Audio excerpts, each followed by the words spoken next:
city of joy. This is Kolkata. This is Tata Steel Chess India. I'm International Master Tanya Sachdev. Alongside me, my good friend Grandmaster Sahaj Grover. And we are absolutely thrilled to be bringing you our coverage of India's biggest and strongest chess tournament. Sahaj, how excited are you? I'm absolutely thrilled to be part of this event. I mean, it is such an honor to see world-class talent, at the biggest stage in India, and I can't wait for the games to start. It is such an honor.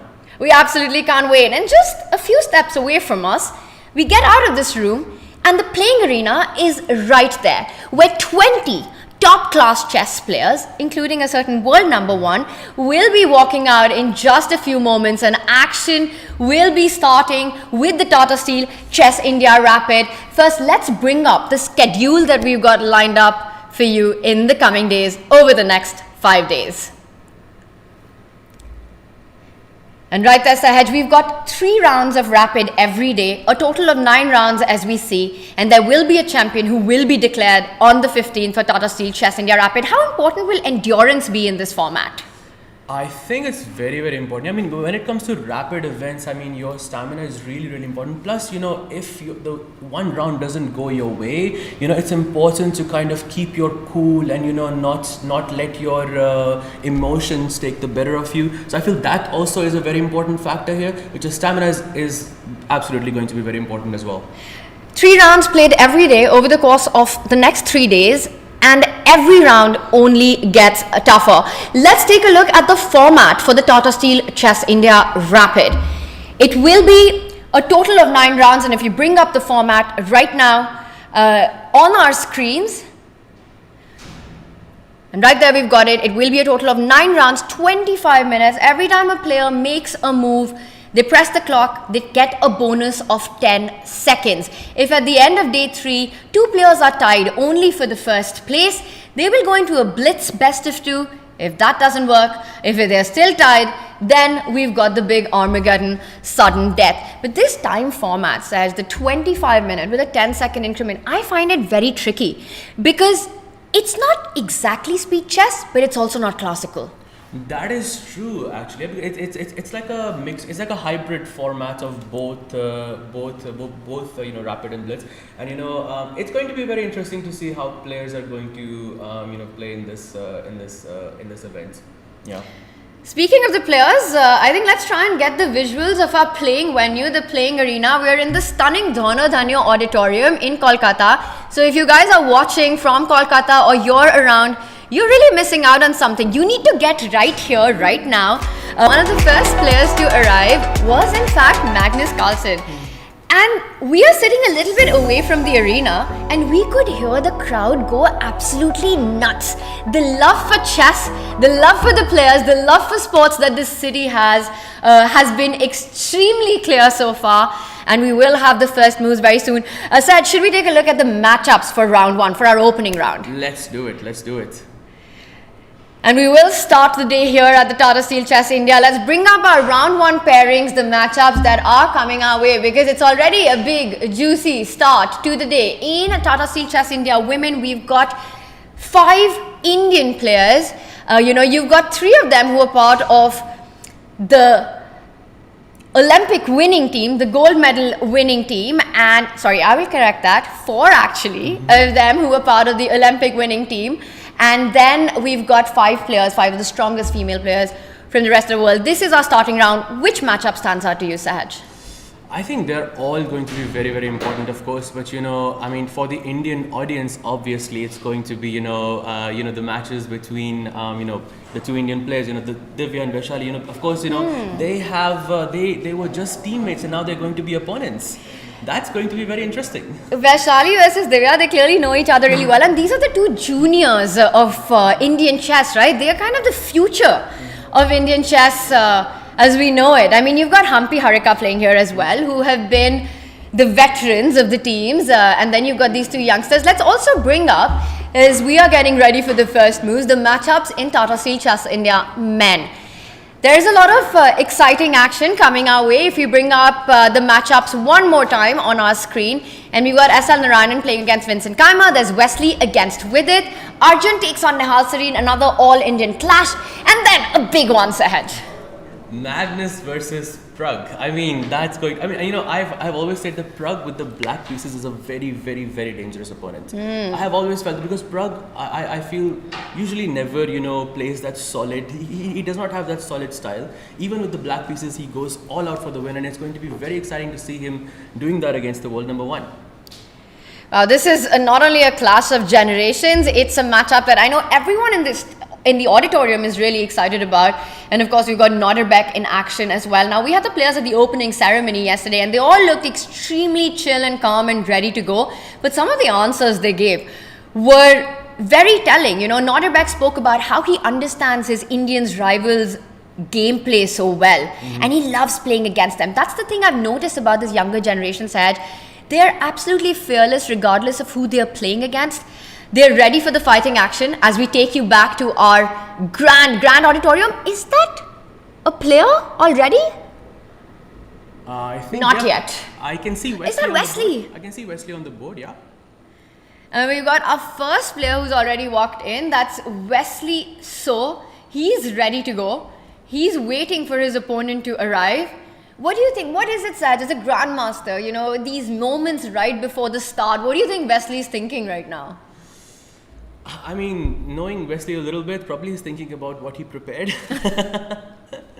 So, I mean, probably the moves are going through his mind, but you know what his opponent is going to play. You know, the opening phase of the match. You know, it's going to be quite exciting to see what he goes with. What do you think he's going to play?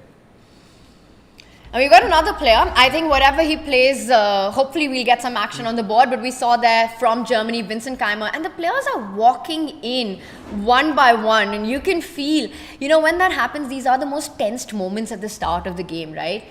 They've got their game plan, they've got their strategy, but you don't know how the opponent will surprise you. If I had to take a guess, I think that's Harika. That looks like Harika for sure. Oh, that's Vincent Kaima right there. We have him. Vincent Kaima from Germany. He was here last year as well in Kolkata. He looks very ready to go. He's always this player who has this calmness about him. But when the situation gets messy, you can see it on his face. You know, you can see the tension rising as well.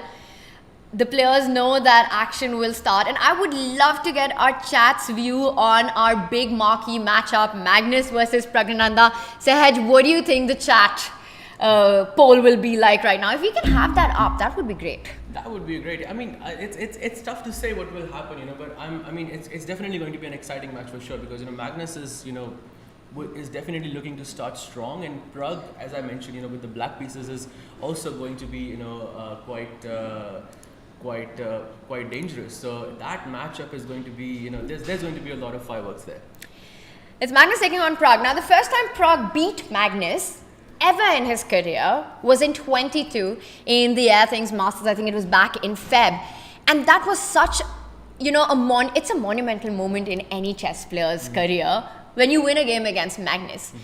No matter what we talk about this younger generation being fearless, not caring about who they're playing against, but that's the moment when, you know, you realize your idols become your rivals. He did it first at that time. And then in May 24, earlier this year at the Norway Chess, was when he beat him for the first time in Classical. So Pragg knows, you know, there's one thing, Sahaj, believing you can do it, and another is knowing you can do it. Pragg knows he's done it before. He's going to try and do it again today. Absolutely. But you know, he was playing with the white pieces, so you know there is that little, you know, I mean, as a chess player, you know, if you play with the white, I'm sure you can relate to this as well. When you play with the white pieces and you play with the black pieces, there is a slight difference, you know, because with the white pieces you tend to be a bit more ambitious, and with the black pieces you tend to be a bit more, let's say, solid. This is Pragg we're talking about. I think the solid will be thrown out of the window at some point.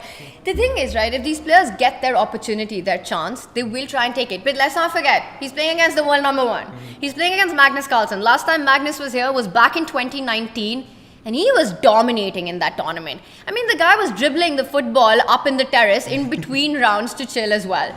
So Magnus is a favorite regardless of where he's playing, who he's playing against. But these youngsters are always so motivated. Let's have him back on our screen. We saw Magnus Carlsen. He's arrived in the playing hall. If we can get a shot.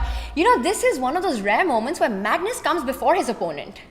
Absolutely, actually, you are right about that. I remember that incident in the Olympiad as well, when Magnus, was a bit late to his. I mean, Magnus is known to be a bit late, he arrives at the last minute usually. Some might say it's a psychological trick, but this is Pragg, so, maybe he has arrived early. Maybe that's a psychological thing as well. It already started, right, at the start of the day when he was one of the first players to get to the venue. Magnus Carlsen is not used to waiting for his opponent, and there he is, Pragg not keeping him waiting too long. Handshakes as he takes his seat on the board, ready to start. Magnus with white. He's often spoken about how much he enjoys playing the younger generation because he always finds it a challenge. When he's playing against his own colleagues, he knows what to expect. They rarely go out of book. But Magnus Carlsen enjoys a challenge, and we're going to love this matchup. Absolutely, and it's the first round, him playing against Pragg, and he specifically enjoys playing against Pragg a lot, especially because I would say amongst the younger generation, Pragg is, as you mentioned, is the only player I believe in this. I mean, correct me if I'm wrong, but he's the only player who has beaten Magnus in a classical match this year, if I'm not mistaken. But so that definitely has to, to take some effect in his approach towards the game. And that was a great game, but let's not forget there's a Nodirbek Abdusattorov in the mix as well, who has had a good result against Magnus. It was a fantastic game in Vaikanze that he won. These youngsters are, I don't even feel like calling them youngsters anymore. I mean, their experience, their style of play, and we've got the board with us. Magnus Carlsen starts with white. Are we expecting 1e4, 1d4, queen spawn, king spawn, or something completely different? I'm gonna go with the the safe and solid option with the king spawn opening with the 1e4 because that's exactly what Pragg played against Magnus. He played 1e4 and it was a Sicilian defense, I remember. And Magnus probably this is exactly what he wants. He will play 1e4. Maybe this is the revenge he's looking for. And Saj, can I just say I love this scene in front of us. We've got this beautiful studio that we're here at. With Tata Steel Chess India at the back. What a tournament this has become, already a mainstay in the chess calendar. And then you've got this beautiful, stunning playing arena. Chess being played in front of a live crowd. That's what I love, the energy of it all. You've got the world #1 there. You've got Praggnanandhaa. And we see the applause, which means we will have the ceremonial moves right there. Not a great camera angle though. But just the whole environment, it cannot get better than this. I cannot imagine it being better than this. I love it. I absolutely love it. And we see the players are seated, the ceremonial moves are happening. And that's Mr. Chanakya. He is from Tata Steel. He loves chess there. And I think he's really enjoying this moment right now as we see our guests. And is Magnus going to take that move back, or will he let that stay on the board? And what move was that, Seth? It was e3, and I don't think I've ever seen Magnus play e3 before, so I believe he is going to take that move back. He hasn't already though. It's still on the board. E3 will be next level trolling by Magnus. Absolutely. If that stays. We've seen Magnus play all kinds of stuff. Took it back. But we have seen Magnus play all kinds of different. But I've never seen Magnus play e3 before. So I believe he's going to take that back. If it was a mouse slip, you would still understand it. Where an over-the-board chess, e1, e3 would be too much. And just a few seconds from liftoff now.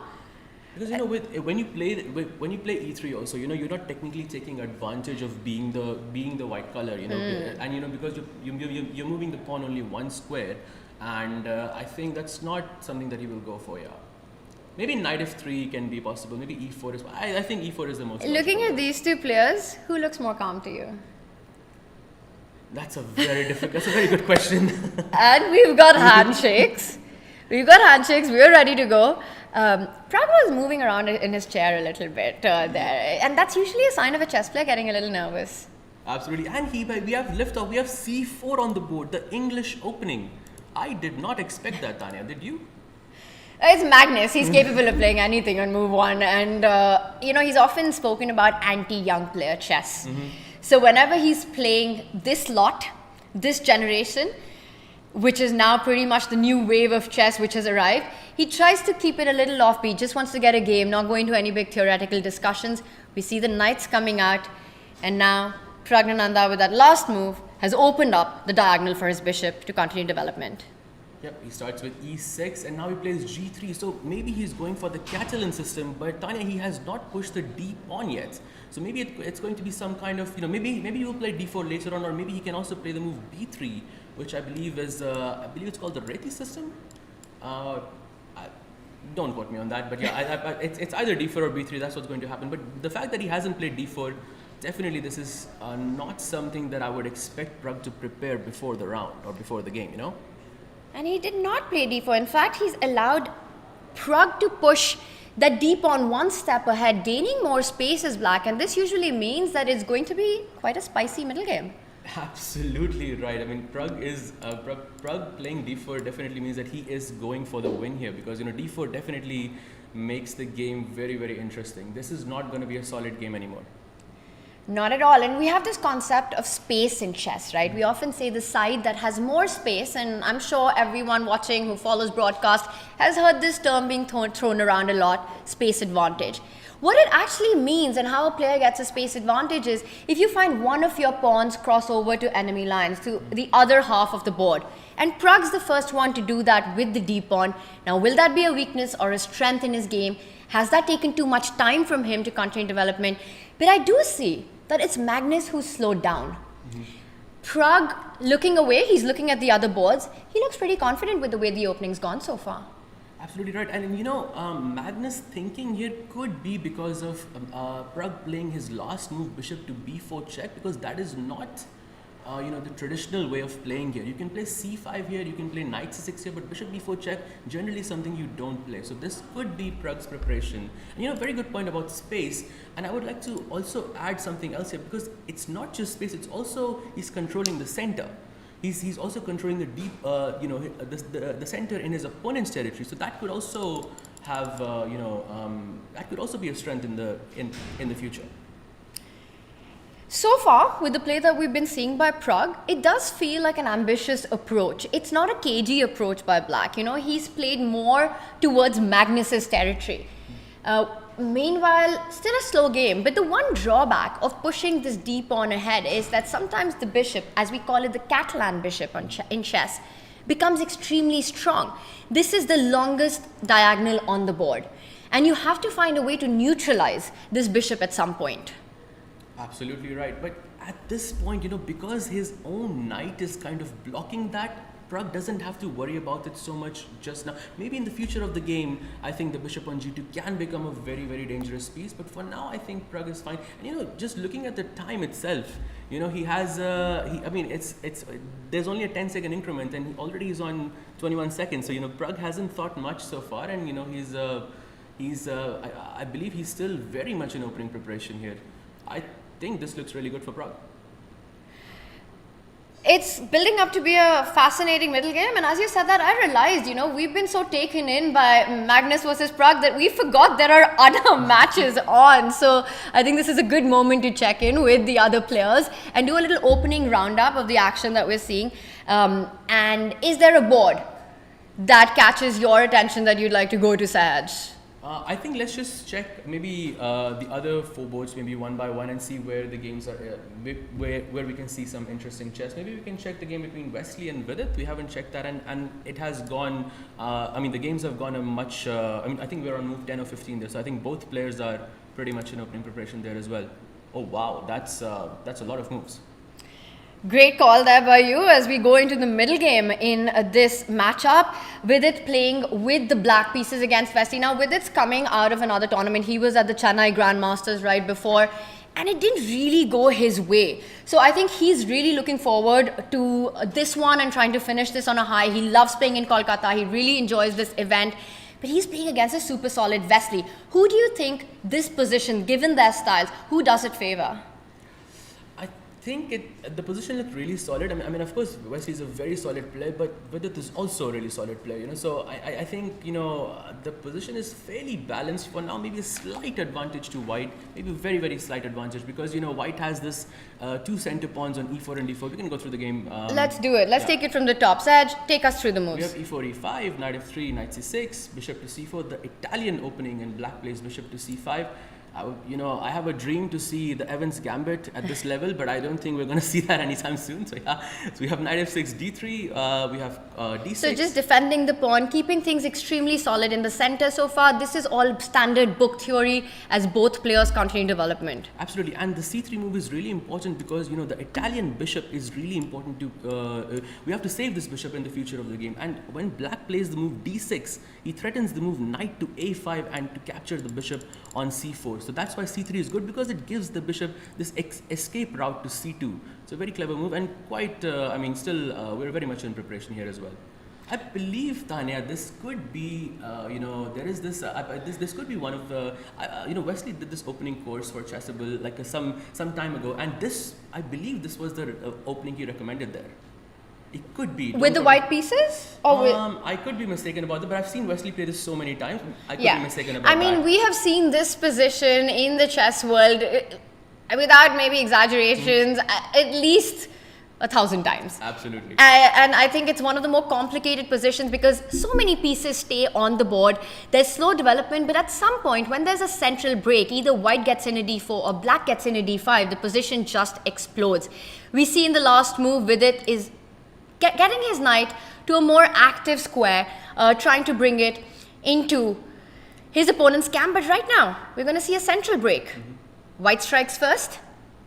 Black goes knight g6, and now queen c2. That's an interesting move. Yeah, rook to e8. Okay. Maybe he's just threatening bishop to e6, and the bishop gets traded off, and the Italian bishop goes away. So I think this is pretty standard so far from both sides. But look at Wesley's time. He has not. He's gained 44 seconds since the first move, and with only 10-second increment, that just goes to show how well prepared he is. Wesley So has more time than he started with at the start of the game. With it, meanwhile, also keeping up pace. I mean, he's not that far behind. He also has, or maybe, sorry, my clock hadn't updated back then, but he's got about 22 minutes, so not that far behind on the clock.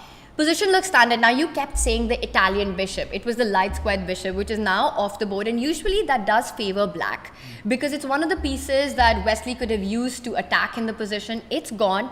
Wesley's got this control that we see with the central pawns. There's a bit of tension, but still a slow position right now, Sahaj. Absolutely right. And, the position can become very, very, very dynamic the moment Vidit pushes d5. And I think he's gearing up for that break because he has played, just look at the symmetry of the position. White's queen is on c2 because he wanted to play d4, and black has just, sort of done the same thing because he's maybe planning for the d5 push. And once that break happens, it's going to be chaos.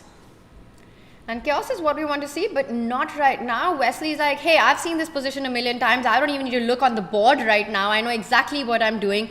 With it, probably trying to calculate the complications that arise from that push that you're talking about. We leave Vidit to that for now and check in and see if he decides to open up the position with a central move.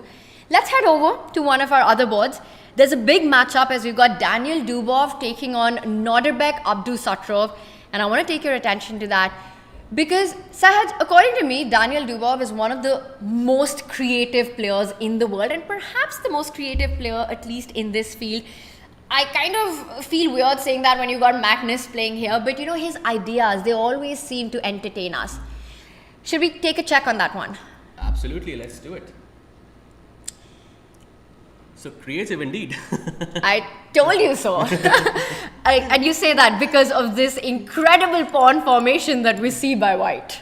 I don't even know what you call a pawn formation like that because I don't think we see that quite often. I believe he's pushed c5 to kick the queen from b6 away, and he has he has full control of the center. It looks like a very complicated position from the get-go. And both players have taken quite a bit of time, so I think it's safe to say that they're not in their preparation anymore.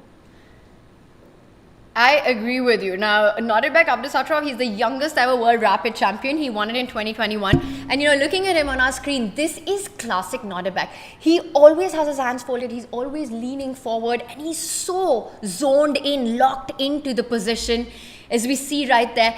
But I think you're right that Nodirbek might be feeling a little bit of a pressure here because one is the space. We had Pragg who'd advanced the D pawn. Here we've got Daniel who's pushed the C pawn into Nodirbek's territory, gaining more space. Also, you have to watch out because as black, the last move that was played by Nodirbek was a developing move of the knight. But Dubov has the option to also continue developing, gaining more tempo, hitting that queen on C7.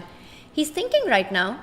Absolutely, and we might see e5. In Vidit's game, we were seeing that d5 break with 4 pawns on the center. And I'm no sorry, I meant after bishop f4, you could see the e5 push from the black side. And in both games, you will see 4 pawns in the center. I mean, in the first round itself, that says something. I am so sure right now, looking at Nodirbek on our screen, that is the line that's going on in his head. He's looking at white taking out the bishop, hitting the black queen, and then how does he retaliate to that? Does he have the time with both kings in the center to blow it open with the move that you suggested with e5? I think it's definitely possible, and I would be a bit. I mean, because whenever there is a break in the center, it's always advisable to have your pieces developed, your king safe, and you can see that white's king is still in the center. Both the bishops are on their original square, so it might not be appropriate to kind of invite that break just yet. Maybe you could play bishop g2, maybe you could play bishop d3, bishop g2. Maybe it's a very standard move here, but e5 definitely looks like a dangerous break. Or actually, your move here, Tanya. Maybe maybe Daniel can play e5 himself. And say, okay, I'm not going to allow you to break this center anymore, and I'm going to close it myself. I'm going to gain some space and see where the position goes. And I want to point out one interesting thing about this position. For example, you never want to retreat your pieces. You want to always think about moving forward. And if you can have the analysis board up right now to just quickly show a line here, that you have to be a little careful with where you go with your knight, because yes, you go forward, but knights on the edge fall off the hedge, knights on the rim are a little bit dim, and this knight has a very dark future, because I believe that after a move, I was thinking actually e5, knight h5, you can go g4, and already this knight is pretty much trapped. It doesn't have squares. So in fact, after the move e5, black will be forced to retreat, but a samurai knows when to retreat, and that knight moves, he goes back only to come forward next. Absolutely correct, and it reminds me of that Breyer setup, where it happens on the other side of the board, where the knight goes from c6 to b8, but we have seen this idea many times. You are absolutely right. Knight to h5 is not possible. Knight to g8 is not. We have a move, by the way.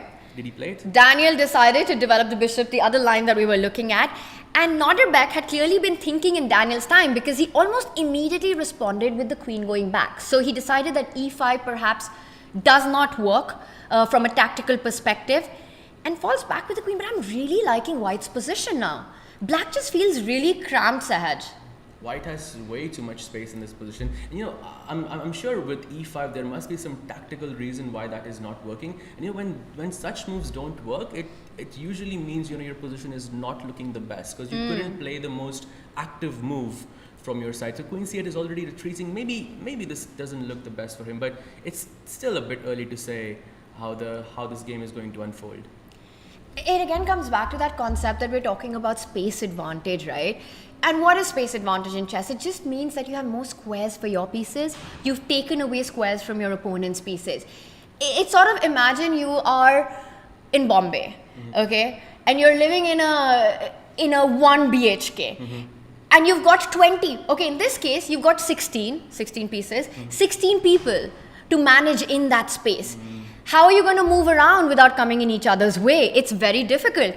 But now imagine that you are, I don't know, in a penthouse suite, and you've got 16 people with you. It's so much easier to, go from one bedroom to another, to have a good time, to decide where you want to spend your time in, while the other person's just suffering. Absolutely right, and you know, right now it looks like Nodirbek is living in that 1 BHK apartment in Mumbai. So We just had Sagar here in the room. It's he gave us the look with that 1 BHK. Sagar, come and say hi to everyone. Join us. So we were just talking about how Nodirbek's position looks a little bit like 16 people trying to live in a small apartment. I realized that I have a 2 BHK, but so then at that point I didn't feel it very personal. But yeah, this is very, very interesting, this position. How's the vibe outside? Well, when Magnus came, people went so crazy. They all got up from their chair, and the entrance is this much, right? So they all wanted to take a picture with him. In fact, even if you guys go outside, they all want to take a selfie. They all want. That's why I feel that the chess craze in Kolkata is just insane. Do you want to sit? Fill up a chair now. Sit for 5 minutes with us. Come. No, I completely agree with you. I feel like this is the city of sports, and you can feel it because the audience here, it's the first day. And today is, what day is it? It's a weekday, right? It's Wednesday. We're in the afternoon, Sagar, and the hall is almost full. And you know, I was in Chennai right now, right? And okay, the chess craze is amazing there. But somehow in Kolkata, I find the people to be filled with so much of excitement. Like in Chennai, it was more calm. Everyone was like, yes, can we have a selfie? Yeah, like, yes, you know, like everyone is really loving chess. So I'm very glad. Very glad. Yeah, and so you were saying that, Producer Ji, maybe we can get the Magnus and Pragg board up. I think Sagar probably just has, I know he's got a million things, but just stay with us for a few moments and while we bring up Magnus versus Pragg as well. What a game. And look at the backdrop, right? This is so beautiful, this entire venue. And Sahaj bhai, how is it feeling for you? It's feeling amazing, actually. I mean, this is such an you know, amazing vibe here. I mean, you know, such a big stage here. I mean, and the studio is fantastic. You know, it is amazing. Brilliant. You know. And meanwhile, I think the biggest encounter of this tournament has occurred on the first round itself. You know, Magnus really loves Pragg, Pragg really adores Magnus, and they're playing each other. And they have this mutual respect for each other, Sagar, but they're also rivals on the board. Right. You know, it's not, there's no sort of intimidation in Pragg's mind when he's playing against Magnus anymore. And when do you think that switched? I think when he beat him so many times. We were just talking about that. But is Pragg really better? You know, it's interesting because we see our evaluation bar, which seems to say Black's doing well, but I'm looking at this position, right? Magnus's rook has gone all the way to that last rank. He has the control of the only open file in this position. Pragg has more space, more central control, but I would be a little worried with Magnus's rook coming into my camp. Yeah, Magnus's rooks look very dangerous.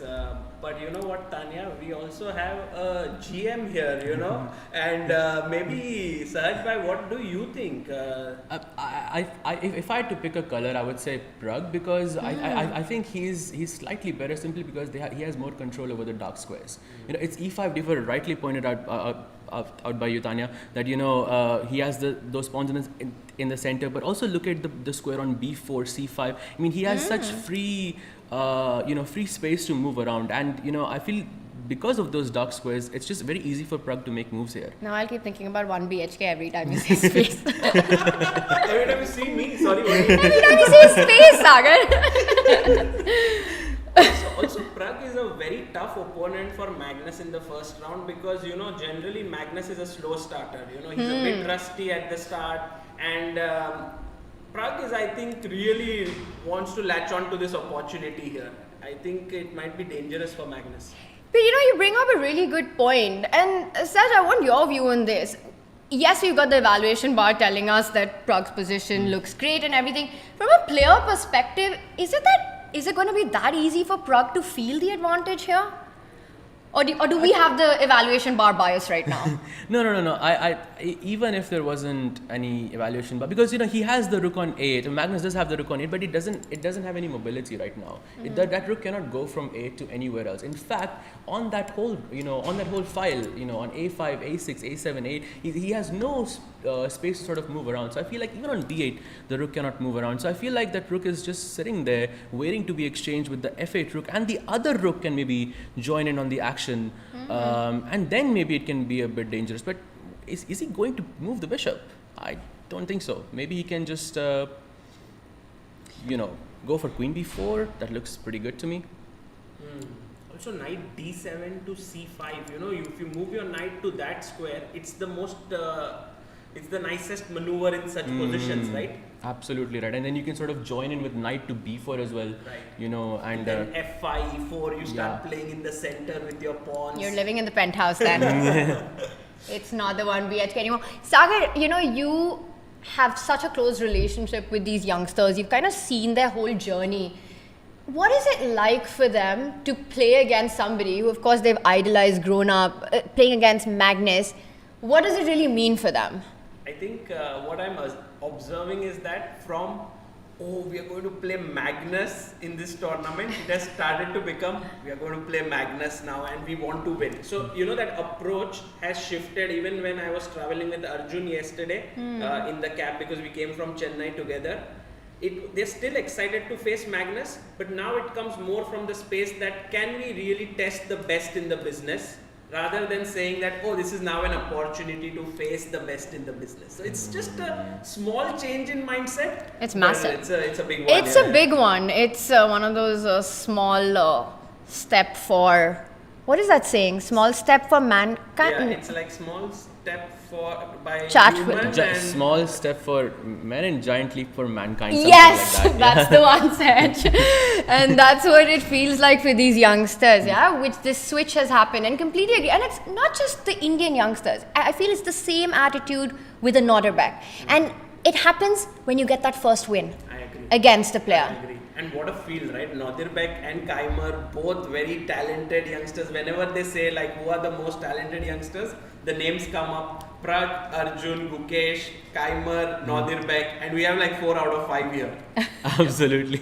Because Gukesh has to play World Championship, otherwise maybe he would also have been here. Speaking of mindset, what according to the two of you, I'll start with you, Saj, is the most ambitious move for Pragg here? He played G6. He played G6 just to create space, now even I'm thinking about the same thing. But after G6, I think he's making space for the king to come out to G7.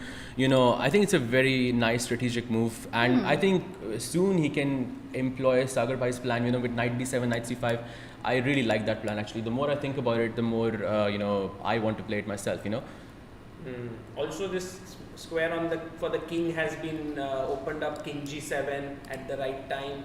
So I feel like Pragg is building this up slowly and steadily. Yeah. He's enjoying himself. Time-wise, also slightly ahead on the clock. Yeah, looking good for Pragg. Looking really good. And he responds with B3. I mean, maybe maybe is he gearing up for Queen A2? Maybe just to exchange with Queen A3. But maybe he's playing Queen A2 to make space for that E1 knight to get to C2. That's maybe his plan in this position. But still, it feels a bit harder to make moves for white here than it does for black. Yes, I agree. Like king G7, knight D7, knight C5, all these plans coming up. Mm-hmm. Yeah. So. Sagar, Saj, I'm just thinking about this time back in 2018 when Pragg got a wildcard entry into this tournament. Yes. It was his debut in the Tata Steel Chess India, and it was Pragg and Nihal who came in as the two youngsters having this platform. And here we are talking about him perhaps having an advantage against the world number one with the black pieces. No, I cannot tell you how important this tournament has played a role for these youngsters. And earlier I used to think okay, it's just one tournament. What difference would it make? It's 9 games. A player has to play many. But now I have realized that one tournament can change anyone's career.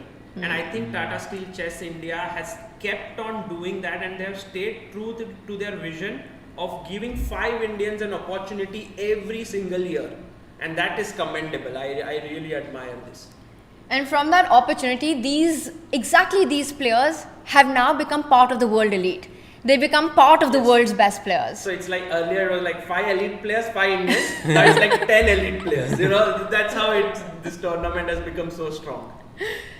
So eventually Pragg goes for your idea, Sahaj, of perhaps a trading off one of the rooks on that 8th rank. So a little tension will be released, but can't we win the pawn? Isn't it a free pawn? Is the bishop getting trapped? Is the bishop getting trapped? Is there knight b1 maybe? Oh, knight b1. Wow. Knight b1 looks... Or knight e4. Would that also work? I was just a bit afraid to and let's show that. I think we have to show the lines both of you are discussing. So it looks like a free pawn, but also notice how the bishop has no retreating squares. Let's go with one of the moves. Let's start with knight to e4. The queen suddenly becomes the monster piece. And the point is, yes, you have one retreating square, but it's not going to be good enough because after a queen trade, you've got the move g4, trapping the bishop, winning the bishop. Yeah. So bishop takes pawn is going to be a massive blunder. I think this little pawn push is something that Magnus is asking Pragg that did you really think that you could win that pawn, and Pragg quickly goes back. But very often, Sahaj, it's about provoking this move as well, because sometimes later on, Pragg had definitely seen he can't capture that free pawn. The h3 pawn can become a target. The queen and the bishop might line up and start hinting at this pawn which has been pushed to h3. Absolutely. It's just about gaining that extra tempo. Whenever you play queen d7, and he just has this in the back of his mind, anytime he can play this and gain this tempo. But yeah, queen c1, yeah, I think he's going for that. Wants the knight to go there. Yeah. Oh, the h6. Oh, he's also attacking h6. Nice one, Tanya. Nice just showing there. I was looking for the knight, but actually a very nice move by Magnus. It's eyeing that square. It's a tender spot. We were highlighting h3, but the main idea has to be, what is this knight doing there? One of the big advice that I had from my coach when I was young, that when you're struggling with space, think about which piece you can improve. And that clearly for white has to be this knight. He wants to move it forward. He doesn't want to move it to a square where it comes on the way of its own bishop. Right. True. Absolutely right. And Sorry, go on. The knight c2 looks like a really nice, and you can also gain space via b4 and maybe c5 later. I know it looks a bit unlikely at the moment, but it just adds another piece, that sort of strengthens your idea of b4. Maybe that could be possible later on. And Sagar, I know we've just hijacked you, so anytime you just tell us, just sit and analyze with us now. Yeah, no, I'm getting the front seat view to this game. Otherwise I had to be in the working in the press room and so on. So I'm enjoying this, but please feel free to tell me when to go. We will keep you here forever, so you will have to make that call. We love it. But also talk to us, Sagar, a little bit about the Magnus aura in Kolkata, because that's something very special. I've seen, he is a superstar everywhere that he goes, but here everyone just loves him. Yes, absolutely. I mean, Magnus is loved worldwide, but also now Magnus is, very, very thoughtful about everything he does wherever he goes. He realizes that when he spends time in India, he can really inspire a lot of people. And this he managed to do yesterday. If you look at how he was so encouraging to the little boy, 3-year-old Anish Sarkar. This is a life changing for someone, just Magnus shaking hands, giving autographs and so on. Even though Anish's favorite player is Anish. Oh, he's so cute. He was playing today in the open section. Oh wow, Yes. So he's here in the building. He was playing here, and he will be here somewhere. So Amazing. He's racing towards his 15:55, and he's like, I need to become a GM by when I'm 8 years old. Knight c2. Magnus, Great call. actually, these are the little maneuvers that Magnus is really good at, and he's slightly improving his position. So is Pragg. So now we have to see who makes the first mistake. Absolutely. And apart from b4, I also see the idea of e3.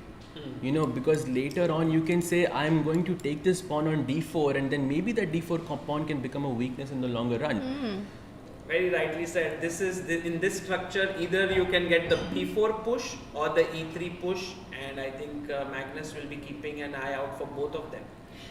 I'm just, once again, I want to bring this up, that I am loving the visual that we are seeing right now. The Dhono Dhanyo Auditorium, it's almost packed. Middle of the afternoon on a What's week. the day today? It's Wednesday. What will happen on the weekend? I mean, everyone watching, you have to be here. And Sagar, you were saying that there are more events because this tournament, it's a bit of a celebration of chess.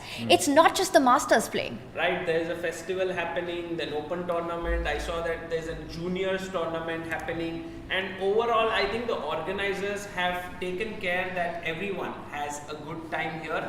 And by the way, Pragg has moved his knight. That plan which we were talking about with the knight maneuver is happening. Let's quickly bring up our live board because I want to make a switch next into a game that's absolutely blown up. We are seeing the move being played out.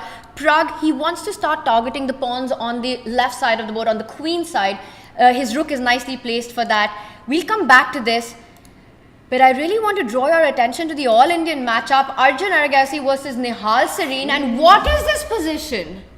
Maybe they are playing this game where the first pawn that reaches the last rank wins. White is 2 steps away from that. But should we just quickly do an action replay? Because firstly, how did black get a pawn all the way here, Sahaj? This is one of the craziest positions I've seen. Absolutely. And also, I didn't notice this in the beginning, but Arjun is actually up an exchange. I did not, because you look at that pawn on f2 and you just, everything goes out the window. But yeah, he's definitely up in material, but I think the position is still, what would you say? Yeah? I'm looking at the bar and I'm saying that. I mean, if I didn't have the bar, I don't know who I would choose here. Still, white looks, maybe Arjun looks slightly more comfortable to me because that f2 pawn is not queening anytime soon. But still, it's a very dangerous, piece to have on the 7th rank. Absolutely. Maybe as Tanya said, should we have a look at how this was reached, perhaps?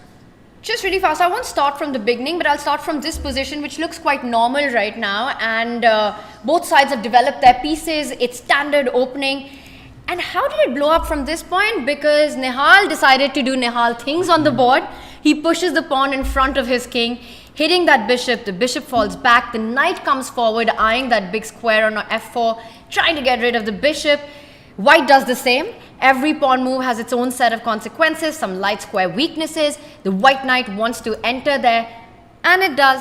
Hits the queen, and this is where things went out of control, Saj. Wow. He just gave up an exchange without getting anything in return. Wow, that is a beautiful move. Just gonna do a quick chess action replay. Rook takes knight, banger on the board. Break this down for us. It gets awarded a brilliancy. He's giving up a rook which is worth 5 points for a knight which is worth 3 points. Explain that to us. I think it's because the knight on the knight that he just sacrificed, that he just sacrificed his rook for the knight. It was probably the strongest piece that Arjun had on the board, and it made sense to sort of gain activity, in that dynamic sense. And I think his idea is to push e4 next and to take that knight on f3, and I think that's the pawn that ended up on f2, Sagar bhai. Yeah. I think so. Yeah, it looks really, really good to me. I really like I really like this style of play. Sagar, I just want to point out, just from this position, just check out the number of exclamation marks that are about to appear on our board. 1 means it's a good move, 2 means it's a brilliancy. White plays the first good move. Nihal responds with a brilliancy. White, of course, picks it up. Nihal responds with another good move, e4 as you pointed out, hitting out the knight. And now, another brilliancy by Arjun on the board. I don't care about the knight, pick that up. This is some super GM level chess. Yeah, if you were in a courtroom, it's like 2 judges, sort of lawyers arguing with each other and making some great points. I love that. This is my point. Okay, fantastic. Suddenly he comes back with a great retort, and this is what is happening here. And just quickly, I won't go too much into details because I think, Sahaj, this is a very complicated position, but perhaps you can break it down for us here. Why would white not just defend this knight? Because it's a piece hanging. Because I believe there is e3. Okay, knight h2. I was looking at knight d2 this whole time. After knight h2 also maybe there is e3. Maybe there's knight takes g3. Oh no, there's knight takes g3 I feel, which is quite dangerous here. takes. Maybe I can put my knights on c6 somewhere. Look, there is This no... is crazy. there This is not a- position is so insane. I wouldn't say there is a very big difference in evaluation, but just, because your king is in the center, because black is the one who has the initiative, it is wise to sort of, castle as quickly as possible. You make it sound simple, but how many of us would just leave that knight hanging? I mean, this is Arjun's chess. This is his brand of chess. But also Nihal is, I think, in great form right now, and he played well recently. He's also we can't say defending champion because he didn't play last year, but he did win 2022 Rapid. That's true. So then he is one of the strong Rapid players in the world right now. Yeah, he's one of the best speed chess players that we've seen, and the more the clock ticks slow, the stronger Nihal Serene gets. And I really liked that analogy that you gave of two lawyers making these incredible arguments which the common man cannot understand. How did you come up with this argument?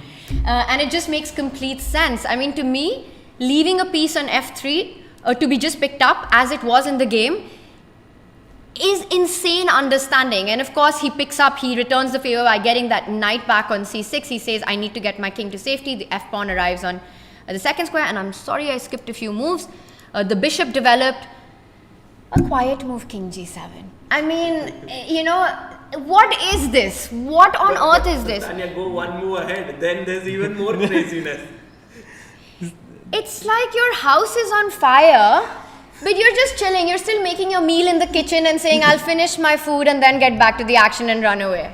Yeah, exactly. This is crazy stuff. He's pushed his pawn forward, and I guess it can be taken by the bishop. Yeah. Also, just a small side note, someone in the audience might be wondering, why he didn't play b5 immediately. That's because, white had this, not here, like one move before. If he could play b5 here, this queen g6 check. Ooh, that was the point of the move king g7. Yes. That is such a great point you make, because this little move pins that pawn, and now queen g6 is a big threat. Mm-hmm. Yeah, well spotted there, Sahaj. I think this is, every move is very deeply thought out by them, and fantastic chess. And this is on the board. Now, very often, what I learned was when you've got a pawn, which is one step away from queening, you often think about actually giving up material to neutralize that pawn. So is Arjun perhaps at some point thinking about giving up his rook? I would say so, because if he captures that pawn, then I believe the position would be fairly balanced, but he would have an extra pawn. So I think he would go for rook f2 if he's given the if Nihal allows him to do that. There's b5. I'm still trying to wrap my head around that. Guys. Yeah, I mean, if he takes that pawn, let's say Bishop takes pawn. Yeah, I guess Nihal would develop his bishop on e6, perhaps. I don't know. Get the bishop out, and maybe then the idea that we're talking about, because you really get rid of a monstrous pawn, and suddenly white's king is super safe, and black's king not so much with the dark square weaknesses. Yeah. True. I think Arjun is already clearly better, I would say. But after bishop b5, I really like the move rook to b8, because just continue that momentum. Pressure. Because you keep providing threats one after another, and you just don't give him the chance to take on f2 ever. Just keep attacking your opponent's pieces. I would need 1 hour in this position to really understand what's going on and all the complications. I think Arjun also doesn't usually take so much time, but here he's going 2 minutes below Nihal and he's moved his bishop. He doesn't want that pawn. He doesn't want to give tempos.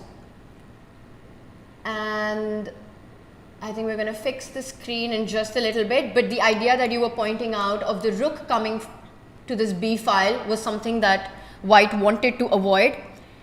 Places it to the center of the board. Who do you think is enjoying these complications more right now? I think black somehow is having a little more fun than white, but the moment that pawn on f2 is gone, suddenly it will turn around. Yeah, 100%. So it's a threat now, right, Saj? Rook takes pawn once again in the air. Is there queen e3 check? You have to be careful. Is there queen e3 check? Rook d2. Then queen e1 check. No, this rook. So let's just show that. Oh, yeah, of course. No, you're right. 100%. You're right. I was thinking about the other rook. The rook f2 is a threat, I believe, in this position. So he has to be careful. Maybe he can play queen e3 check immediately. Yeah. Because this pawn is just so strong. You don't want to lose it. So maybe a check from the queen. Who's got better nerves out of these two players? Because I feel this position is so much about that as the clock ticks slow. I think I would assume that Arjun has slightly better nerves considering that he is 2800 in classical chess, but then again classical chess is different, you know. So very tough to say. These two are really the best speed chess players in India right now, I feel. Oh wow. Somehow. You know, like you can say Pragg is there, right up there, but somehow even when you see Magnus, he really respects Nihal as a speed player, and Arjun, of course, he lets his results do the talking. So yeah, I think it's a very important clash right in the first round. Arjun's been unstoppable, but also the dynamic, right? These two are good friends of the board. They're very close friends, you know. They work together, they've chilled together. They ate dinner yesterday together, you know. Really? Wow. So right now playing a really complicated position, and we've got our eye on the other boards as well, but it's really all the fire is right here. But Sagar, Sahaj, if there's a board you want to jump to, just give it a shout. Sure. Yep. I think the Pragg Magnus game, maybe if we can quickly have a look, I think Pragg is making progress against Magnus. Yeah, you can see there Magnus took some risk on the king side, he pushed his pawn, he wanted to open up stuff. This is where we left it last. Right. And so takes, and this was maybe a move that I didn't expect Magnus playing. And Pragg, you know, following your idea with knight d7, knight c5, you know, it's going to happen, I believe, very, very soon. Maybe not anymore because now the pressure is on the e5 pawn. But still, that was the original idea. Yeah, but look at this best move that's been pointed out by our engine, the blue arrow. It points out the best move in the position. And apparently it's really the only one that keeps an advantage for Pragg. So it's important for him to find that. It's, you know, it's like you need a lot of confidence to play that move because Magnus is attacking your central pawn and the knight is defending it, but you want to create your own threat by moving the knight and forking on that square. Can Pragg find the move knight c5? To me, the screaming answer inside my head is yes. Yes, you think so? Because Sagar, you know, the point you made, yes, you can pick up the central pawn. But knight takes pawn, winning more material is a massive threat. Yeah, huge one. Huge one. And it's in fact not so easy to defend that pawn as well. So, very critical moment in the game. Pragg has 7 minutes 20 seconds. Magnus has 8 minutes 52. Sahaj bhai, what do you think? He's played it. It's on the board. Whoa. Knight c5 play. Wow. Game on. Wow. Maybe, you know, I was thinking about some ideas where he could sacrifice his rook on a1, maybe fe5, queen f4, something like that. But I don't see that working. I couldn't make it work myself. Slow down. So what is the line that you're talking about I was right thinking f takes c5. You know, Pawn takes pawn? we just saw Arjun's board, you know, where where all of this was happening, and I'm still in that mode, you know, where you want to sacrifice something. But I don't think this is working. It works because you don't have enough time. Exactly. There's not enough time to, you know, bring all the pieces to the king's side. Yeah. Do you see Magnus adjusting himself in the chair and he's like, okay, I need to be very careful now. I need to calculate well. This is the moment where Magnus has to decide what to do. I mean, does he give that pawn up? Does he take on e5 with his knight, pawn? There are many options. I don't see a clear route. Do you? No, I all I can think of is just play rook b1 and just sack the pawn, and maybe you have some counterplay on the king's side. But you know, it doesn't feel very comfortable to be you know, to be playing this with the white pieces. And you can see him, he's being a bit shifty, right, Saj? He picked up that pawn, he's doing that pawn roll, keeps it back now, but it's definitely a stressful position because it's too late. It's sort of, you've crossed that point of no return. This pawn cannot be defended. You can't go on the defense anymore. No, now it's like it's wartime, you know, it's like the two armies have crossed each other, there's no going back. There's no going back. How is Magnus defending this position? Yeah, very important moment, and you can see there's tension in the air. Magnus is focusing completely here. The time on Magnus's clock has gone below Pragg's time. You know, usually the crowd is rooting for the Indian player always, but here there's also so much love and respect for Magnus that I think they're sort of divided right now. when these two are facing each other's edge. Absolutely. And it looks like a very, very difficult position for him. Oh, did you see that? Look at that. Magnus is like, it's like, he was thinking 4 moves deep into the variation and he couldn't find a finishing touch there. So he's right now struggling, I would say. I would say, yeah, you're 100% right about that. And also, it's not nice to be, to have less time than your opponent, and also to have 6 minutes on the clock when you have to be so precise. Because I believe one mistake here can, make it from worse to a, maybe a lost position. True. It can happen. True. I agree. And Pragg, this would be such a confidence booster for Pragg if he manages to convert this position. But okay, we are still far away. It's not like a huge advantage. It's a small one, but it's significant. Yeah. Let's go back to our full screen of the players if we can have that scene up, because it's a massive moment for Magnus Carlsen. As Sagar, you mentioned, a point of no return in this one. As we bring up the players on the screen, we could see it on Magnus's face. Let's remind everyone the big threat right now by Pragg is knight takes pawn. Yes. He keeps burning the clock. He's not being able to find a response. I'm actually looking at the engine right now, and the move that it suggests is to play your queen to a3 to trade queens. Oh, he played it. He played the same move. It's like damage control mode, maybe the best move in this not so great position. And now he has to go with the maybe this game is headed towards the end game, but there is that b3 pawn that is hanging still. Yes. So I feel being a pawn down in the end game is still he still has to defend quite a bit in this position. He is the best player in the world best player in the world full stop, but also especially when it comes to end game. But the point you made, Magnus finding the best move in a difficult position, Pragg immediately responds with a trade. Sagar, you're reacting? I am amazed at how Pragg actually took the queen, then took first the king side pawn, because now he will take maybe the b3 pawn, so that the move order was really precise.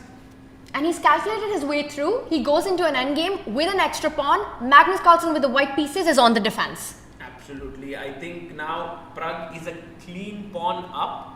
Magnus has to be careful.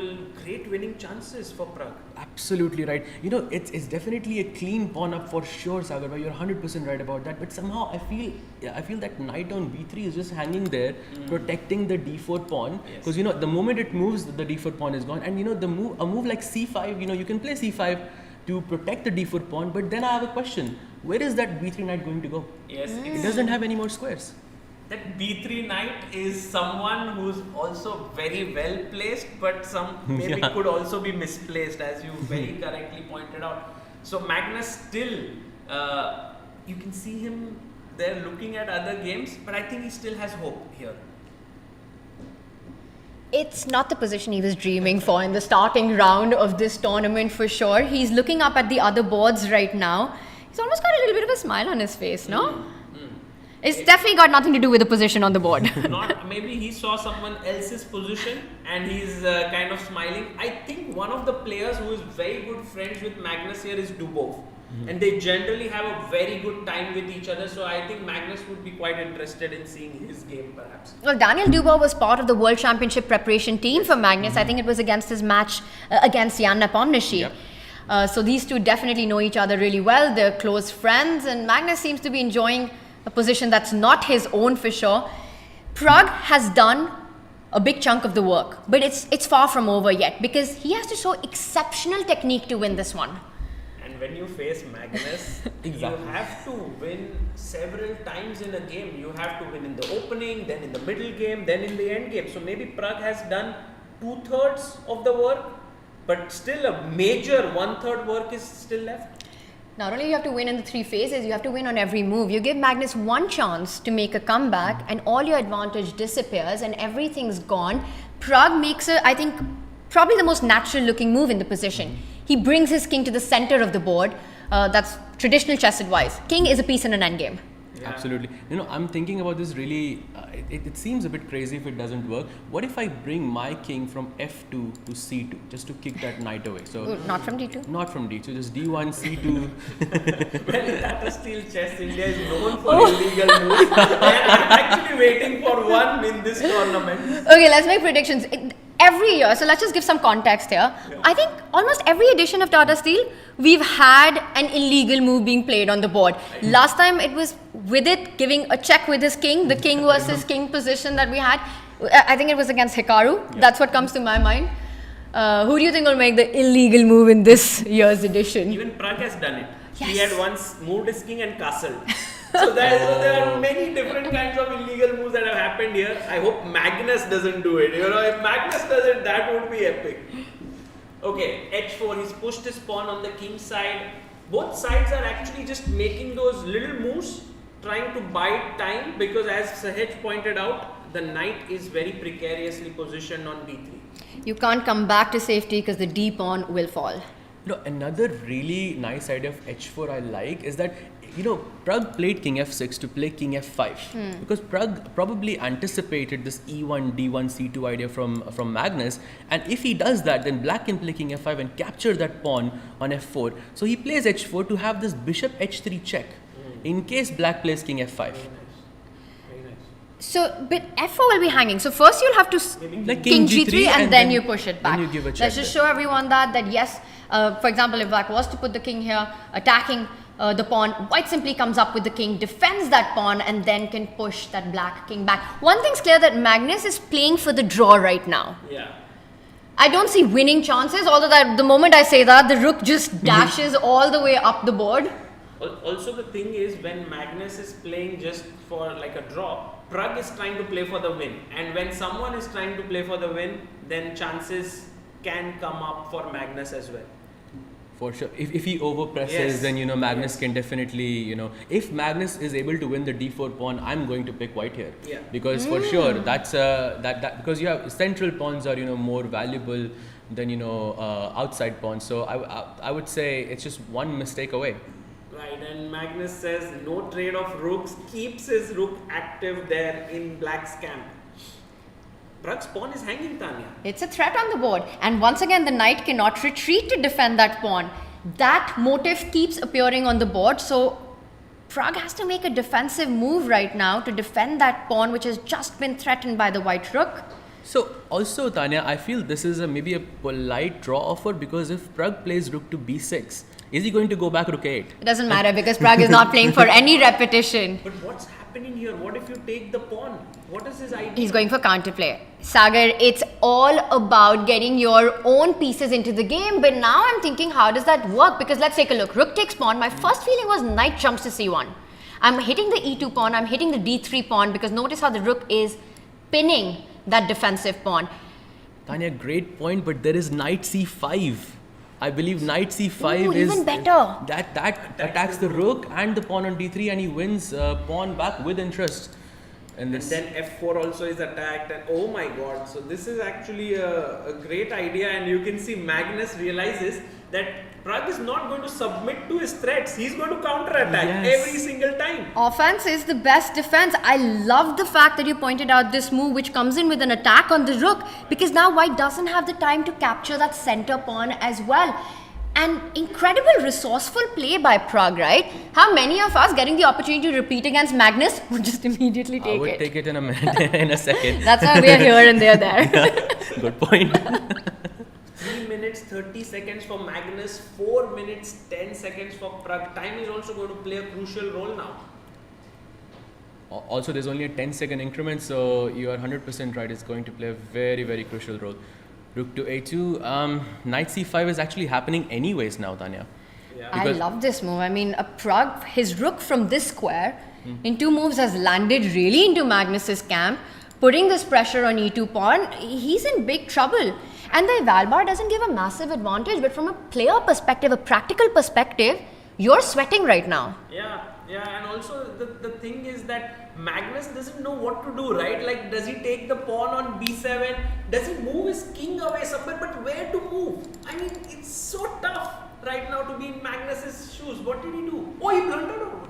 Great call, Sagar. He did move the king away, by the way, but it gets awarded a question mark. Big mistake.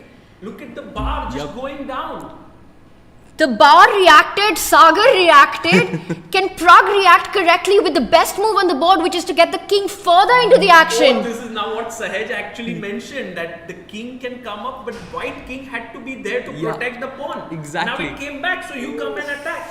So that's the mistake. No, not easy though for Pragg. What if it's easy for anyone? It's Pragg. The point is, right, Sagar, he made the move king to f6. And Sahaj, you mentioned it then that he wants to get in with the king. It's at the back of his mind already. Oh my god. I think he will play it, because I think any other move, if he goes knight c5 for example, there is no d3 pawn attacked anymore, because it's not pinned anymore. The e2 pawn is not pinned anymore. So I think king f5 is definitely possible, and it's definitely in the back of his mind. Big moment. But is it actually winning? Is the position winning after this?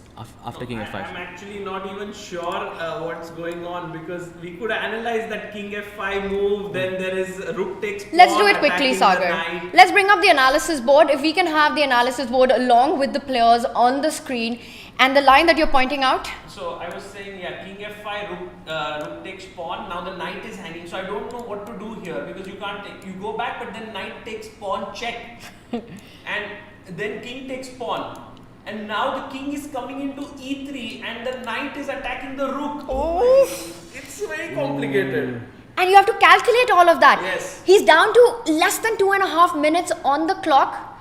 It is an increment of 10 seconds with every move that you make, but Pragg can feel it, but he has to calculate, not only calculate, he has to evaluate the line at the end. And he has to sense it, that this is the moment. It's not easy to sense it. Here the bar dropped, but Pragg didn't see any bar dropping. It's just still the continuation of the same game. It's also a very hard move to play king f5, because right now he has an extra pawn, but in that last position the pawns were equal. Magnus reacts. Did you see that? Immediately after the rook went back, I think Magnus saw king to f5. He just came back on his chair, had a head shake and made his move. Magnus saw that line. But you know what? Pragg can now go back to a2 because Magnus went back with his king. But I don't think Magnus will repeat. Magnus will not repeat. He will not. I will be surprised if Pragg repeats, unless he's seen king to f5 this time. I think Pragg is ambitious here. But his confidence might be dropping a bit, Tanya, Sahaj, because look at the time on the clock. 1 minute 45 seconds. Maybe he plays rook a2 just Okay, it's rook a2. Guys, he's repeated. Magnus will not go because he has seen this line. You know what? I'm not going to bet my house on this. Do it. Not betting that, but Sagar, the thing is, we saw the reaction Magnus had when Pragg went back rook a7. He knows that after king e1, he does it. He played it, Tanya. Bishop f1. Bishop f1. My house is just happy with that You were right absolutely right about this. Is he going to go back rook a7 now? Isn't that a 3-4 now. Oh repetition? wait, what happened? Nothing. But do you think he would do that? But his pawn on b7 is attacked. Is there any other move here apart from that repetition? Because I think Magnus could be happy with a draw here. Of course, he's down a pawn right now. There's pressure on him. But rook takes pawn, you always have this idea, right, of coming back with the knight. As long as the king is on this square, the e pawn is pinned and the d3 pawn is vulnerable. But what a miss by Praggnanandhaa, that opportunity that he had, Sagar. Right, but right now he can still continue with knight c1 as the engine points out. I'm not so sure if Pragg will be brave enough to do that. This is a big moment. Will Pragg continue or go back rook a7 and take it? He goes back. a7. Wait, is bishop g2? If Magnus was to play bishop g2, is that a 3-4? It's a draw. I think it's a draw. No, it's not a draw because rook a2 will be 3 times. Okay. The rook came from a6 in that position. Yeah, you're right. Pragg is, I get the sense that Pragg is okay with the draw. You see, Magnus has played his bishop, asked this important question to Pragg, draw. Just not asked it. It's on the board. It's sort of like it's on the board. You know it can be over right here, right now. You just have to make one move, and that's so tempting with 50 seconds on the clock. Yeah, time is going to play a major role in Pragg's decision there. I think he'll take it. And what do you think, sir? I think he goes for the draw. I think he goes rook a2. Take it. Oh my god. With 40 seconds against Magnus, I'll take it. If he doesn't take it, then I don't think that's going to happen. No, come on. Yeah. Come on, Tanya. I want to believe he plays on, but the more he thinks, under 30 seconds. And the point is that now what is the move? You can't move your knight anywhere. King moving forward. Now the difference is white's king comes forward. You know you have to move your bishop. 19 seconds, he's going for it, Sagar. He's going for it. Guys, I think you're right. Yeah. I mean, if he doesn't go for it, it's on the board. But he could claim a draw. Now, what if Magnus says, I don't want to draw and play Exactly. something else? Down a pawn. Pragg is also wanting to play on. Pragg doesn't want to claim. Otherwise, he would have stopped the clock and called the arbiter. Because psychologically, right, you're up a pawn. You don't want to be the one who's sort of making a claim for a draw. I really want it at this moment. But no, the time. Oh, he does it. He He's does it. claiming. He does it. He claims Magnus it. is claiming. Magnus is claiming. Okay. Pragg will be like, okay, Magnus, let's agree. Why are you calling the arbiter? And Magnus is definitely the one. Both of them are claiming. He's It's also like, come like, quickly. I will accept. We've got another round to play. A 3-fold repetition as the arbiter comes to confirm that. I think the arbiter. And it is a 3-fold. We have a asks repetition Ask here. the opponent whether you agree. And I think no, he did not. Okay, he just went. Pragg knows that it's a draw, but perhaps just. So Sagar, in this situation, does Pragg have to agree, or if he just agrees, do they have to still check, or do they just? No, if he agrees, it's a draw because the player has claimed for a draw. The only reason why the arbiter is checking because the opponent hasn't agreed. Yeah. Right. Okay. Okay, and really quickly, I think this one will end because we do have a confirmation that it is a 3-fold draw. And there we have the handshakes. Magnus Carlsen, Praggnanandhaa ends in a draw. And I think he's just pointing that line out to Pragg. But we quickly have to move on because Arjun versus Nihal. The position has liquidated in a big way. But Nihal is on 14 seconds right now. So if we quickly move on to our other board, as this one has indeed ended. Yeah, now Arjun Nihal here. It looks drawish because of the queen end game, but the time is going to play a crucial role. Although I feel they both will be able to hold this. I feel, Sagar bhai, that queen endings are very, very tricky. Unless there is a repetition, I feel Arjun is gonna go for a draw here, gonna go for a win here. Really? Because I think the king can go all the way up, to a5, and the time is also gonna play a very big factor. He has 6 seconds, 4 seconds on the clock. Wow. We all know how ambitious Arjun is, so maybe Sahaj, you are right. He might just continue playing here. Yeah, he brings the king. Brings the king. Tanya, what do you think? It's game on, especially when you're playing on seconds. White seems to have a slightly healthier pawn formation right now. Whoa, that's a pawn sacrifice, but you want to give a check on b5 next. Yeah. So that's not really losing a pawn, and a good move there by Nihal, kind of equalizing the position. Maybe there is queen d5 here, just centralize the queen, and you still have that a7 pawn to play for. Right. And the funny thing is, right now all the games that are going on are roughly balanced. Even the fact that we are under time pressure. Sagar, if there's a game, Sahaj, a game that catches your attention, let me know. Right now, this one, Arjun, he's got 3 seconds on the... No, there was a little bit of a time delay. Oh, he doesn't have time on the clock. He's playing on his final few seconds. No, but 10 He second does. increments, It's quite a bit. He does centralize the queen. Does he take with the king, Sagar bhai, do you think? Because then he has a passed pawn, and maybe he can... Crucial moment then. He's definitely thinking. C takes, I think, is a safer option, but king takes is where you take the risk. Oh, he gives a check first. He's going to decide in the next move. Queen also possible. Wow. Also, I think he can just keep checking for as long as he's allowed to. He can. For example, if the king goes to the last rank, your queen can give a check again. If the king comes one step forward, you can give a check on the light squares. True, absolutely right. Actually, both the players have such good sense of this 10-second increment. They are letting their clock run right down to the last 2-3 seconds and then making a move. Not good for my heart, for sure. He takes doesn't with the repeat. Is Arjun playing for more here, Saj? I think so, because he's got the king on the queen side, and he's hoping for a scenario, Sagar bhai, where Nihal takes the pawn on g2, and somehow he wins the pawn on a7, and maybe there can be some imbalance Oh, there. I think we're seeing a repetition, boys. Yes. Maybe he goes queen d2. No, he does centralize, and we've got handshakes. Oh, there's a draw. Arjun versus Nihal ends in a draw, and let's quickly move on to Vidit's board against Wesley, because both players are playing on seconds right now. So if we can get the players on the screen as well, and there we have it. not a big fan of Vidit's position because his king is a little bit exposed. Although he's going to win some pawns on the queen side, what if Wesley is able to coordinate his queen and knight? It will be dangerous for Vidit. True, but right now I have a question. Can I not just take the pawn on h6 and there is a repetition there if you take my knight?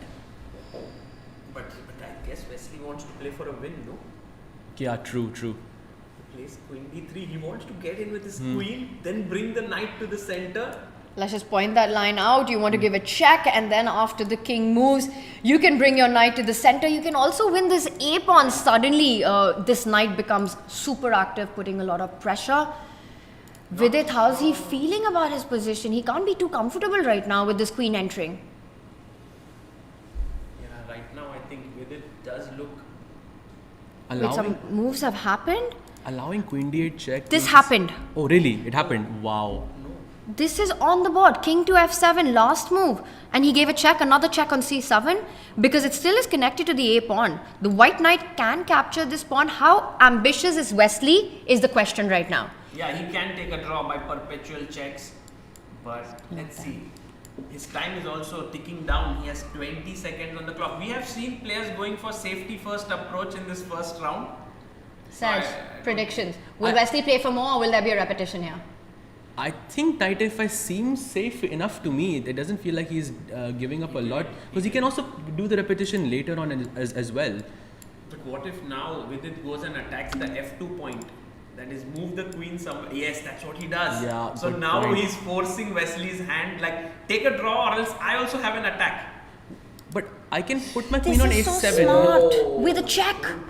I can put my queen on a7. With a check. Yes, and then knight and c6. then take the pawn. And the point of a7 is that f2 is attacked, is defended. Oh, this is. Did Vidit miss this? When the bar slowly creeps up. Because now when white knight takes the pawn, the black queen will also take the pawn. So we don't know. And he's got no time. Sorry, he played that last move with 2 seconds. Yeah, Vidit is feeling a bit shaky. So knight takes He pawn. took the pawn, and we were talking about this attack with the queen and knight. It's happening. The queen and knight, it's the most dangerous combination, and Vidit's king is also in the center. And he has. That's on intuition. He just 1 says second. the king will be in the center of the board. The king is bang center on the board, but he says I'm safe here. He's just gone for it. Stressful. Is there a mate? You don't know. The bar is right now saying black is okay, not completely lost, but it can happen at any moment. Practically, it feels very dangerous to be black here for sure. Maybe this queen d7 check. Yeah, queen d7 check. I think the bar also points out. This knight e5 afterwards. The problem is his king went. It was protected by the pawns, and now the king is completely out in the open, and the pawns are also left hanging. So maybe in some situation, he can lose the g6 pawn, and that can be a bit dangerous for him. He did give that check, and now where does the king go? Only one square, Sagar. Not so many options. Oh, knight e5. Hitting the queen, hitting the pawn. If Vidit manages to hold this, it will be a very good result for him. And it's equal material, equal pawns, queen and knight dynamic, but it's all about king's safety. Black's king is the one feeling the pressure, and Vidit Gujarati has just made a blunder. What's the winning move now? Not so simple. Queen c6 check. So I know there is no arrow, so there's more than one move for white here. Oh, Queen he gave a c6. check. And He now does queen find the b6 best move. guys to defend f2. That's I think the point. Again, that same concept. And then you win g6. And then and then take the pawn with your knight. Yeah, I think this is not looking good for Vidit. He's defended the f2 pawn, and now Wesley can get an extra pawn. Again, it's all about checking this black king, which is making Vidit's life so difficult, apart from having seconds on the clock. I think Wesley is going to pick up that g6 pawn right now. He takes it. Which means that now Wesley is a pawn up, and his king is also safe. I think his last hope, Vidit's last hope, I think is to play knight to d2 and hope for some queen f3, queen f1 type of ideas, and maybe something can happen there. I agree. That looks like the most. Yes, he does it. Great call. You are very right. But it looks like Wesley was expecting that because he immediately plays the move. And is the f pawn going to fall as well next? Or I just want to quickly show some. It falls with a check. With the check. But why did he play it there? It falls with a check. And now Oh, Can you not just trade? But you can just trade queens. Oh, Queen G4, Queen G4. That's a great point. Is that the Tanya. only move here, or are there other moves here that? I'm not sure, but it's the most human move here. You're up 2 pawns. You get rid of the pieces that are attacking your king. Yeah. Go into and winning endgame. It's such a Wesley move. It's the move he'll play. Oh, he doesn't. Wow. Because now he thought that maybe even if the queen gives a check, his king is safe in the side of the board, king h2. And actually, the evaluation bar likes the move that Wesley's played. Amazing. Brave move there by Wesley. Okay, h5 is protecting the pawn. And also stopping queen g4. Good point. No more queen trades. Good point. Because Vidit's only hope is that the pieces remain on the board. True. Somehow he can trick Wesley's king. Wesley's the most untrickable player ever. I mean, he's so solid once he gets a winning position. But in time trouble, Anything can happen. Anything can. To anyone. 22 seconds for Wesley, right? And 34 for Vidit. So Vidit gained a bit of time there. And Where's he Wesley, going? he's hesitating. Wait, that's a mistake. Is that It's a mistake. The bar dropped. We have no clue why. The engine points out the best move for Vidit is to give a check from f3. But it's not easy to understand what happens once the king moves. Maybe there's knight d4, I think. Okay, this is looks- but it's still hot. You want to displace that white queen from an active square where it defends a lot of important. And with it, he's thinking, he goes, He goes knight the other way. f1. But not the best idea there. Now the bar just simply climbs up. Just don't play king g2, right? Ooh, Because that's a then trick. That's a big trick. King g1 maybe. That would lose on the spot. Wesley, of course, spots it. Okay, he goes knight d2 again, and now it's also not easy to play for white here either, no? Yeah. Because that black king on d1 just feels so uncomfortable. You somehow. had to trade queens at that point. Yeah. I mean, why did Wesley not go for that? It just felt like you want to get rid of black's pieces. Is he repeating? He's repeated once. And Vidit is pretty sure that his move is great. He played it again. And now king moves up. Okay, knight d2 again. Queen f1 check maybe is the threat, Sagar bhai? It's India. Could be a queen coming in there. I feel like even though Wesley is winning, with less time and these black pieces so close, it's not easy. It's actually a bit scary. One wrong move by white and you could also be losing this position because your king is vulnerable, the knight needs to be defended. All of black's pieces have sort of found their way into your camp. You know, because black king is on d1, you know, Wesley doesn't have those checks anymore. Yeah. You know, that he had earlier, I think. So he can't even gain time with that repetition that he was doing a bit earlier. So yeah, looks a bit uncomfortable for The both of irony. them actually. Black's king is safest on the white queen square on d1, the other end of the board. Yeah, and somehow Vidit is playing quickly, he's gaining time, he's putting Wesley under pressure. I don't know if Wesley can figure out a win here, it's not easy. He's repeating, I guess they are repeating. What a save! I mean, I have to say, I mean, he's putting up a stellar defense here. Yeah. But it's not done. I have a feeling Wesley will find a way to continue, but it's hard to see what move he's about to make because Vidit would be happy to escape with a draw right now if the king comes back. I had a quick look at the bar and it points out knight to f4. On he the board. plays it. Dude, now he's giving up a pawn, queen takes f2. With a check. But it's the best move. Insane that Wesley found it. Insane. Insane. But explain that to us, Sahaj. What's going on here? He gives up the f2 pawn, he takes the h5 pawn, and that way, you know, he can get out of this sort of, his king, white's king is sort of trapped on h2, you know, and once the h5 pawn goes away, the king can also, you know, be a bit more free, and he can also push his own pawn, his own h pawn, and yeah, I think that's basically the I get crux. it. You win the H pawn and you're doing great. But what happens if black continues giving checks and trading that white king? He does it. The queen comes back. So he's now following your plan, you know, exchange the queens. Oh, can you go queen I almost blundered, by the way. I was just about to suggest queen to e2 check. I got very excited about that move. Oh, it's not working, yeah? G4 is, no, it's not working. But now what to do as white? Because you lost a key pawn, you're not winning the h5 pawn which you wanted.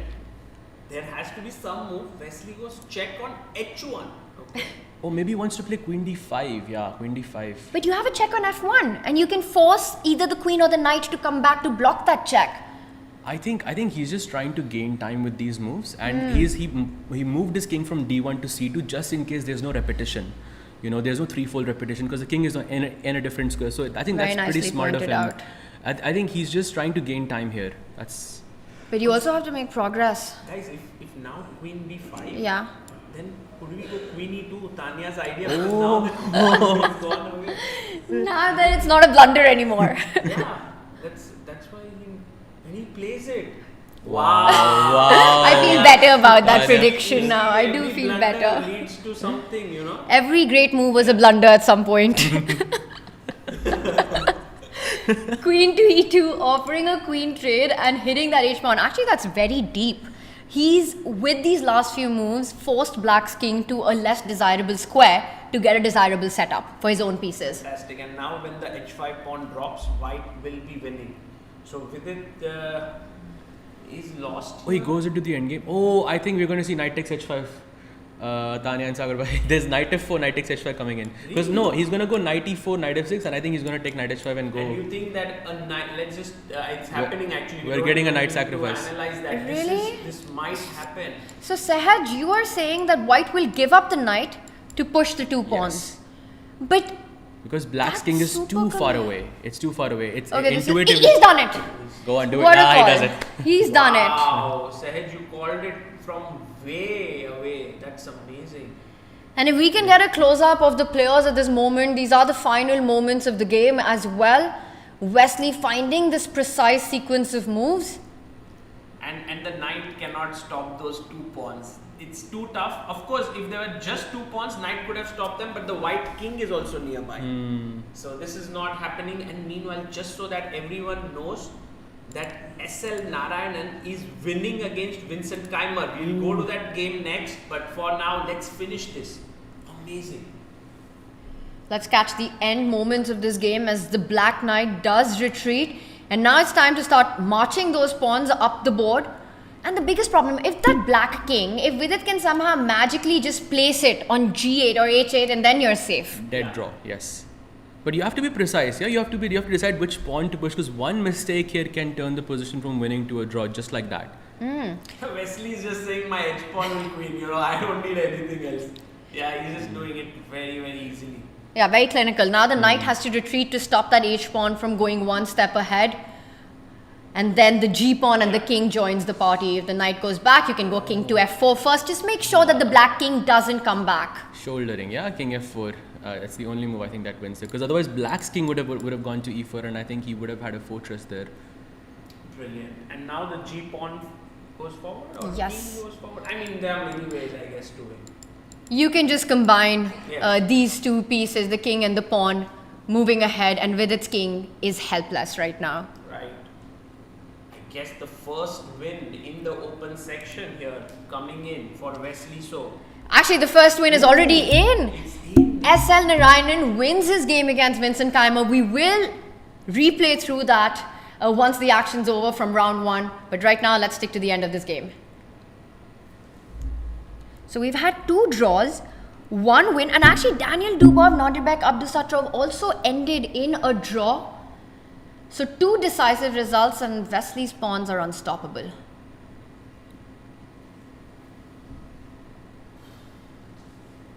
Yeah, I think this is over now. Pushes at 7, yeah. Yeah, Vidit resigns there. Wesley So showing some great technique at the end, holding his nerves under time pressure. Brilliant chess. He never let that win go by, you know, just maybe a minute, one move or two, Vidit had his chances, but apart from that, amazing. Amazing conversion there, technical play by Wesley at the end, you know, playing on seconds, not agreeing for the repetition. Both players analyzing, but there is another second round that is coming up. What was the most impressive thing about this round, Sagar, before we let you go, for you so far? For me, it was like how Wesley played here, but I mean, we didn't look at SL Narayanan's game in detail, but him winning this game against Vincent just shows that SL Narayanan is here not just to sort of, you know, hold his own, but he's going to go out there, beat these top players. And that's amazing, right, Saj? Because players like SL Naran and players like Arvind Chidambaram very often come into the shadow of these younger players who are winning tournaments, who are crossing these rating barriers. But the moment they get an opportunity, Arvind's play at the Chennai Grandmasters, SL Narayanan, he said it in the opening ceremony. He's so happy to get this chance, this platform. He's looking forward to playing against Magnus. They are so hungry and motivated for the wins. Absolutely, and he delivers, with that win against, Vincent also, I mean, correct me if I'm wrong, Sagar, but you would know this better than me, but Vincent generally has an amazing score against Indian players. Yeah. SL defeating him in the first round itself is very, very impressive. Yeah, I agree actually, and Vincent is, as they say, the greatest German player since Immanuel Lasker. Wow. So he is definitely a big sensation in Germany, in Europe, and here coming to the first game and SL beating him just shows the depth of Indian chess. Yeah, and right now we can see this game. I think you guys can go through this game. Thank you so much for having me here. I had a wonderful time going over this round, and I hope to join you guys again at some point.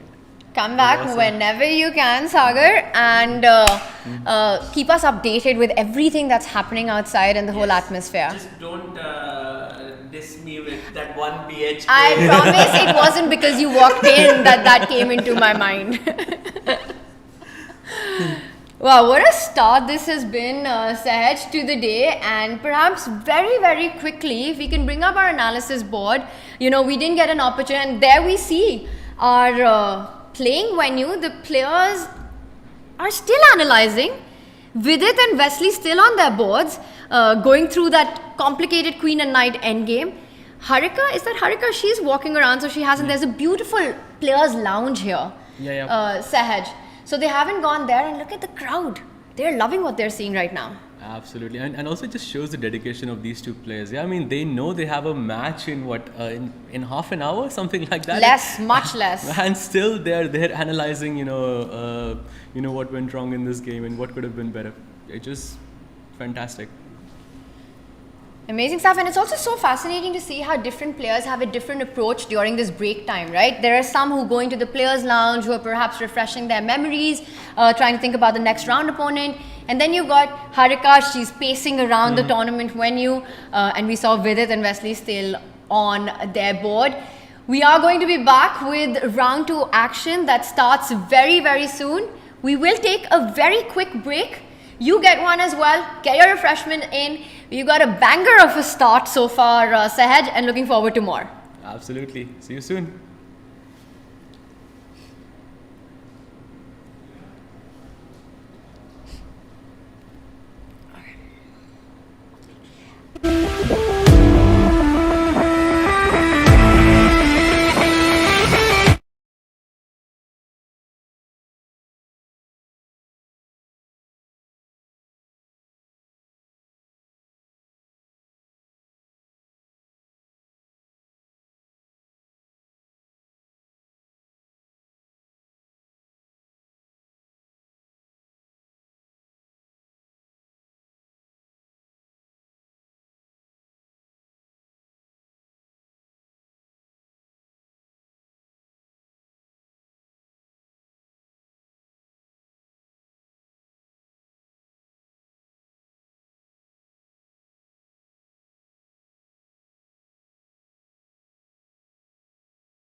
like maybe in the beginning.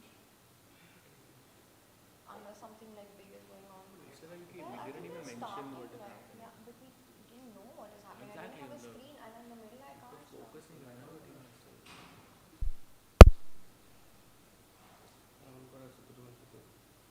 Start होने वाला है उन्हें बोलो countdown start कर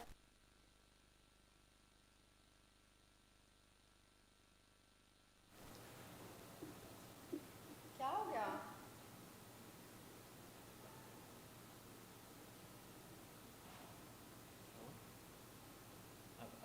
Should I sit here? Of course you have to sit. Come on, see, come. I thought he was coming here now. You come when you want. He comes whenever he wants. Oh, the matches have begun. Matches start हो गए उन्हें बोलो. हाँ, G3.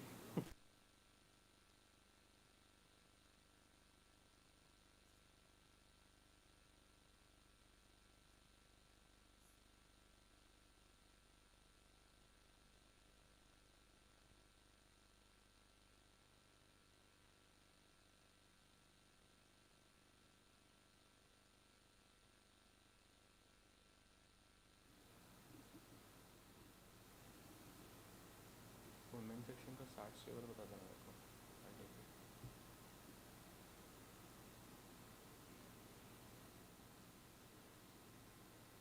Welcome back everyone to Tata Steel Chess India Rapid. This is round 2. I'm Tanya Sachdev. With me, Grandmaster Sahaj Grover. What a start we've had today, and round 2 action has already begun. Sahaj, I think we have to jump straight to it. Yes, let's do it. And you know, there's something crazy happening in this round. And I was just telling this to Tanya, you know, right before this started, that there's not a single game where anyone has played e4. I can't remember the last time that this happened in any event, Tanya. So the first round in the men's, we didn't have it. Also, another good news, this time we do have the women's board as well with us.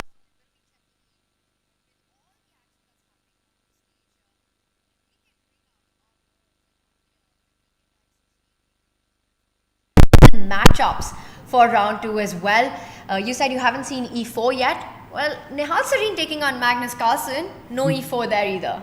No e4 on any board so far, which is insane to me, because it's supposed to be the most popular move. You know, at this level, you know, you expect e4 to be played almost. I mean, in 5 games at least you expect it, you know. But yeah, but still crazy games. Also, 2 identical games happening as far as I can see. Which we'll have the boards for you shortly. Yes, let's do that. If we can go over to the action as it's already underway. On our screen, we've got Vincent Keimer versus Nodirbek Abdusattorov. It's a clash between 2 youngsters. And there we've got Magnus versus Nihal. So Magnus, his second Indian opponent, his second Indian youngster in a row right in this one. That was a scare that he survived in round 1. Definitely, and you know, I think you know, now, you know, in the first round generally, you know, you tend to be not as, you know, awake, I want to say, for the lack of a better word, but you know, for like from round 2, because of that scare, I think now is going to be a lot more dangerous, I want to say. Magnus is always dangerous, but you know, I agree with you that he tends to have a slow start, and then once he picks up the momentum, he's unstoppable. Saj, take us through the first few moves of this game before we do a quick opening tour. Okay, so we have d4, knight f6 and knight f3. You know, at a lower level, people play this because they don't want to allow Benko, but I'm sure that's not the reason why Nihal tried it. He goes for e6, and now c4 is played. And Nihal, by the way, does not go for his trademark London system, which he plays a lot, by the way, in Blitz and Rapid formats. So he goes for c4, black plays d5, knight c3, and now d takes c4. So this is the first, I want to say, not a deviation from mainstream theory, but this is also mainstream theory these days. It's known as a Vienna gambit or Vienna system, Tanya? Well, it's a gambit if he doesn't pick up the c4 pawn is what I want to say. But it's a very combative opening, right? Because for now, Nihal has sacrificed this pawn, taken control of the center. We see these 2 beautiful pawns in the middle of the board. He's opened up the bishop. He wants to recapture, and Magnus does allow that. He says development over pawns right now, takes out his bishop. So no more a gambit. Just wait for the next move, Tanya. I just realized the moment I said it, no more a gambit until suddenly knight takes pawn. That's actually a big central pawn that you lose, and we will be setting our screen up correctly if we can do that. And knight takes pawn on the board.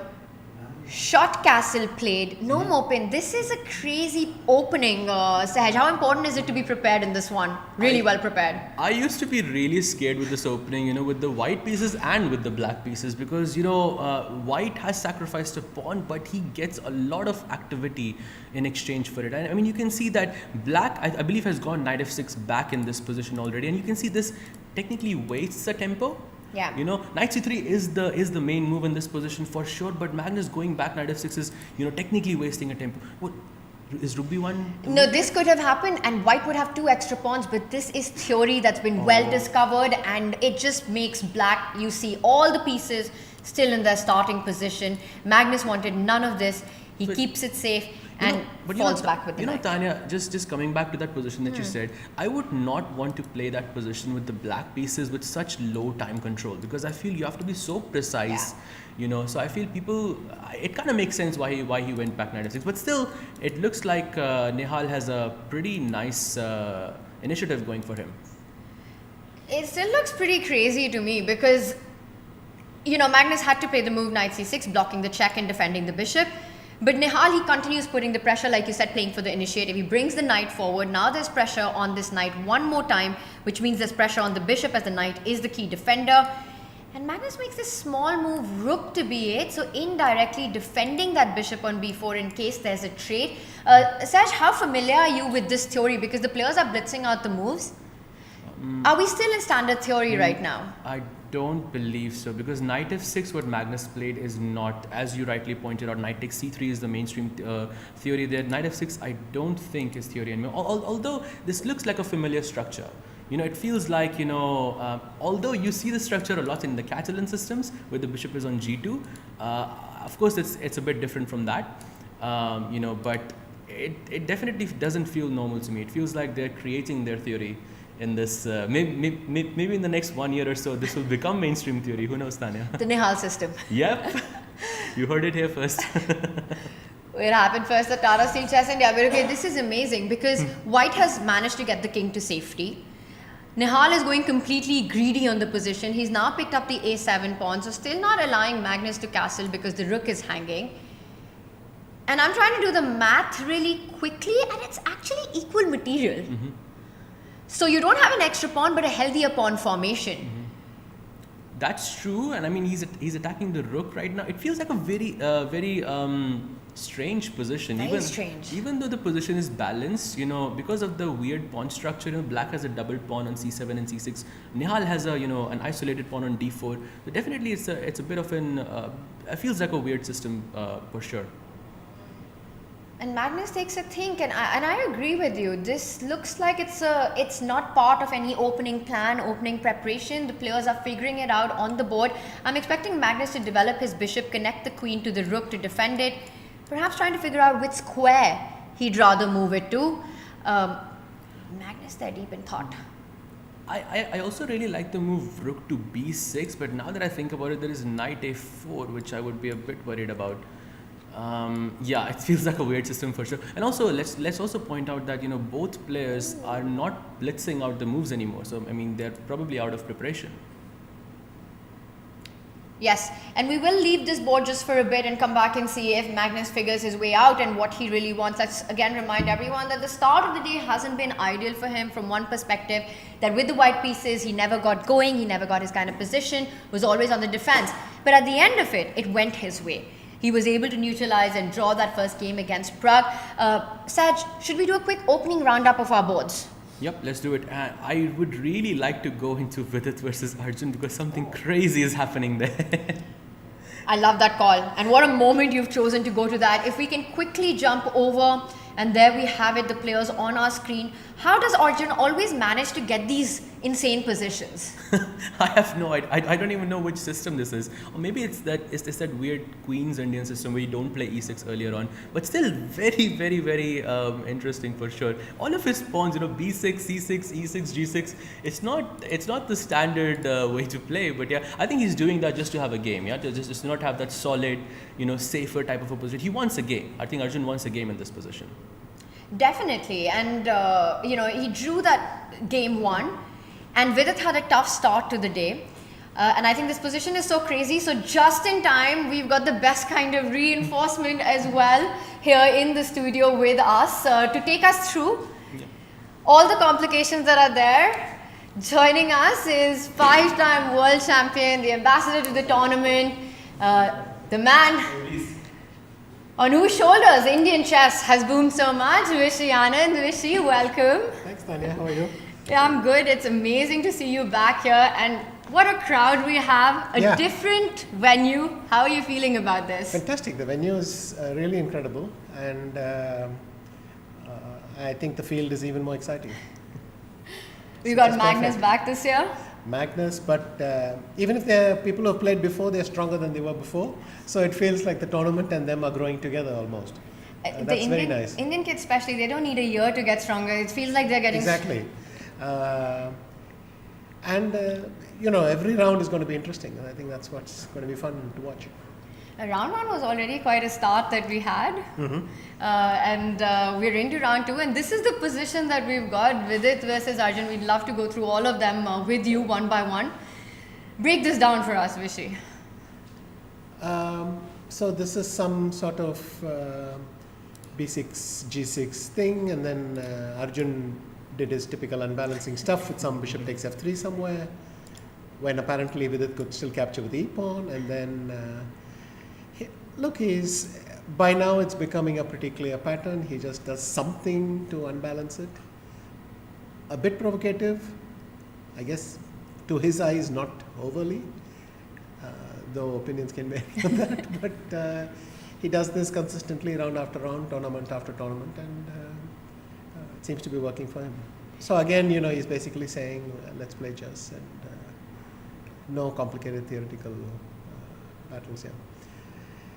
Having said that, having given away the 2 bishops, and it's hard to get very excited about Black's position. Maybe potentially there's a knight coming to d4. So I think, some maybe c5, knight c6, d4 at some later point. Definitely feels as if he has equalized. Because, when you play b6, g6, you are sort of giving up something. But I feel like Black is comfortable here. I think White needs a lot of precision to nail Black if you do these kinds of loose moves. And it's very hard to master that precision if you've just been caught at the board, because he is so easily to get it wrong that you just make some natural moves as well. But I mean, I'm sure that if White plays very exactly, it can have a bit of an advantage. But the nice thing about this kind of provocative stuff is also these f2, f3 pawns look a bit strange. A reversed Berlin? What does it look like exactly? I don't know, but it's... I'm not used to opposite sides as well. Yeah, instead of c7, c6, we flipped it to f2, f3, and I don't know. But certainly at this point, I don't think Arjun is significantly worse or anything. He's doing absolutely fine. That too, White can never play c5 because there's a knight landing on d5 and so on. So. It's so interesting to me because, Arjun's given that light squared bishop, just handed over the bishop pair.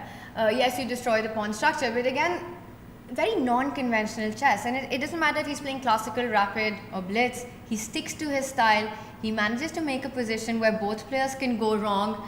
And sometimes it just feels that he pushes the boundaries and he gets away with it. Yes, like I said, it's a pattern across formats. In WR Masters, it was extreme. He was doing this in every match.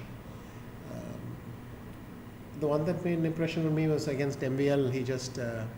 He went for the Rubinstein French, but then played a bishop d7 somewhere and allowed knight takes f6, g takes f6 with the bishop, which is mixing 2 systems. Just anything to say, look, I don't want to discuss theory with you. And he's doing this over and over again. So He really is. But in this position as Vidit, can he try to actually punish this provocative play? Because his king is safe. He started activity on the other side and perhaps looking at pushing this pawn even further? yes, but if you castle, I go a5, you go rook a b8. How dramatic is it? I don't think it's very much. Also, black can play knight f5. I think at this moment it's hard to do something better than bishop takes f5.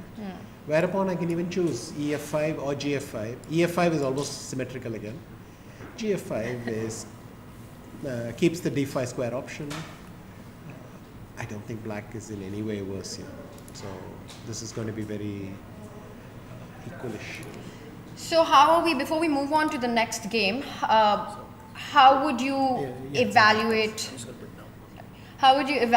this position? Who do you think is happier out of the opening?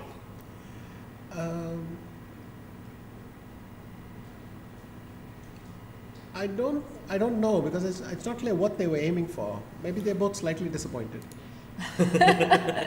I think Arjun was hoping for something more exciting, Yeah.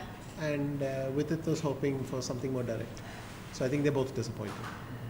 All right, it's still early. I mean, afterwards, when you ask them, they'll probably both say they were ecstatic. But anyway, for the moment, that's my We'll go to opinion on that.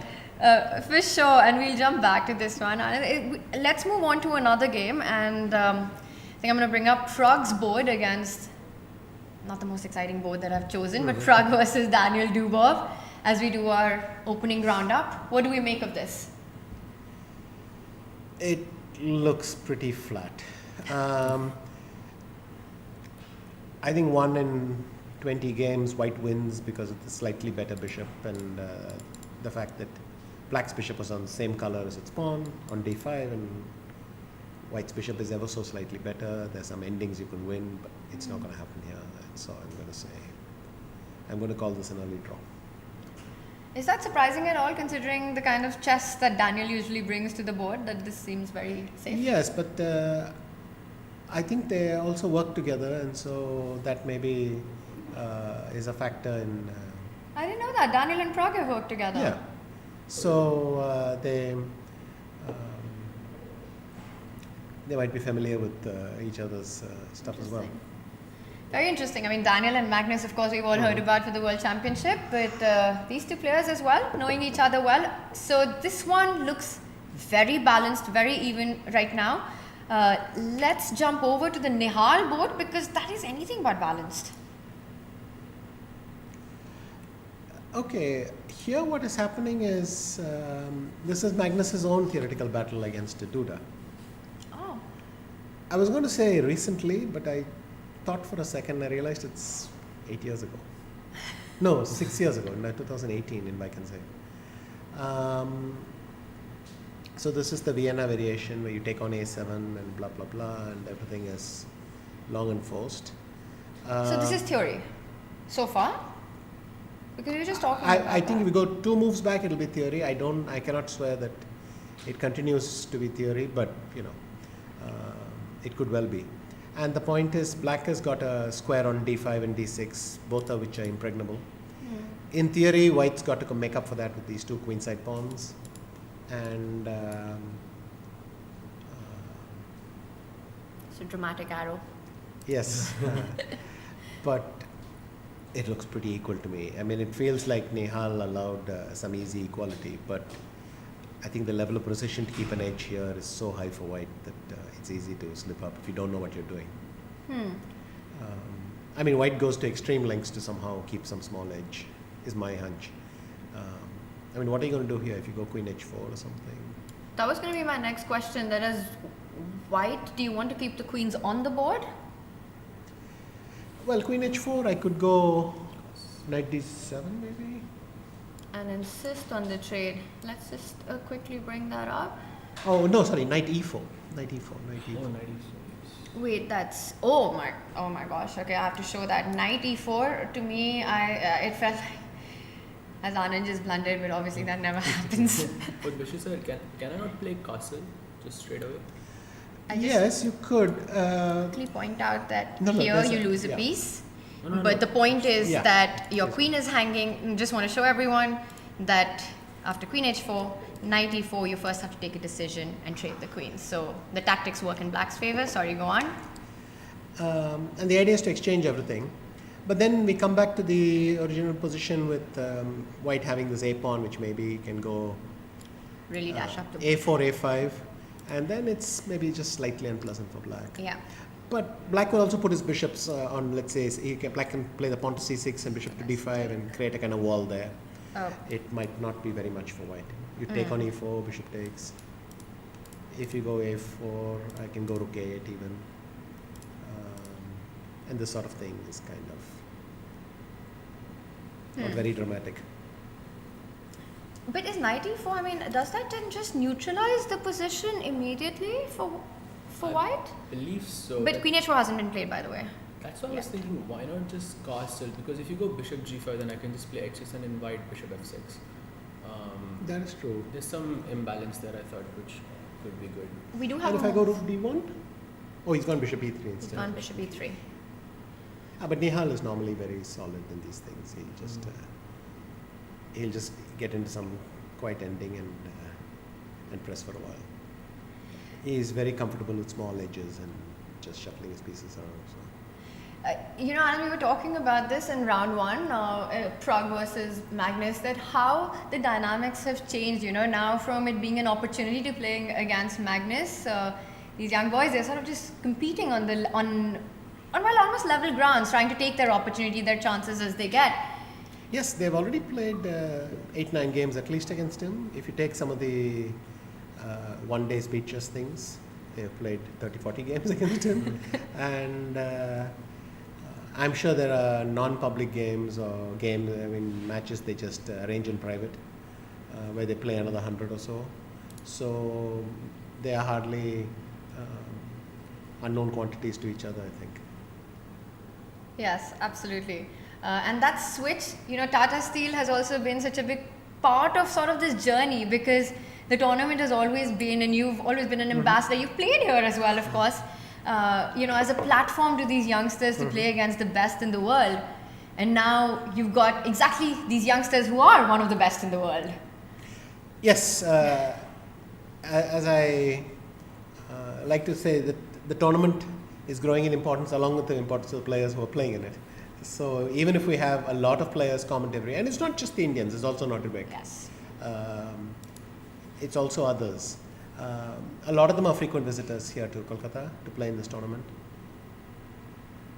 This looks typical Nodirbek provocation.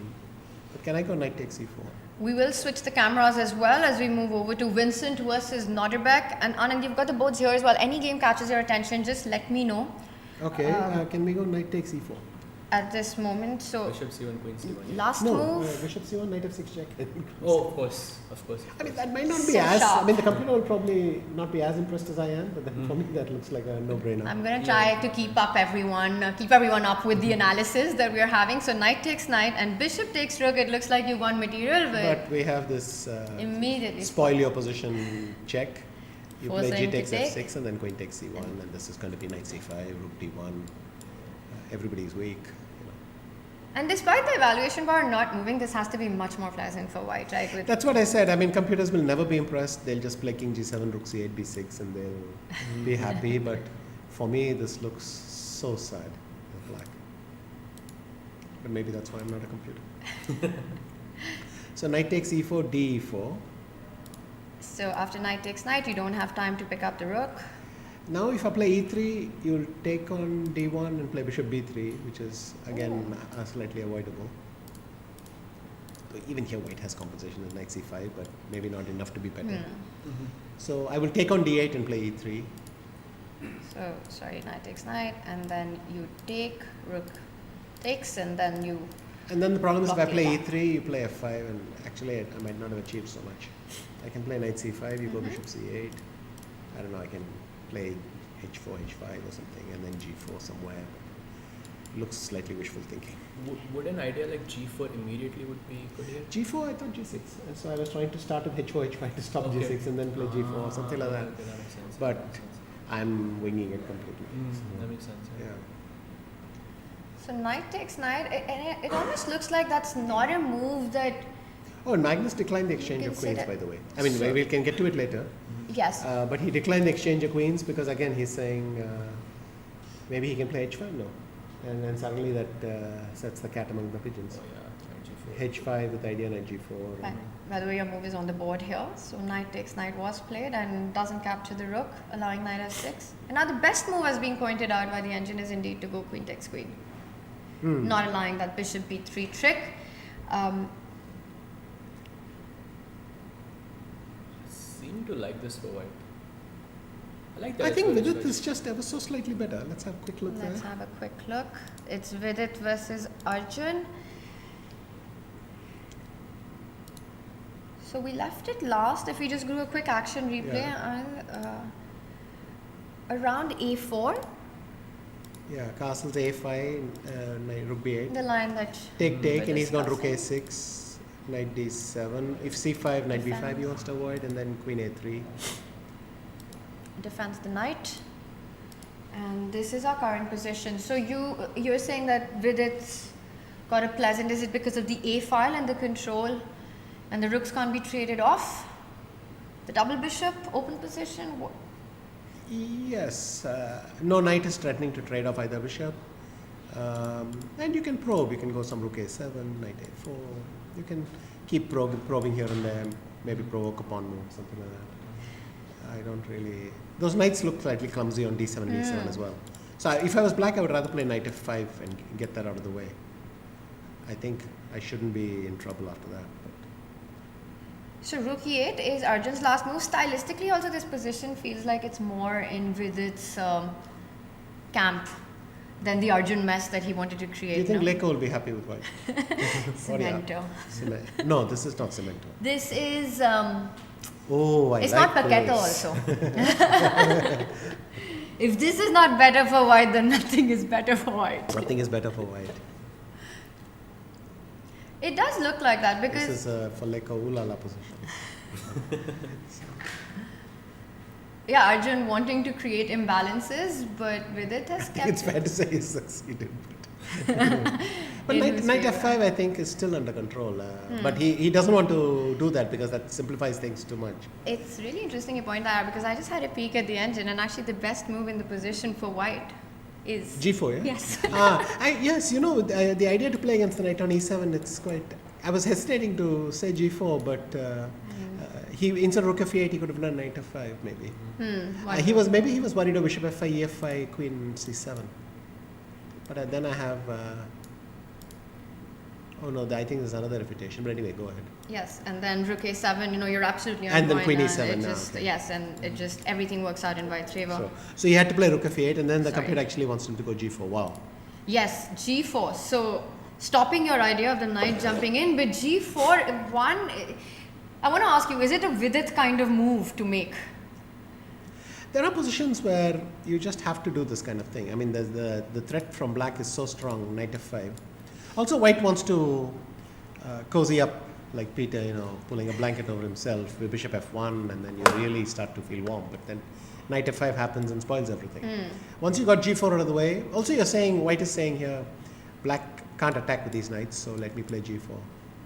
It's Take not away all unheard the of. square. I've seen it in King's Indians and things like that, where they just, if there's a knight threatening to come to f5, they just go g4. And having said that, I didn't get around to committing myself that far, but knight f5 did bother me. Sahaj, g4 is the kind of move which when you see it once, everything makes sense. Yeah. But on the board, I feel it's a very tough move to actually make and play. And What did Vidit play? He did he's something thinking, with he it. hasn't made a move yet. He made a move now. Oh, he did. He didn't go for g4. He played bishop to e4. Oh, So come on with it. What is this? you're not happy with this move. Well, he's just lost a move, right? If knight f5, bishop f5, he's just lost a move. But basically, maybe he is saying that his pieces can't be improved much anyway. I mean, tell me, improve one piece of white. It's. So yeah, bishop f5, e5. rook a7, but maybe it doesn't get you anywhere because black always has this move. Yeah. Is there any argument to be made with trying to get your queen to d6 after bishop takes knight? Yes, but queen d6, if I go knight e5, you have a problem defending c4, I think. Can you b3 then? Then there are a lot of tactics. Knight Knight c4. c4 is also Yeah. whatever. Very interesting. So bishop e4, centralizing the bishop, but it really doesn't stop black's idea. And Arjun's looking for any way to try to get some activity here, no? So knight f5. Knight c5 is another idea. You really just want to give one of the knights to the bishop. Yeah. I thought you were always team knight, But these knights.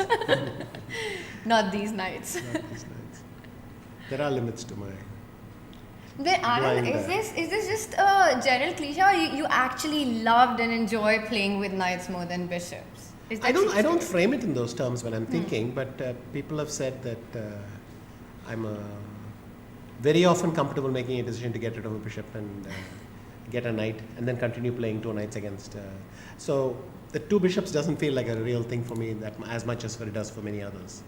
So there are others who are much more sensitive to having two bishops, and I'm quite flippant about accepting the two. The Well, knights. not the two bishops, single bishop, and do your worst to me kind of attitude. So There's a I pattern. definitely lean in that direction, but Yeah. it's not obviously it's not conscious. You don't tend to think in those terms. You make the best moves or what you think, but too many people have pointed it out for me to dismiss it. It's a bit of a pattern there. Yeah. So, okay, so this one, if Arjun does play knight f5 or knight c5, like you're pointing out, neutralizing essentially the bishop pair that Vidit has, things will be under control. Another game that you want to jump to, Sahaj? I'm still looking at knight c5. It looks really good actually. But I was looking at some ideas. Maybe I can go rook a7, rook b7, takes, and knight f4. What do you think? So about you that? take with Is that possible or not? with what? Not with the Might knight. just be a I pawn guess. up. But you have some bishop d4. I don't know. I was a Knight bit. takes I was a c5, bit queen afraid. b2. But then my knight is It's not much. better than yours. I'll take on b2 and then play rook b7 also. That's equal or maybe slightly. Well, wait, better? knight c5. Let's have a look. So knight c5, let's take it a little rook slow. So rook a7, the rook rook blocks. a7. You take with the Yeah. I queen. go queen takes b7, and now if I play b4, b4. you interpolate rook a8. That is maybe unpleasant. Yeah. And then you trade. Yeah. Yeah. So things still under balance. All right, we will check back in on this. Where do we go next? Is there a game we haven't seen so far? Wesley Srinath, as Srinath against Wesley. Sorry, Sunil Dutt. yes. You always get confused there. And a lot has happened in this one. But a similar pawn formation. So if we just move on to Narayan versus Wesley, we've got that in front of us. So the last move has a threat. Two bishops we've got doubled F pawns. A pin on the D file. But with these two bishops, I think it's easy to liquidate. Just going knight Only C5. pawns on one side. Knight c5, I go bishop d5. So white has an extra pawn, but it's not going to come to anything. No. Also because the pawns aren't exactly healthy. With the two pawns, it's difficult to make a passer. So I go bishop d5, some move like that. Next move, bishop e7. Hmm. I mean, I can trade my bishop for the knight quite easily, or keep on threatening, chasing the knight. It's hard to believe that SL will really manage to squeeze something out of this. Maybe you can go a4. I don't know, g3, h4. You are right. It's not much though. No, the useful moves is just at some point you'll run out and You'll run out of ideas. Yeah. You know, for SL, it's his debut here at the Tata Steel Chess India, and it just means so much to these players to be motivated to play, to get this opportunity, because often, you know, you've got so many of these youngsters and you're under their shadow, right? Everybody's talking about Gukesh and Arjun and Pragg and Nihal. So for Arvind's performance in Chennai, for example, Yeah. and for SL to be here, he had a great game one, a great start. He won his first game against Winston. yes, I think he's probably still slightly relieved at that because he at some point his position looked very difficult. Straight out of when he had this b3 pawn, he just mixed up something. I mean, he'll press a little bit against Wesley, but I don't know how real his chances are. He's played a4, by the way. I mean, he's got quite a bit of a time advantage as well. So, in fact, bishop d5 did happen, and this is the position on the board. So, just to wrap this game up, for Wesley, the aim is to, if he can, to try to get an opposite color bishop, and White's got an extra pawn, but you don't really see a way to make progress. I don't see how White's going to exchange the right pair of bishops, leave a knight, and still have space. I mean, the black king is already threatening to come to d6 and be active. So, as White, Anand, your aim is to try to trade off the light square bishop. If I could trade off the light square bishops and put a knight on c4 or something, and I could bring my king to d3, that's almost like the maximum I could achieve. 4 versus 3 is still hard to convert with 2 f pawns, but what I'm worried about for SL here is that if king d6 and bishop c6, and then I've actually traded off light square bishops, but that king is so active. So you still have to protect the g2 pawn, so you'll have to make one pass move for that, f3 or g3, let's say. I go king d6, knight d3, and now suddenly bishop c6, creating a pass pawn. If I take knight e5 check, no? King d5 Whoa, or king c5, and then King you're just C5. coming in, and who is playing for what? But yeah, bishop is I hanging. mean something like this. To be honest, I hadn't picked up on knight e5. I was going to come king d5 c4, but anyway, the point is it'll be much harder to do something with a knight than with this king and a pawn. But it's amazing White because also your has- instincts are totally on point here. You just, the computer's pointing out that you simply go bishop c7, stopping the knight from really coming anywhere, and then the king is coming back, picking up this a pawn, and the a5 pawn is very strong. I mean that it's not that Wesley only has to play for a draw. He, if White drifts, Wesley can suddenly try for more. So I mean, I think here it's a 2-result position, but once you take on f7 and black takes on a4, it's not a 2-result position I'm anymore. actually kind of relieved he went bishop b6, because after bishop c6, I still think it's a decent shot.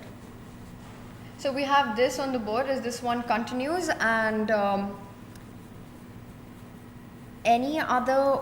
I mean, what Wesley's doing is very beautiful, but it's not going to achieve anything. But if he had managed to play bishop c6 and bring a king to d5, White has some decision. It could be a practical attempt, right? Yes, and I mean those two bishops look very, very powerful right now. It looks like more than enough compensation for that extra pawn. I don't think Wesley is worried about losing anymore even. Yeah. h4 looks a bit relaxed. I don't know if Wesley will try bishop c6 here. And we were just talking about how White might want that trade, but it's interesting how the black's king activity and That outshines everything else, right? yeah. And Wesley, he won a great game against Vidit in the previous round as well. Yes, Did you see? I mean, Yeah. hung in there and collected. Somehow he managed to lose the f2 pawn and then exchange queens and then win the. Yeah. Well, that was amazing. And we'll leave Bishop this. c6 that's got to be a serious try here. Sorry. Because also White has to defend f2 and so on. Maybe he's thinking about that because it's also sort of a committal decision, right? When you trade these bishops in this kind of a position, Yeah. you know you can just sit solid. He first takes control. So maybe he does want to do that, but not allow knight e5 in any position. But the thing is, if he waits, now if I go knight c1, I think probably it's just a draw. So maybe Wesley didn't even realize that he could even have chances to play for more. After knight I think c1, he's black been. can- After knight c1, black can just say pass, no? There's nothing. That's true. I would have to play f3 and then king d2, knight e2, and then. King d2 also f3 is hanging. No, that's why I play f3. Oh, yeah, F3 okay, I is can't even hanging move. on. Yeah, Like nothing. maybe knight e1, c2 or something. Maybe knight e1, c2 is a better way to go, but. Or knight e3, yeah, maybe that. But still, bishop c6 is just that bit awkward We love because that I have idea. to defend this pawn. Actually, White might be safer with the bishop on c2. Exactly on b5, it's horribly placed to That's a shame. cope with bishop c6. I could maybe play f5 here. You mean after f6 in this position Yeah. to just go f5? Because if we go bishop c6, I take, and I go knight f4. But I have bishop e4, no? That's a clear draw, no? Yeah, but Let's I'm show trying this to make a line draw. first. Oh, white? Oh, you're right. Well, you see my thread. I'm worried about bishop c6 enough that thing. So now suddenly I could go for the g7 pawn, and then I'll create some Very nice.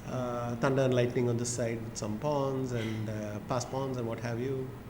Also, white can sacrifice if he collects a 2-pawn advantage on the king side, he can sacrifice the knight for the a-pawn and still draw. Thunder, lightning, these pawns are going to be raining down the board. Sorry, you had to put that in. So knight f4. In a wildly optimistic scenario. So we've got f6, so f5 is tempting, and sorry Saj, he decides to go for your other plan, rerouting the knight to greener pastures. Except they call now. Yeah, because the knight was just next to that pasture. So then bishop c6, and how exactly is white drawing this? Surely it's not. And you don't want to allow black, I think, to trade on b5 because that just gives you a clear passed pawn. So you have to take the decision to trade. And why would Wesley not give this a shot? You see, could he actually be worried about being worse? But you have to really get into trouble, right? That's a good point, yeah. Is this what happened? He hasn't made a decision yet. Okay, so if that happens, knight c2, and I go bishop. It's true, knight c2 attacks that. Now I can play king d5. Or king c5. King c5. King c5 as well. But what's the difference really? Just if you go knight e3, I have king b4. Yeah, okay, so king c5, that's true. What he's saying is knight e3 check, you can ignore it. But I can play knight e3 anyway. If we go king b4, I give a check, drag you back. Knight e3, I was thinking bishop e3. Is that possible?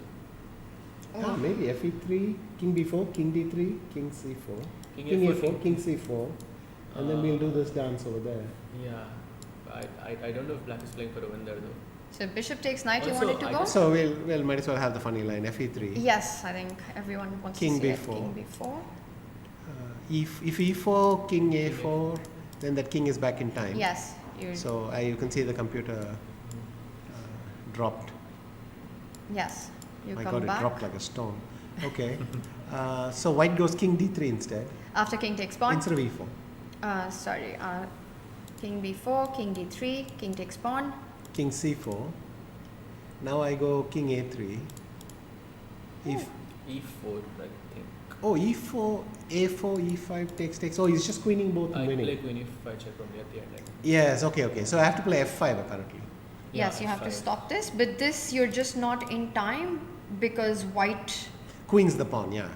Yes, and then you give a check, and then your king comes and you're up a pawn. No, you're not up a pawn in that position. Yeah, okay, we might as well show it. So yes. e5. E5, king b2. Or let's just take first.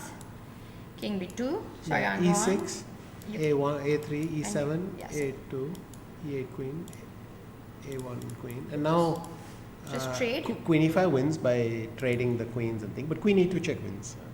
Oh, you've calculated a checkmate, have you? Well, this is this lovely position where you go king b1. Yes. And then king b3 is made. And There is no. If you remove all the pawns, it's still winning. Yes. So. You're just. But it's a bit too much when I can go for a winning king pawn ending or do this. I think we will move on to. But f5 would have saved the game. It seems okay. Yes. So in that line, a decision hasn't been made yet. So we're calculating knight c. But if Wesley hangs around another 2 moves, he will have only a draw to take. There'll be no bishop c6 anymore because the knight improves. I mean, look at the clock. By the way, he's taken a lot of time, and yes, he did, and it wasn't bishop c6. He played f5. Yeah, I think he's just taking the draw. Yes. But now knight c2 and knight e3 and well, white is not.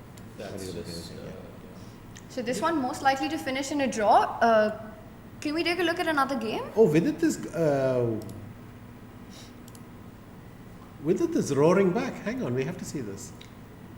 No, I think this is my analysis. We should just see what happened. Yes, so Vidit versus Arjun. Arjun, we've got some moves since we left it last. The knight came to e5, so not the moves we were looking at.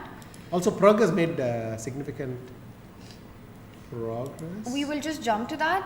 Yeah, there's quite some excitement. What happened here? Knight b5. So you can't take because the rook is hanging. So that's a 10. Well, no, it's even.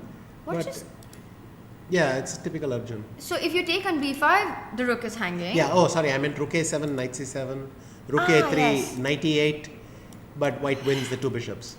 Yes. And this time you won't even hear me arguing that the knight's thing.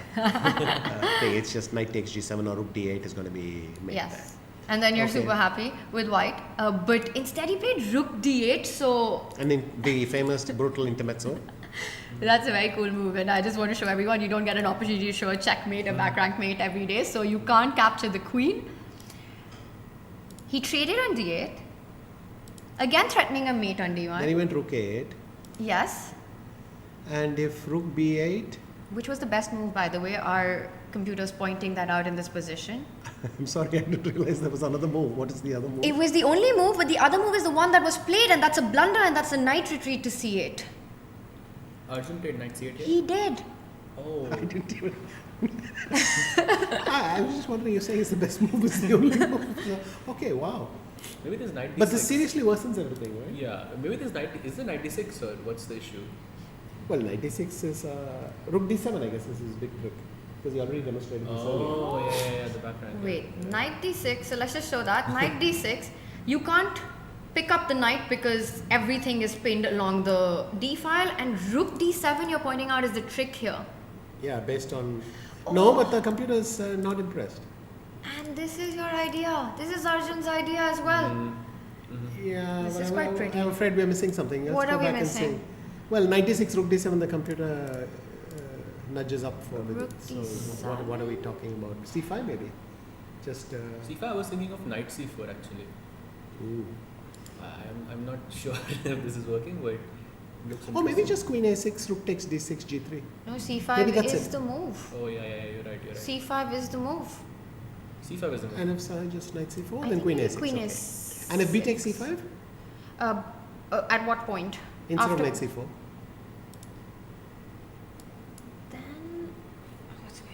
Yeah, computer is screaming for this queen a6 in every position Okay, then let's try and understand why he doesn't want to play queen a6 on move 1. instead of c5. Yeah. Okay, let's just bring everyone with us in this position. Knight c8 has just been played by Arjun. It's a blunder, and the line that we're looking at is knight d6, which looks like a very natural move. Rook d7, and here Anand, you want to play queen a6. a6. Rook takes d6. Okay, it seems to be an alternate. And you can play some g3, just get off the back rank, and I'm Yes. threatening rook takes c8. Yes, and there's no way to defend the knight. The computer seems to think this is the least best option, but it's still giving a serious advantage. It is. All every move c5, Yeah. queen a6, everything is kind of. Also, there's bishop h6 at the end, so I think this is over. Close to over. At the end, yeah. Yeah. But it did look like there was a defense after knight d6. The most attractive f8 or move for something. white. Must be some bishop f8. So trick. just can you just go back one move, Tanya? Yes. Here the computer says h3. I can see there is an arrow on Hmm. h3. So does that mean it's the only move in that position? The only move for a big advantage, So but not g3. G3 also. G3 is the second best move, so the best alternative for white here is to create an escape route for the king with either h3 or g3, but h3. And can you actually explain that to us? What is the difference here, Anand, between h3 and g3? Okay, let me explain it to myself. I'm happy to share it with you. h3, I was wondering what happens for knight takes c4, but then it's just queen d3 and family 4. Oh, that's beautiful. So if you trade, you. Is that in fact right? One sec. Bishop f8. Bishop takes d3. No, knight- bishop h6. Bishop h6. What? Don't take No. the queen. Don't take the Oh queen. yeah, you're right. There's no d6 square. There's h6. nothing. Bishop h6 wins. And it's only a check. Oh. that's Very right. beautiful. And a whole queen down and white's winning. Nice. Okay. So h3. H3. g3. There must be some queen takes f3 check. So g3 is also an advantage, and by the way, after g3, knight takes pawn is the best move. So queen d3. But there's some. Queen takes d3. Oh, maybe knight takes bishop comes with a check in the end after queen d1. Is it something like that in No, the queen same d3. line? I go bishop h6. Or let's say rook c8. Rook c8 check. Bishop, Bishop f8. f8. Bishop h6. And now the difference Hang is on a yes. second. So check. And And after knight king e3 knight check. e3 exactly. Oh, that is. And okay. this is beautiful, right? Because in the other line your king is on h2 and there's no check. Wait, but does this work? Can I not just Okay. go fe3? You give a check on e2. I go king h3. Queen f1 check. King h4. Sorry, queen e. Let's slow down a bit. Queen e2. King h3. You go Check. Queen f1 check and king h4. Why am I losing? g5. here? King g5. Oh, there's f6 and rook f7. Okay. Okay, I'm gonna point that out as well. This is just amazing stuff, and then suddenly Yes, yes, black's rook comes and saves the day. I think a bit more than saves the day. Yes. Okay. makes the day as well. So, So h3 was the clear. he's gone for g3. He's actually played g3. It's on the board. That's a pity. Why would you not play h3? Because it looks. But maybe this is a Catalan thing. Except the bishop's on e4 instead of g2. Maybe the king feels cozy on g2. Also, the line is extremely difficult, yeah, with this queen d1 and then suddenly knight e3, that being the big difference. You think that might be a factor? It's a little bit. It And look at is the a tough line, yeah. It's a very tough line. How are they doing in time? Vidit has spent what, 3-4 minutes on this? Yes, exactly. And he's under 3 minutes right now as well. So at some point you have to take that decision. But I see that it still gives an advantage to white. So there's an alternative line somewhere which does work for Vidit. So knight takes c4. Let's try and We figure it have out. to see that. Okay, I'm going to just turn this off. So knight takes pawn. And we're looking at queen d3. Yeah. Well, I think we should queen a6 maybe. No, but then queen d1 check, knight And d3 knight takes check. bishop. So this is the big threat, right? So wait, queen d3, got why can I not moves. just go bishop takes d3? I just want to see if what we're discussing has happened. Isn't So it- he did go. Okay, knight takes bishop, queen d3 is on the board. Okay, Queen- queen, And queen it's- he wants to go queen d3, queen d3 is a blunder. What? But why? Queen d3, bishop d3? Knight e3, rook c8, bishop f8, Oh, I missed knight e3. and in fact it may be nothing for white. So you take the queen back, and sorry, can you tell us how Knight this e3 is continues? something. Knight takes bishop, and there's just nothing. You just take the knight. Wow, and Vidit calculated this line through, right? Okay, he can't play bishop h6 in this. I think bishop f8 is on the board, and we saw that bishop to h6 runs into a perpetual in the best case scenario for white after bishop h6 and for black. Well, not for black, because black can win that position. Do you think Vidit has Yeah. seen bishop h6 and gone for this because he's slowed down? And now he'll double check and realize it's not working? I think he missed. And then realize that h3 was working and then just feel really bad about everything. I think he just missed knight e3. It's possible. Yeah, knight e3 is so tough. Wow, and h3 would have clinched it. Yes. I think he would have And missed. and you know, I don't know like how, but when you realize that in the middle of a game, that the difference between h3 and g3 was that your plan works in one and not in the other, it's not a happy moment. What do you think is going on right now? That's my idea. I think some of it, at least for me, is this cold sweat. The shiver down your spine when you realize that you've messed up slightly, or even more, but I don't know how much he realizes yet. Bishop d3, knight e3, and it's just a draw. Yes. There's nothing left in it for white. All his advantage is gone. That's kind of tough. But that he slowed down here and hasn't immediately captured, does that mean that perhaps his initial plan was to go for bishop h6? When he went into Certainly, this I line? think he saw bishop h6, but didn't appreciate why this is a problem. Knight e3, fe3 is just doesn't seem to work. Yeah, so queen d1 check, king g2, and then knight e3 check. That's a beautiful line, and marking the difference that if the king is on h2, if white had just played h3 instead of g3 and had the h2 square with it, would have been winning this position. Correct. Because the d6 square is taken by the other knight, which So- is finally revealed to be actually doing something. So I there's have nothing another he question. said. So why not bishop takes e3? No. Sorry. Oh wow, you have that much time, are you saying? Well, first of all, rook d7, I don't have bishop. Oh, okay. and then rook d8 and Oh, rook d. d7 is annoying. That's great. Rook d7 is annoying. Yeah, it doesn't work. And Vidit keeps thinking in this position. He's seen knight e3 now for No, of sure. course, which yeah, I is, think he saw it immediately. yeah.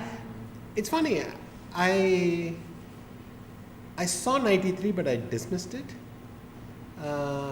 He's played bishop h6 by the way, and now Arjun is Well, immediately. he better hope that some king h3 is a draw at least.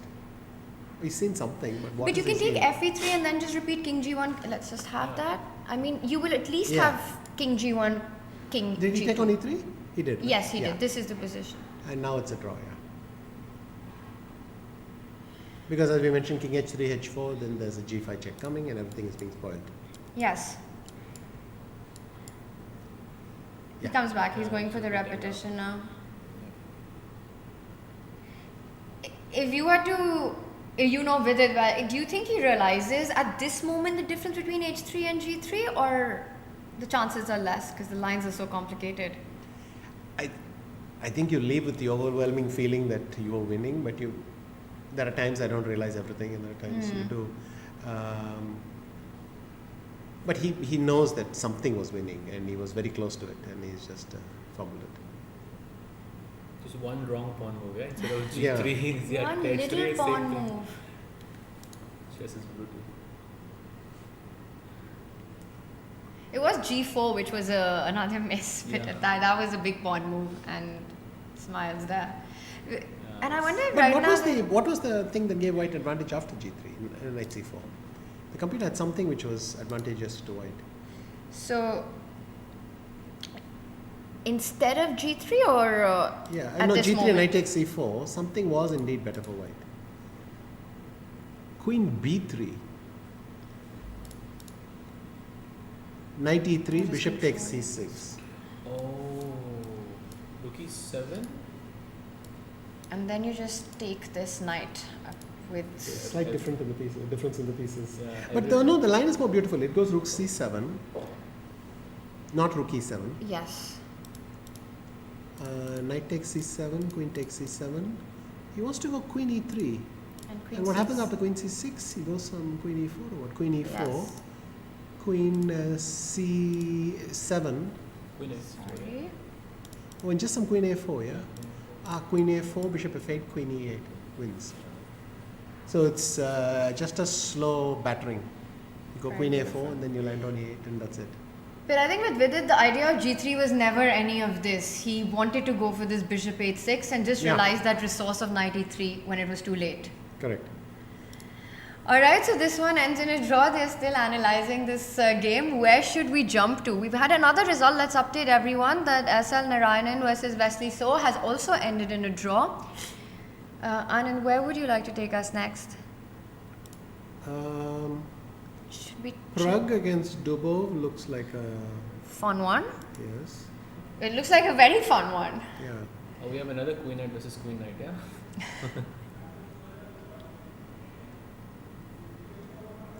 Wow, we're getting. It's not the only move, but our engine is pointing out the blue arrow that it's the best move in the position. Queen d3. Yes. It's funny, queen b4 loses because queen takes b4. Oh wow, and the pawns are just coming in. No, there's a specific for d6, Yes. And king f7. Now, if you remove the knight, the pawns wouldn't queen, but if you put the knight on g7, d7 that wins. is beautiful. And f6 check. And it's exactly the position of the knight which spoils it for black. So, okay. And also just want to point out that knight takes pawn is not possible because queen e6 Yeah. wins the That knight. should be better. Magnus is Queen d3 keeps the balance. Let's check in with. He's gone queen h3, also with the same idea of attacking the f5 pawn and just Yeah. giving a million checks. But it looks like white has good chances here, no? Or do you think it's a dead apparently, but it doesn't seem to be. I don't see an easy way forward because where does the king hide exactly? Maybe I'll go. Oh, I can't go king e3 ever. Oh yeah, I can go king. I can't go king e1 either. Yeah, you're right. Also, if I go king g2 and knight g3, you will take queen g3. I can wriggle out, right? King f1. If queen h1, I have knight g1, so you have to go to h3. Now maybe I go king g1 or king e1. Wait, hang on. King g1, I can go queen d1, h1, and then you can't allow me to take on d5 check. Sorry, king g1? Then queen g4. Queen g4, Yes. king f2. Thing is, you can't play knight Queen g3 ever. h4? Queen h4, knight e3, queen g3 is there. Yeah. Yes, let's just show that really nice tactics. And knight f5, and it's actually black whose a pawn or the h pawn will decide. So we do have moves, so let's just go back to live action here. Queen h3, and he's gone king e1. only move. Queen h1 because I cannot go to d2 because the queen takes d5 check. Oh, nice, yes. And that's the difference between h4 and h1. Yeah. So he has to give the check from here. Daniel has to find this. He's And about draw to. him back to f2, but I think he will.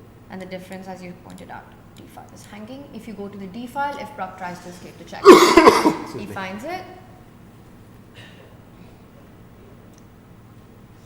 So this, it looks like, will end in a draw. And I want to check in with the Magnus game, Nihal and Magnus, because Nihal is down to 1 minute and 10 seconds, but that's never scary when it's Nihal. Yeah.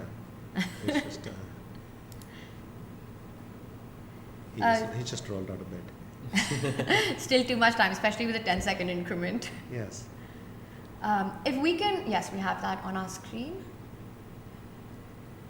But what about the position? What do we make of that? I'm trying to do the math. White has an extra pawn. Nihal? Yes, he does. But black should do something which is compensation-like. I don't know, queen b8. He's gone queen f8, maybe because I wanted a white bishop f6. Did he go f8 or e8? E8. E8, okay. I would have. So, But then if I throw in rook e2, where does he go? Queen b5 or what? I think rook e4. Ah, he's just going for that kind of thing. And if I go and bishop then f6 bishop here? f6? Then bishop f8 maybe? Mm-hmm. Just keep everything. Just good compensation. Yeah, There's it's no just, need to. as long as he has the e file, I think he should be. Yeah. Are you Oh, in fact, so there's nothing much happening here. really? Yeah, so we're not worried about the clock or anything. It's Magnus has things under control with his initiative. Yeah. Oh, but now he's thinking for a while. He's down to 30 seconds now. Also, white can't play bishop f6 because of queen e1 check. So Yes, and then you do f4. have to pause for. Actually, not completely. How does true. it work? No, it doesn't. Queen e1 check, king h2 actually works. Yeah, because bishop takes pawn g3, no? Yes, exactly. Can we just show that line? 1 second. I'll Yeah, just so bring bishop that. f6, queen e1 check is a mistake, I think. But I have And queen g3, no? This is the real mistake, right? G3. Sorry, Saj, what are you saying? Now queen Now G3. just take because you get rid of everything and then you take the bishop. Yeah, but this is an improvement for white. No, rook c7 must be better for white. Moves coming in. Let's see what they go for. It's rook e2. Rook e4. Yes, and now this is the line we were checking out. Saj, your move on the board. Rooks traded. Some bishop e5 and then. I kind of like white's position. It's an extra. Well, Magnus will just go b1, take on b2. Not an extra pawn for too long. I would really like this position for white if the pawn was on f2. Pawn on f4 is just making it very uncomfortable. Yeah, wide open spaces over here. So. Yeah, know, so this. You know, my coach used to say that the f pawn is the golden pawn. You should never touch it. Yes. So this one likely to also finish in a draw? Yes. Oh, d4. Is that ambitious? Probably has a right to be, no? Oh, by the way, But Funny. queen f3, but then he'll go queen e1 and then. and you're absolutely, that's the only move. Otherwise, black is better than. Okay, okay, yeah. Yes. Wow. He has to find this move. Magnus. Sorry, Nihal. And he does it. Didn't take that long.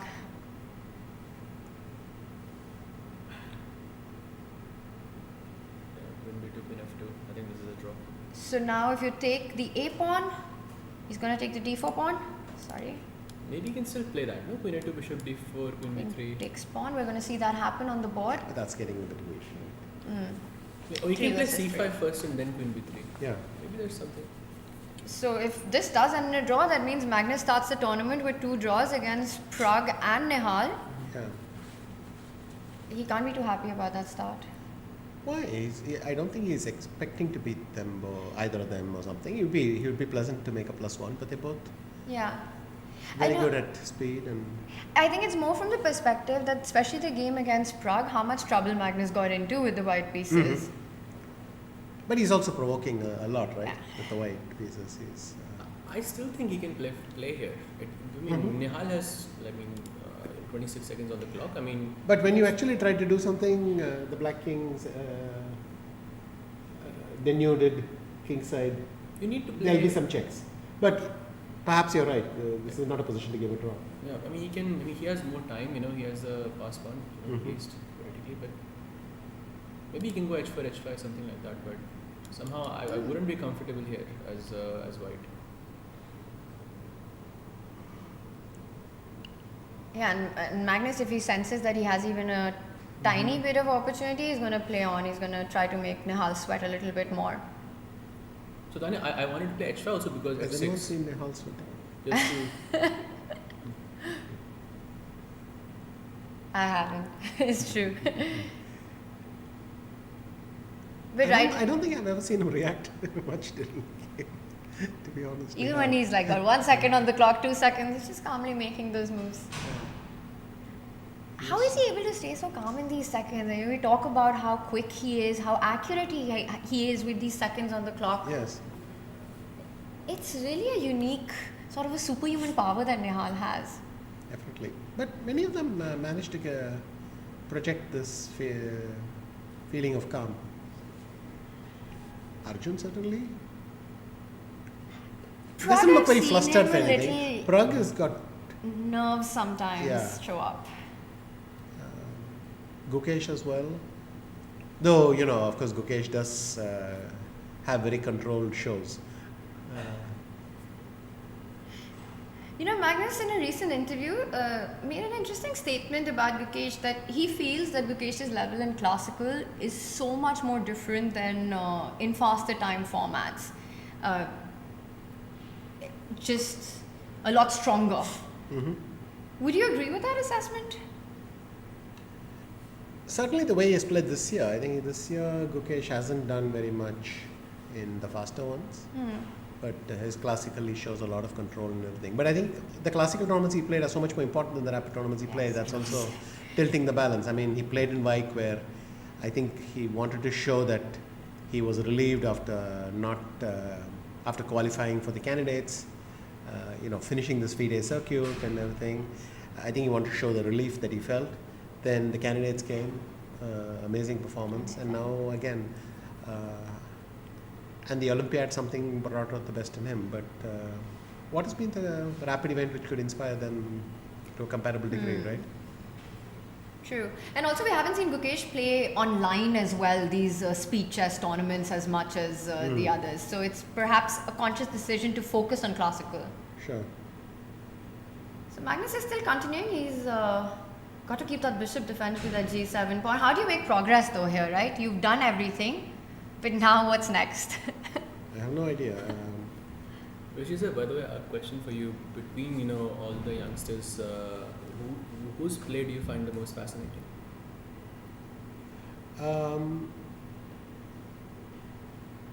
I mean, I have this recently watching Arjun. I have a feeling I should check all these lines he plays, and just what the hell is he doing, and how do you come up with this?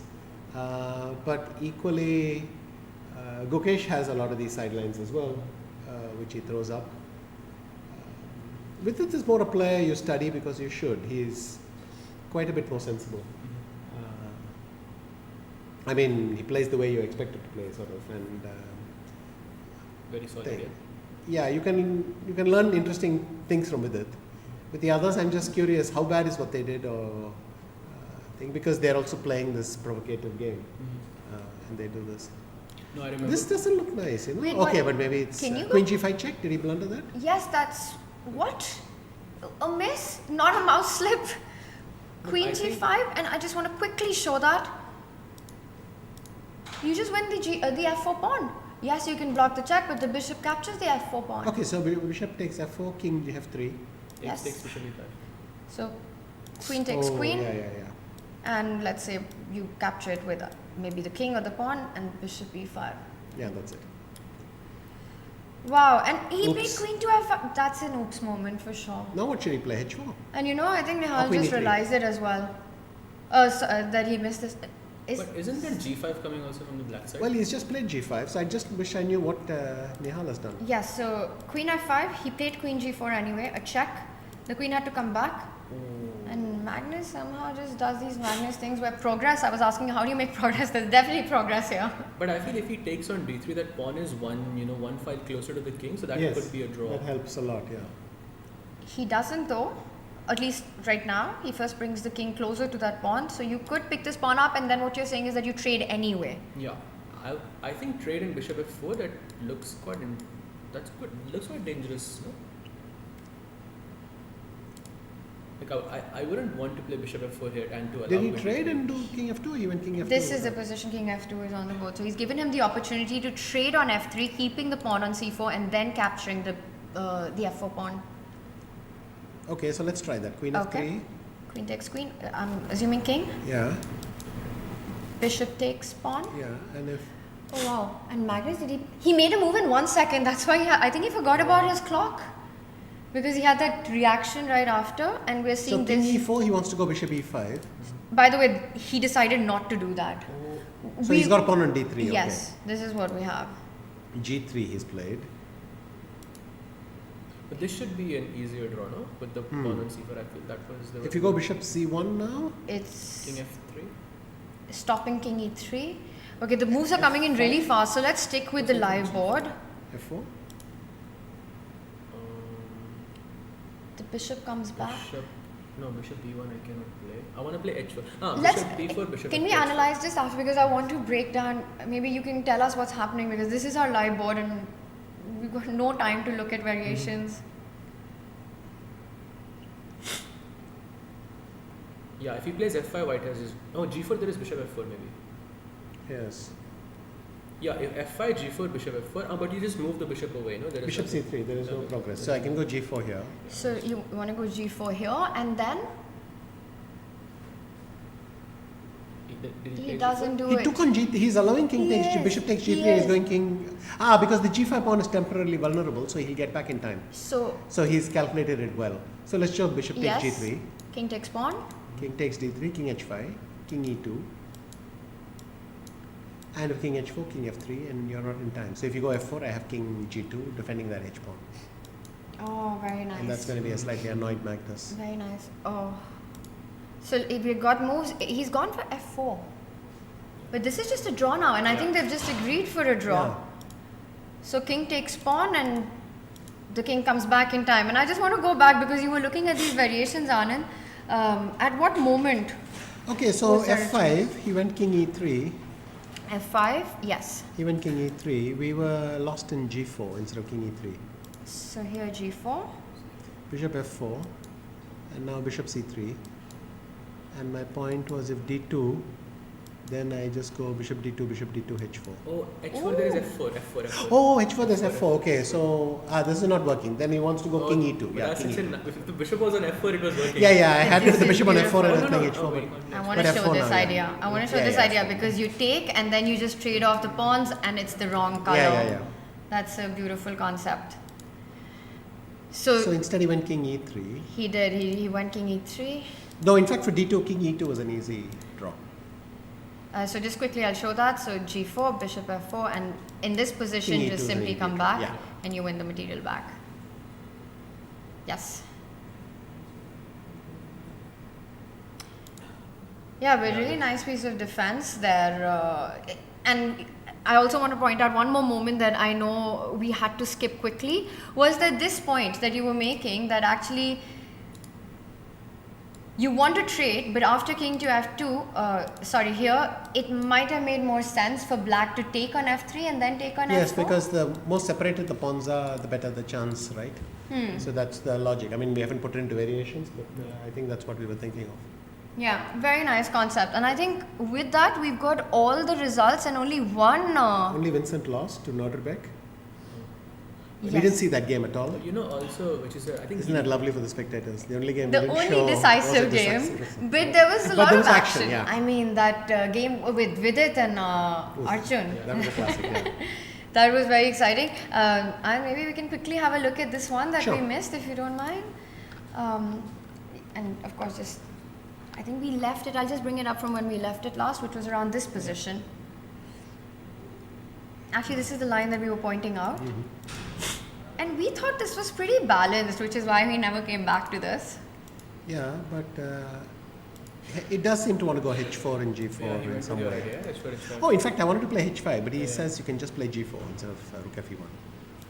So he doesn't even want to wait for h5. He's just going g5, g4, and if g6 he wants to play h5, then undermining the whole chain. So that would have been cute.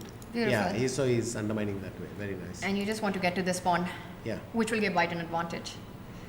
So that's the plan anyway. Rook fe1, bishop d6. The bishop Bishop came E5, back, I guess. so reroute. But Nodirbek was a pawn down for a long time, so something must have changed dramatically. Right now, all level. I'm wondering how we blundered this pawn. It looks like Nodirbek's the one who's getting ambitious here, Definitely. no? It already feels pretty comfortable for. What happened here? So pawn takes pawn and bishop h5. Yeah. Oh, he got the pawn like this. Okay, let's see 5. Just want to point out the bishop was hanging, develops, comes back, GH4. and you've got an extra pawn. But it still looks very active for black. Wait, king f1 was the only move there? Ah, there's bishop e2, sorry. There's knight f3? Bishop b5. Sorry, can we go through that? So his point was king Oh, yeah, f1, yeah, Yes. okay, you're right. bishop b5, Hanji. bishop e2, knight f3 threatening mate. But bishop b5 not only captures the bishop, it clears the square. So Yeah. something like that was flashing through Sahaj's mind. Also, there might be knight e6 at some point, which we're not paying Oh attention. yeah, knight e6 But as anyway. well. That just completely seals everything. Yeah, yeah. Because the rook was on g7, no? Yeah, you can just take that. Then he went king h2. And still looks like He's a a lot pawn of up. How did he lose this? I mean, black has awesome compensation, but Yeah, the king is still looks a bit unsafe even though we're in the end game. yeah, Comes so back. knight d3. Check. He could have played bishop b4 Sorry, when? instead of rook g8 check. Okay. Is there Knight knight takes knight Because and knight knight e5, then I c6? give rook g8 check. Oh, tricky. I want to show that. So bishop takes rook was my initial instinct with knight c6, but you got an intermezzo check and win the rook But next. he wants to go rook c7 check, So bishop e4, bishop e4, rook c7 check. king d6, rook c3. Oh, first you block the file and then you come back. This is so tricky.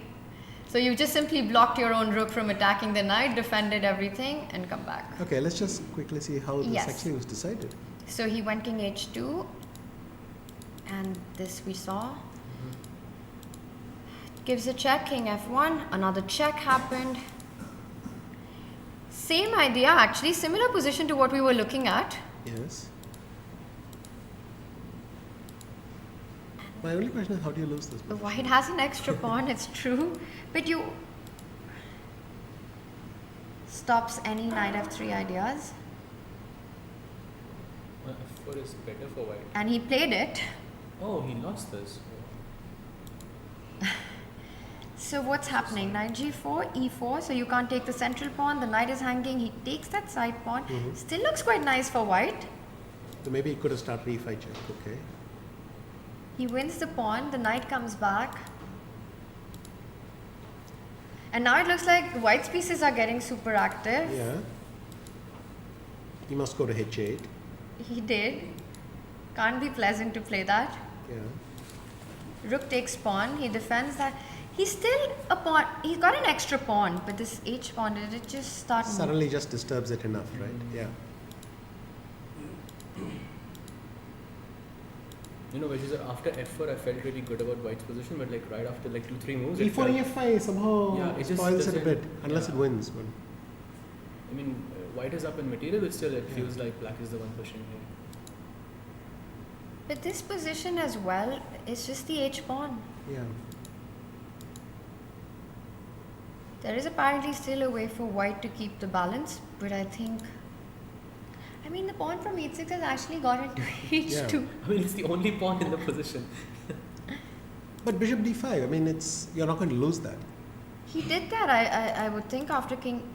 Whoa, What did he? what happened? What's the move? So bishop d5 here, and you're absolutely right. It's the move to defend, Yeah. to just and I stop think- this. Okay, he went king d2. But that's a mistake. There's a some big knight one. h6 coming. Oh my Yeah. god, knight Oh, rook h6. d4 check. Oh my god. I mean, the king went to the only square where that happens. Oh my Yeah, yeah, god. It went to d2 because if it, I don't know if E2 it go to also- e2, No, maybe E2 there's also something. there's rook e4, rook e6, and knight h6 maybe. So, But then my pawn will go to e7. I mean, E7. oh you yeah, know, yeah, it's you have more chances of. Unbelievable. no, you go rook e4 check and knight e h6, and that way you win. Yeah. So that's king the e2, I possibility. want to show that if you put it on another square, you were discussing rook e4 check. Yeah. King f3. f3, let's say rook takes bishop, No, No. not here. Knight Well, h6. because king comes back to knight g2. h6. So you go knight h6. And now why not king g2? Because of rook e2 check, king h1 and knight g4 winning. And you're checkmating or what? Yeah, there's rook e1, rook g1 to this. Yeah. Oh, you're just queening. Can I play bishop d5? That's the last. No, rook e1, rook g1 will win. Oh yeah, I don't have this. And this wins anyway because you don't have a good square for the king. But this is just incredible what happened. And I want to point out what you were mentioning, that after king d2, knight h6, by the way, easy move to miss, no? Not for you, but Yeah, generally, you found it immediately. I'm sure in the board with seconds on the clock, anything can be missed. But Yes, and the point is that after bishop d5, which is the move that you're relying on now because the king is on d2, it just doesn't work. The only defensive resource. But already things were slipping out of white's control, no? At this yes, point. somehow, I mean, it just happens. I'm not going to make some broad case for this, but Yeah. white spaces are doing too many things, and suddenly. But no, this is just very sad that somehow you line up your pieces exactly where they don't work. You put the king on d2, and that completes the thing, the trap for your opponent. So Like that final piece of the puzzle, and then and it worked to perfection. So we've got one decisive game, and Nodirbek really making his own luck on the board in this one. Managed to get that counterplay. I mean, down a pawn, he kept pushing. yeah. And then we had 4 draws here, and we've got one more round coming up. And before we go into the break, I just want to get your thoughts on the tournament and the field as well. You know, every tournament that Magnus plays, he's a favorite, but it's not going to be easy here with the field that we've got. No, not at all. He is sort of still a favorite, but not. His score against these players is not that overwhelming. And in fact, they're also so dynamic and changing all the time that. Well, I think he competed here because he finds it challenging. Yes. Let's put it that way. And that's always something that motivates him to play against the younger generation as well. Definitely. Especially people who go all out to beat him. He likes that a lot. He does, and we've got another round coming up, the final round of the day. In just a few moments, we're going to go into a short break. Anand, thank you so much for joining us. Thank you. Will we have the pleasure of your company for the next one if you find a few moments? Oh yeah, sure. I'll definitely come for round 3. This is Great, brilliant. amazing. So we will see you back there. We'll go into a short break. See you in a few.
Hello and welcome back as we're all set for the final round of the Tata Steel Chess India Rapid Day 1. And what a day we've had. Magnus Carlsen still to win a game, Sahaj.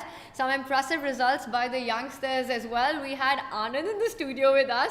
How's it been so far for you? Oh, it's. I'm still trying to digest the fact that Vishy sir was here, and hopefully he will join us again. It would be fantastic. And there he is again. Just in a few moments from now, we will have him with us, and in a few moments from now, we will also have the first moves coming in, and we were discussing this earlier as well.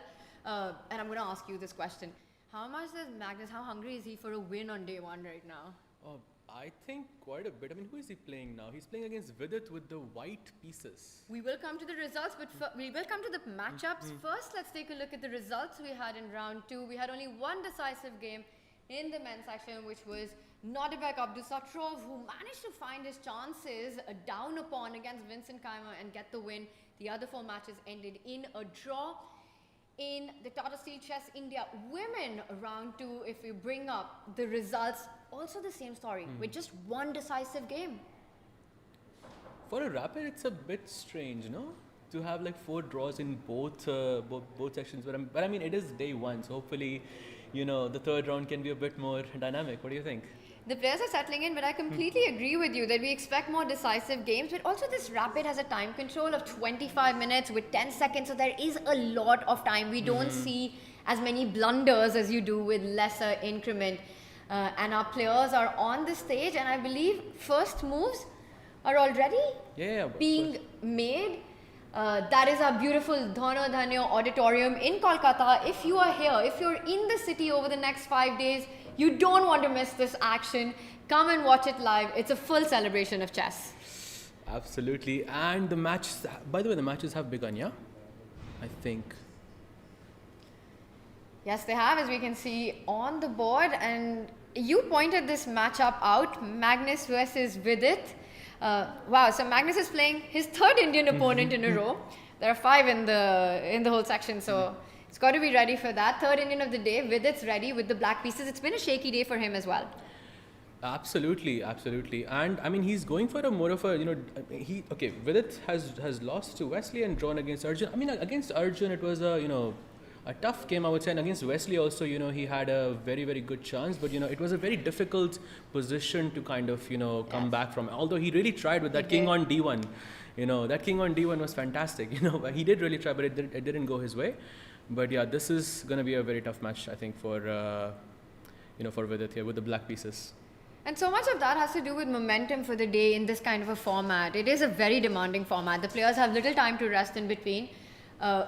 Vidit, the first game really tough, the second game being so close, but we saw those complicated lines and we see the moves coming in. I think we can get in our analysis board and jump into the action already. It's an opening that at the opening ceremony, I think it was Katrina Lana who said that if she could ban one chess opening, it would be the Berlin. This is the anti-Berlin. I completely support Is it that. the anti-Berlin? Yes. And we've got Vishy Anand joining us. So please come in. Would you agree with that? I want to ask you this question actually. If you could ban one chess opening, which one would it be? I think right now there are probably several. I can see why she said the Berlin, but this is a few years ago already, and you could make the same case for quite a few other openings as well. And the Berlin does have occasional moments. Like Arjun was somehow putting a lot of pressure with Bishop A4 and WR, and these things come to life briefly. But I think Vidit has gone back and repaired it to the maximum. It's not a very impressive winning try. Maybe Magnus will just play A4, A5, and that way it's not fully symmetrical. And here I was expecting Vishy sir to say the bomb cloud. Would that be an opening you'd ban? No, I'd encourage everyone to play. I mean, the half bong is the best opening for the other person. It's only if you also bong yourself on with the other corresponding square that it's hopeless. But I would encourage my opponents to play the bong. So if someone played King E2 against you, you wouldn't play King E7 back? No. I'm going to bring that on the board. So this is the half bong. Is this what you mean by half bong? And then this becomes the bong cloud. Or is maybe we should change the name here in Kolkata. But this is actually the full bonk cloud. So I don't know what a single king is. Took me a while. But okay, so this did not happen. The bonk cloud did not happen. But the Berlin happened. So you still haven't answered the question though. You've dodged it somehow. Yeah. There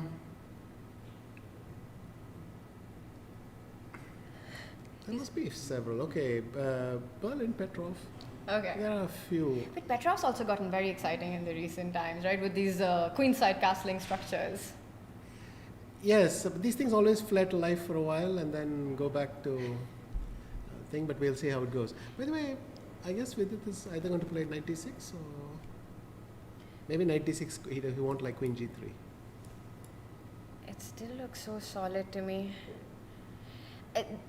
I think this position is not going to flare to life anytime soon. And we can maybe jump across to some of the other boards. Vishy, what catches your attention? Vishy, so just one more question before that. It's just on the same subject. Would you ban the London system? Why should we ban the London system? It's actually quite interesting. That's all I needed to hear. Thank you so much, sir. Are you putting out a course on this? I have a chessable course on the London system. Plug that in right now. It's all commerce. It's all commerce. All these guys. Okay. That would have been really bad business had you said yes to that question. Yeah. I went down on a limb here, but All right, so where do we jump to next? What catches your attention? Oh, that's a Marshall, right? The Arjun. Yes, Arjun SL is a. Oh my God, this is. This used to be, I guess, Queen h6, maybe even Queen h5. Both work quite well. Yeah, so let's jump over to. But even Queen f1 check is supposed to be equal. If we can have the players on the screen as well. This is Arjun versus SL Narayanan. And sorry, so here Queen h6. Yeah, or Queen h5. All of these moves, kind of, and then f5, f4, the usual stuff. Yeah. But you can equally play Queen takes f1, King takes f1, Bishop f5, Knight d2, Rook f8. You can see that both sides have not noticed that the Rook is, but this is f3 and I think maybe even h6. So you insist take that Rook. But I understand now because I'm guessing, would you take with the pawn back if Black was to get greedy in this position? Here, if you took on e4, I guess I can take with a knight because I'm winning a pawn on g5. Yes. But Also. if you play h6, Sorry. So, by the way, no decision has been taken, and just really quickly, takes. So this is all theory. Bishop f5 here. yeah. Knight d2. And the idea is if Black was to take the Rook, you take with the Knight, and you're also winning the g5 pawn. So Rook e8, you quickly pointed out. And Well, this used to be kind of the theory, but Yes. nowadays you can interject Knight b6 and c5, or Bishop takes e4, Knight c7. So there are options for yes. Black as well. I don't think it'll surprise you that the queen trade did not happen. And But Queen h5, Arjun has this trait of just challenging people to do their worst to him. yeah. Basically says, I don't care if this is all in your prep. Let's start here. It's a great attitude for commentators. Love having As him for as his well. own thing, well, he's walking a minefield all the time. Any day, I mean, Marshall must be up on the list of things where the computer has just hammered it down. So some f5, f4 might just be catastrophic. It might not. You know, the f5, rook e1, rook a7. I think he's got knight d2. And then you can play f5.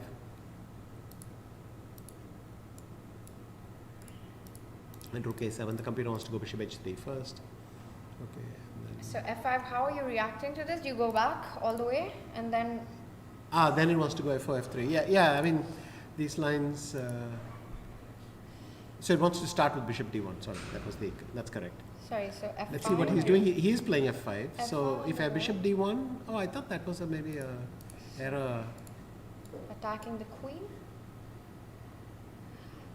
Is Arjun the most provocative out of this young generation, this golden generation, as you call? These days, I mean, the last few months, yes, he's willing to take very large risks to challenge the opponent to play a full game, and this is a good example. Yes. I mean, I last looked at this position maybe 15 years back. It's vague, but now I remember that bishop d1 is a useful trick here, because if the queen has to go back, then rook e1, and you still have the f3 square for some of your pieces. It's a good point about Arjun, taking these risks, because I remember in the Olympiad in the last round, I think it was a must-win situation of sorts, and with the black pieces he was playing against a 25-50 opponent, and he played Scandinavian. Yeah. And that was just bizarre to me. I've never seen anyone do that before in a classical game. It's not a bad. I mean, Scandinavian is not even the worst thing he's done. I mean, there are games he's gone for just clearly worse positions with black, and then he beats his opponents. Scandinavian is already one of the more respectable openings he could have chosen. Good point. But maybe it's all relative, as you see. No, I remember after move 10 or 12, I mean, he had a really bad position, but he just managed to just find. But again, here. It would surprise me if SL was out of book now or something.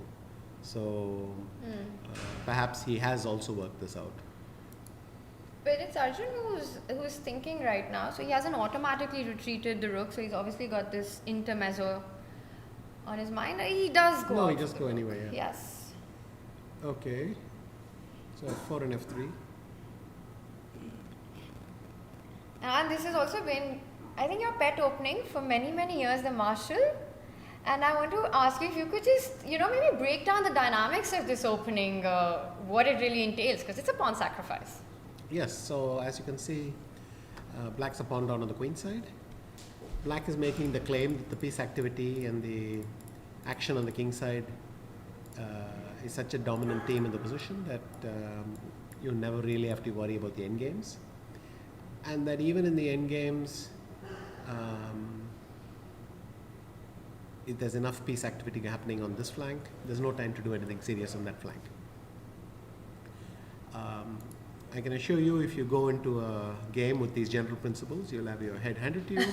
The Marshall is also very concrete, pages and pages of variations you must know, and so on. So my global perspective might have been helpful, but I don't think it's really going to help you. It's not a full opening repertoire. I think it was Leko's favorite opening as well. He used to love it when we would commentate and there would be Marshall, and of course the World Championship match as well got him some big victories. Yes, his famous win against Kramnik in the Marshall. He sacrificed the queen, no? And yes. This a-pawn rolls up yeah, the no, board. he didn't sacrifice the queen. He allowed a second queen. Yes, sorry. But he would finish it over here. Yes. Yeah, in that Marshall, just for context, this a-pawn became a queen, but there was checkmate on the other side. So what you were saying, piece activity, it's so much about the piece activity for black. Also, black is really swarming over the white king, so attacks become very important. There are some convenient themes that rook could come by a7 to g7, so there are attacking motives like that. We might see one in this game, but we'll see. Just a move like f4 seems so natural here, but somehow I'm very afraid of knight e4. Is that a good move here, or should he wait? You wouldn't play knight e4, I think, because I'll tell you, maybe fg3. fg3 here. fg3. G3, then you'll go bishop g4. Oh. So if knight takes d6, bishop f3 wins. Oh. So That's you would play bishop d1. Then I take on d1. Rook takes d1. Maybe now the audience would like to have a go at this position. I would like to have a go at this position. It's a very cute trick here. Is this preparation? Is this something you know, or is this something you? It's something which looks like something I think I know. I hope you've got all the transitions there. But there is a nice tactic, and you should be able to see the overload. I do. No. Maybe we can leave it for the audience for a few minutes. Yeah, And so we'll come back to this here. in a second. Black to play here. Okay, we'll come back to this, but let's go back to our live position as well, by the way, which there has been... No, f4 is on the board. Yeah, so all he would do is he would start with bishop d1. That again messes things up. So this is important, by the way. It's important that bishop d1 is included. Knight e4 would, in fact, like you said, give a big advantage to black. Yeah, but it's not exactly the line I claimed. Knight e4, I wanted to go fg3.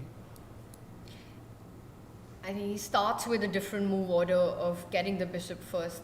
I thought I'd seen this tactic somewhere, fg3. So takes G3, bishop g4. Oh, he's just going bishop g5 though, so I must have mixed up some position. Bishop g5, bishop f3, bishop h4 is a cute trick. Okay, so it's not in this position. But anyway, a few moves down the line, I think my line is correct. Bishop d1 instead of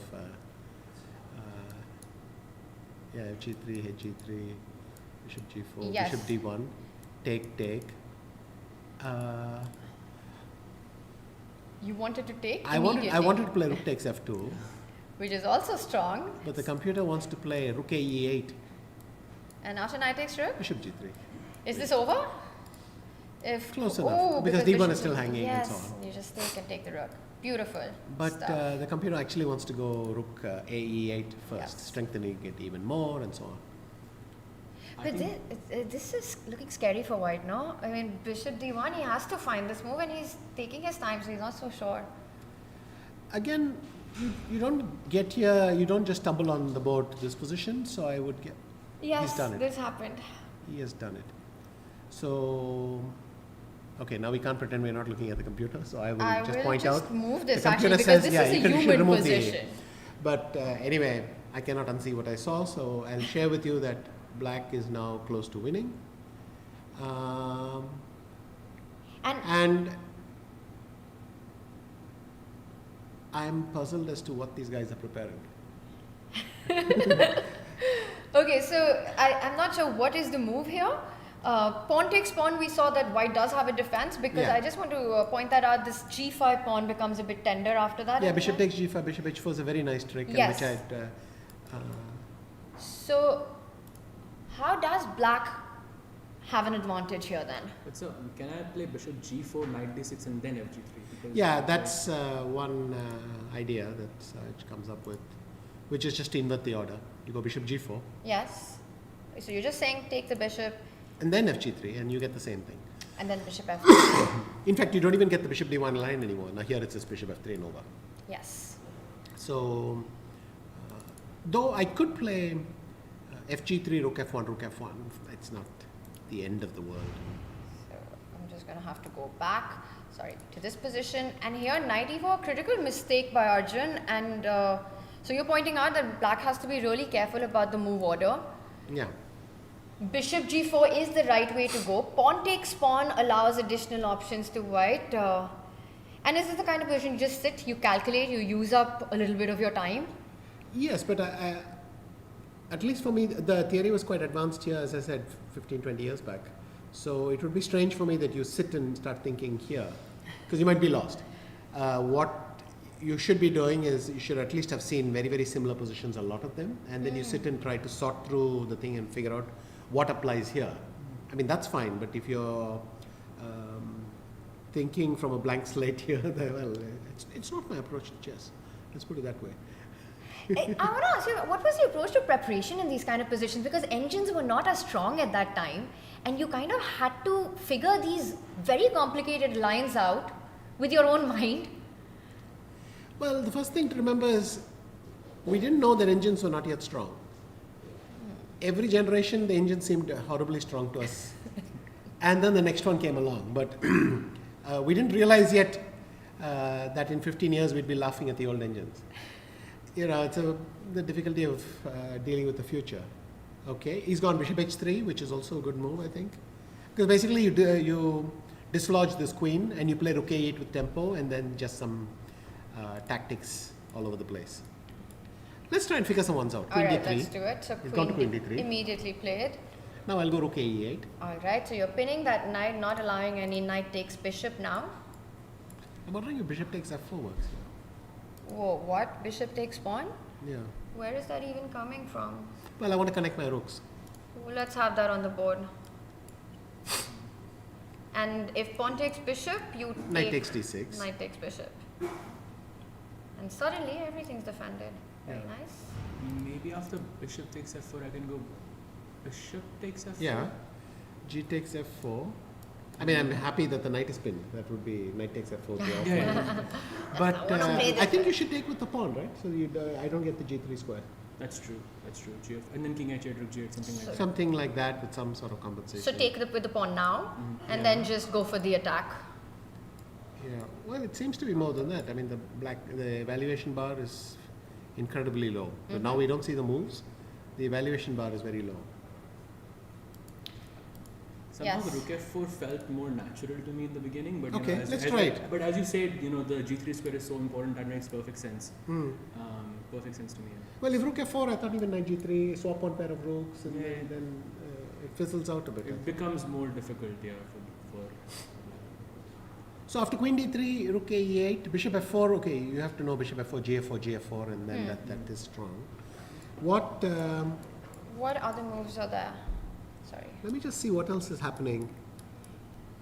And by the way, in other news, Wesley's king is on e3, but no big deal. Wesley? Oh, yeah, but the queens are off the board. It is an endgame, yeah. And, Just got a heart attack. Magnus is I mean, Wesley- sort of squeezing. Dubov has got a lot of interesting themes here. He's got that pawn on h6. He's lost a pawn. I mean, Dubov's game is very rich and beautiful. So should we move to Daniel versus Nihal? Let's bring that up quickly and you can break. Oh, wow, it's a beautiful position. Very Yeah. Alpha Zero-esque. Well, yes, this pawn on h6 is one of these new trends that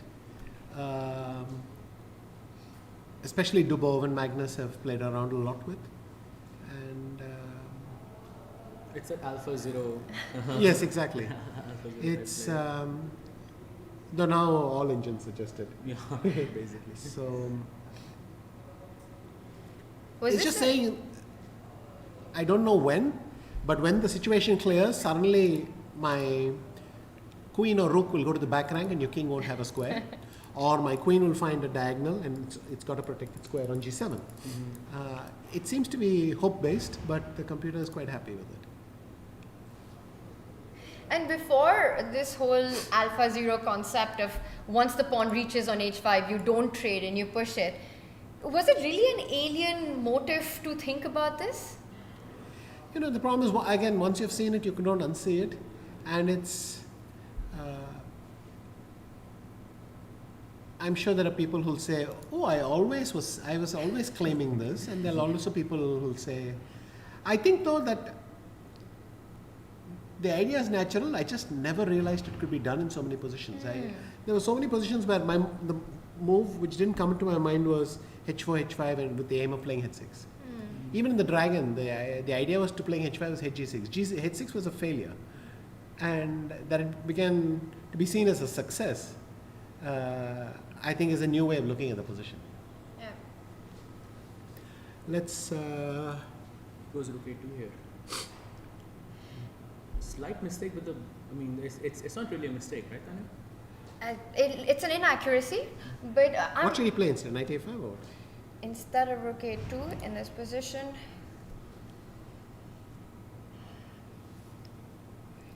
because you're never really afraid about black giving up the bishop for this rook because of this dynamic that Yeah. was pointed out. So you can actually sacrifice the rook on a1. I was just thinking this rook b1 also feels very natural here. Mm-hmm. It doesn't really do much, but But I don't think we can fault a player for making a move like rook a2 because it's, you get out of the way and Also, I think he wants to go rook a c2 and then knight a5 and plonk the knight on c6. Right, So right. maybe it's not a bad plan at all. I mean, the fact that it's not the computer's top choice hardly means it's a bad move. Yes. So we should. Yes. I don't even think the bar really fluctuates a lot Yeah. here. I really think it's a e6, okay? Nihal trying to break in the center. I think And Vidit is just ever so uncomfortable. let's jump over to that. We will come back to the Nihal board against Daniel, but let's get an update on Magnus versus Vidit, if we can also have them on our cameras. Wow, so you're saying that Vidit is... It's the Berlin. How uncomfortable can you be here? I'm seeing a different position. Oh, wait. I think it is. Yes. You might have to refresh. This is why I just have to be on this screen and Yeah. So a few moves lot have of happened. moves, Yeah. correct. And trade happened. And Magnus actually went c4.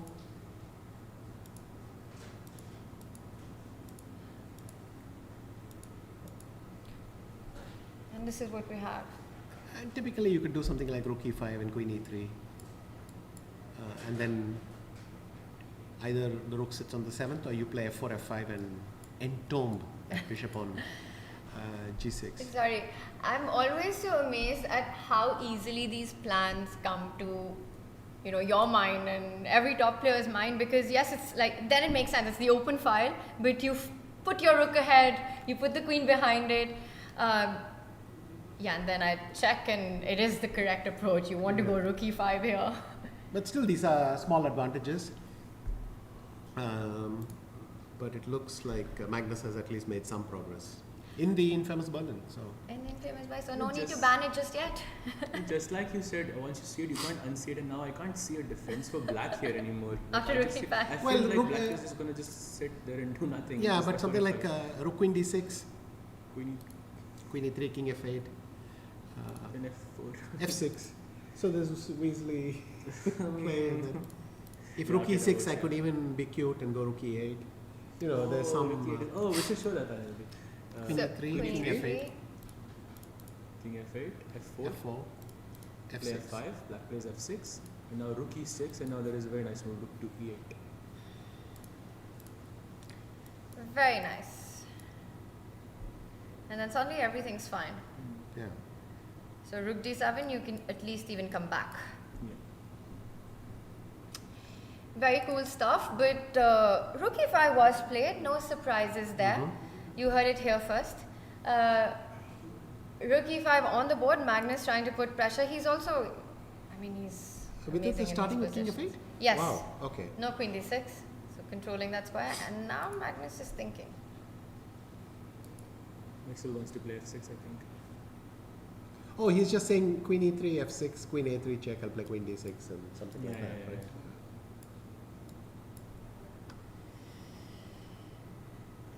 But It's a it nice does feel like there's something in this position that white can try to achieve, but not sure what. I would love to get h4, h5 in as well, but it's unfortunately not possible right now. Let's just show that. I guess you could play queen e3, f6, rook d5 or rook e6, but somehow there's bishop f7 always there. There's nothing you can do after f6, I think. It should be. King f8 is nice, no? Why nice with it? move, Yeah. If queen e3, f6, maybe I have rook b5, attacking that pawn. Yes, you do. Because I'm threatening queen e6 as well. Oh. And rook takes b7, so. Oh, that is so pretty. That is nice. That's just massive full board awareness, because you put a pressure, an attack on one side of the board, and then you want to penetrate on the other side of the board. Super nice. King f8. It's the, Tanya, it's that moment when you play rook Oh, b5. sorry, yes. And when you see it over the board, you just only look at that side of the board, so your opponent doesn't see that you're going to play queen e6. I don't have a feeling that you've done this a few times. Many times. Anyone who says, wishes that have you done something like this before? Of course, we've all done this. So you're just focusing on that b7 pawn. Come on, we've all been teenagers, and when your opponent's flag is getting low, you look up at the ceiling, you pretend to be non-interested totally, all the while keeping an eye out for the flag to fall. Come on. So we've all been there. Step 1 here, queen e3. So after f6, really nice trick of rook b5. Have you ever done that thing where you've set a trap, but it looks like a blunder, and then you show that it's a blunder? Is that pushing it? All the time. I still do it. You still- Wishes that have you. Sure, though equally it could happen by accident that you see something afterwards and you realize it's good, or you suspected it, but only when your opponent gets there you double check it. So that kind of thing. And later, even if it wasn't an accident, you can pretend that it was. Sure. So would f6 be a grave mistake then here? I mean, rook b5 looks convincing. I don't see something concrete against that. Because Vidit's last move, clearly this was the plan. Why doesn't he play queen d6? Start with queen d6.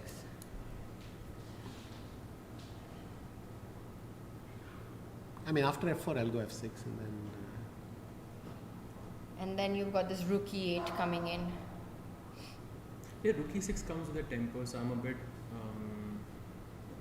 But there's just queen b4, I guess. There is nothing there.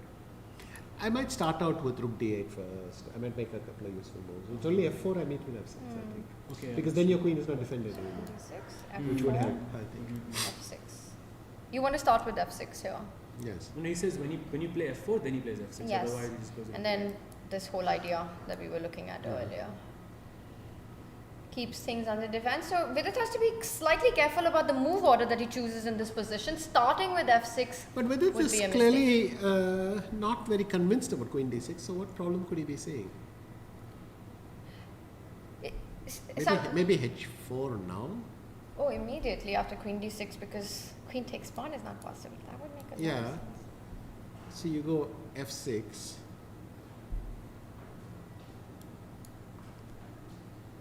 But now if rook e6, Queen I have e6, to- I think he's played on the yeah, board. So rook e6, and I just play queen b4 maybe?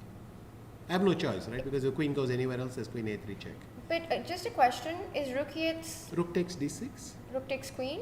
rook takes f6 check. Oh, And I I'm want a to pawn show up, that. yeah. So now the difference with this line is that white The queen is has- defended, so Yes. white has not played f4 and I get a pawn. Very nice, yes. And this should be technically winning.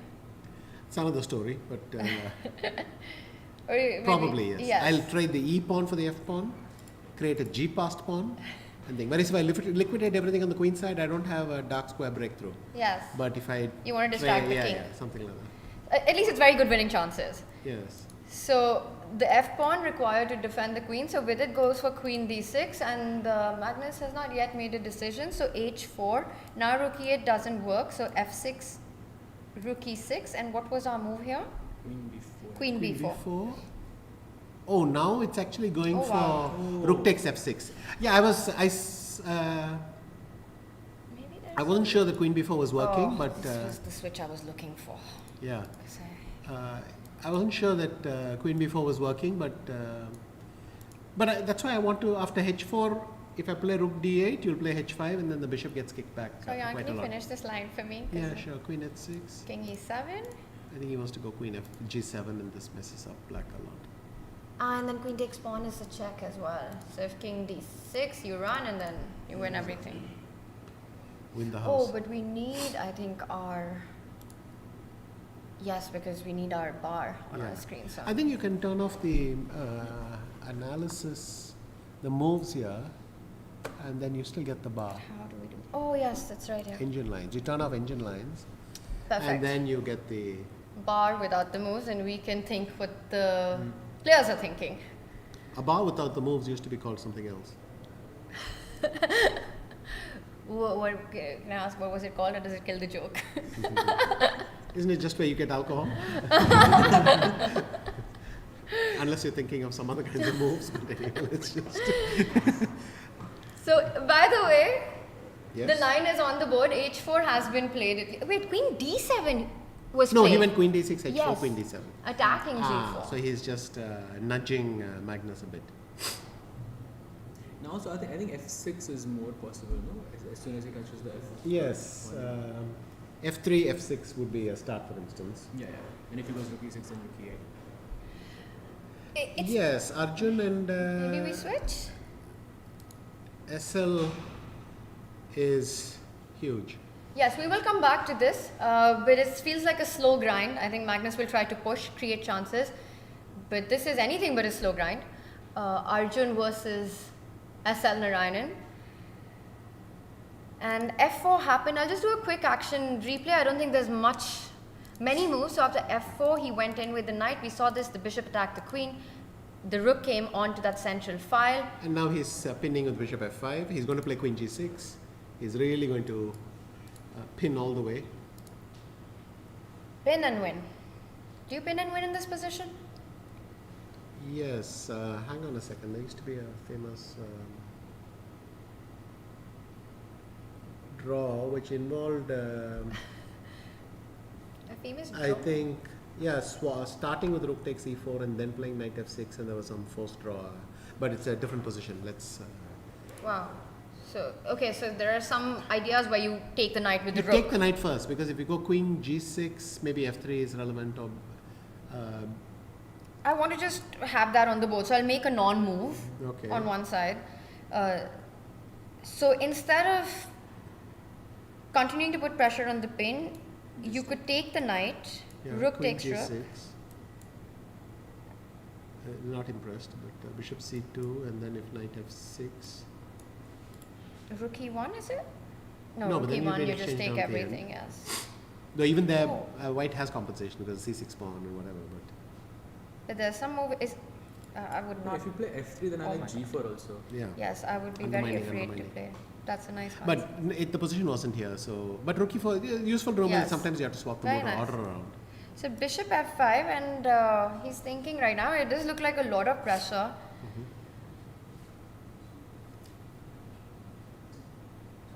So Arjun has to be careful here. And is it too late to be It's a careful? great first day for SL Naran. Yes, in his debut. Yes. He won the first round against Vincent. Yeah. And drew the second. True. Yeah, and he's doing very well in this one.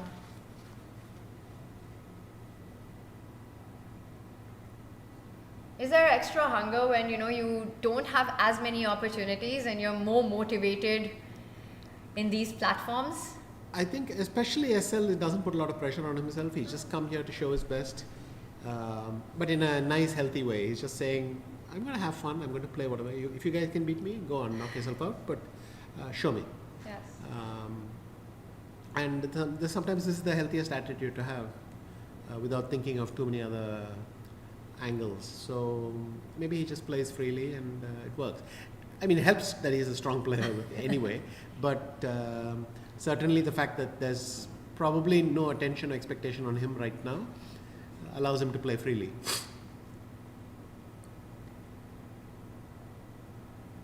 Yes. And Arjun just, regardless of what the position is, whether he hates it or loves it, just no emotion. Yeah.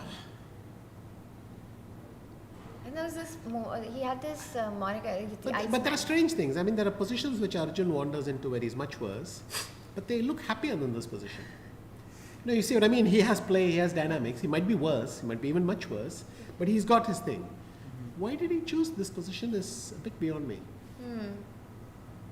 So as long as there is activity and a mess and a chaos where both players have an opportunity to go wrong. Then at least you know what you got this position, bad position for. But here, what did he get this position? What was his point of entering this? I mean, you don't enter the Marshall just to end up here. You want to pose some problem that's difficult for a human. And a little bit baffled by that. But maybe he's just, he's a random selector. He just picks an opening in the morning and then, or before the game and then tosses. Maybe that's how it gets. Was that ever the case for you when you were deciding the opening against your opponent? Many times I felt happiest when I was before the tie breaks. I remember when tie breaks first started to come in, like late 90s. I was happiest when I got to the faster and faster controls, because then I would just play random stuff. And that's when I really felt I could get the kind of play I wanted, because my opponents might have been too well prepared in something. You think, okay, now we can go into the wide open spaces and think. That's one of the attractions. More to the point, what is happening after queen g6? All right, now so bishop d1 on the board, and it's the plan, it's the idea. Does he want to try to defend it with? No, you can't go bishop f3 with Because g4 g4 and f3 coming will shut in. it down, right? Yes. Okay, I've got it. I go queen g6 now. Okay, let's have that on the board. You have to go bishop c2. Or that would be my assumption. Now I cannot play knight f6 because check. Yes. But you take on e4 with the rook. I take. And now knight f6. And this is good for black, I think. She said this transpose, no? The f3, g4, I think we looked at this. The as well. rook e1 Yeah. is again, why do I keep saying rook e1? I'm not sure. Yeah, it's a thing. So you have to play f3 by now. And now g4, yeah. Yeah, something g4 or fg3 first. There should be an attack. But there is a move here. It's definitely a strange decision to play this opening. Actually, Vishal, what was the most strange opening that you've seen in a classical match by someone that you could remember, even at any point?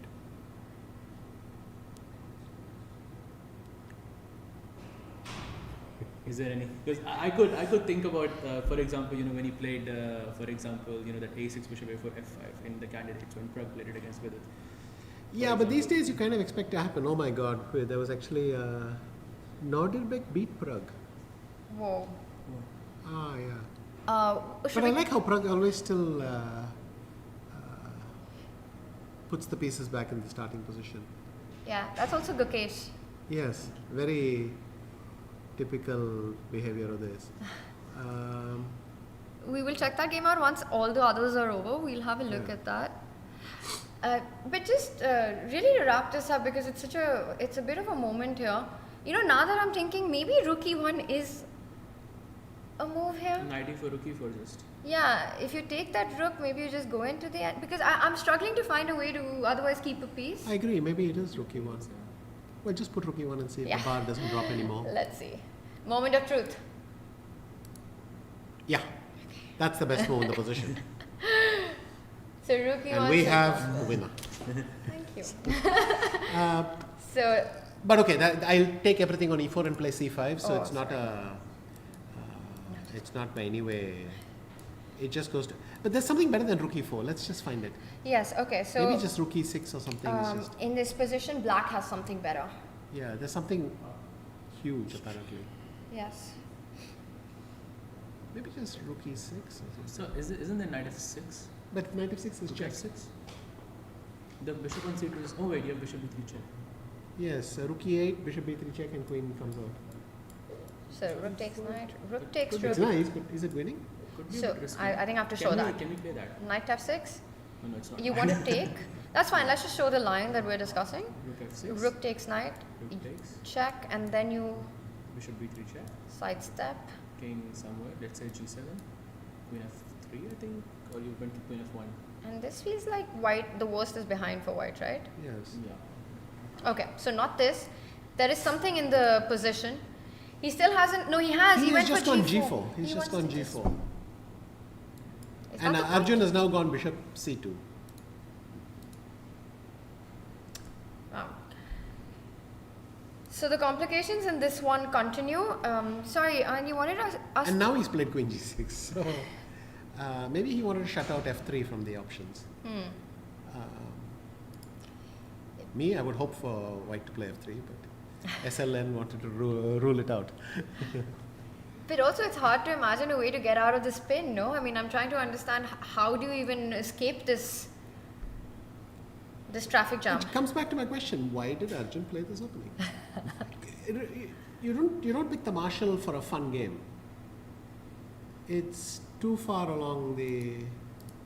Yeah. I mean, he's played some amazing anti-marshals, for instance. Just Yeah. h3, d3, a3. He's played some beautiful games because there are lots of random moves you can still make. The path here is narrower. For It's me, al- that is quite strange. Also, not Arjun's style to pick up a pawn but give all the initiative to his opponent. Yes, exactly. If somebody told me actually they're sitting on the opposites, I would believe that slightly more. But I say clearly that Yeah. I mean, I said Arjun doesn't react, but he doesn't look very happy with what's going on. He's not enjoying this position at all. that is not the reaction of someone who's happy. No. Fair. Okay, so Arjun Erigaisi in trouble. SL Kenny scored his second win of the day. We will come back to this. Any other game that is heating up?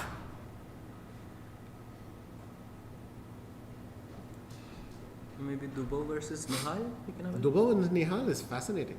Let's jump to Daniel Dubov, and there we have it. He's Oh. a piece up, Yes. and Giving he's just up gone a- bishop g4 saying, take my knight. But that's a mistake apparently. So I would. Why didn't he go bishop a6 first of all? Okay, so let's take a look at that, and then. Oh, a2 is hanging, sorry. That's why he didn't go bishop a6. If bishop c4, then d5 would have happened, I guess. So, okay, so you mean instead of bishop g4 in this position? I thought bishop c4, but then he didn't like d5 probably. Well, actually, bishop c4 is strong. I see our bar shoots up. So d5. Oh, but there's some bishop c5 winning. Yeah, okay, you. Wow, there's everything hanging in this position. So bishop c5 directly here, and queen takes knight. You just take the rook. What do you do here? Or rook b2? We're saying it so slowly because we're not sure about anything. Yes, rook b2, queen c7, Oh gosh. bishop f8, maybe queen c4, Queen c4, yeah. and now rook b8. There's knight e2. Yeah, knight e2 and bishop e5, that's the problem. Oh, tricky. What you wanted was this line. Queen c1 though. and now bishop Bishop d6 and rook f8 mate. Beautiful. Okay, so I don't play rook b8, I play bishop d6. I'm going to have to do this again. So here in this position, sorry, what position you wanted after? Instead of rook b8, instead of 35 rook b8, Yes. I want to go bishop d6. So you start with this, with the idea of giving checkmate. But knight e2 is still possible. King h2. Then have bishop e5. Then check. bishop e5, yeah. That's the trick. Yeah. Oh, Though but it bishop- actually it likes white. Yes, it still does, you're right. Maybe bishop e5 check, I have g3, no? Just, I don't, if you take the queen, That's bishop it. a- Okay, so yeah. g3 here. Just g3. Beautiful stuff. Tactics everywhere. And that's why Daniel's got his head in hands trying to figure all this out. Live board But as we bishop stand is g4 bishop is g4. apparently a subtle mistake. Though in fact it looks like that knight on d7 is protected indirectly now. How could it possibly be a mistake? Can you check out knight takes rook? Because to me that's... Seems like a good place to start. Yes. Queen c4. So I'm double threatening bishop it, e6. Yes, very strong threat. Again, this pawn, you know. Yeah, the pawn on h6. Somehow this position is not lost for black.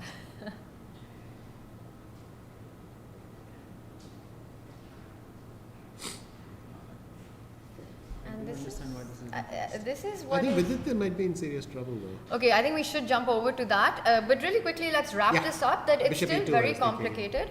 Knight takes rook, queen c4 is definitely Dubov's idea. We will jump back and see how Nihal But handles. that's not a big deal apparently. Yes, As but the game just continues. I think Yeah. you're just playing for compensation here, and it gets tricky. Should we move back to the Magnus board? Sure. Okay, I'll just bring that up.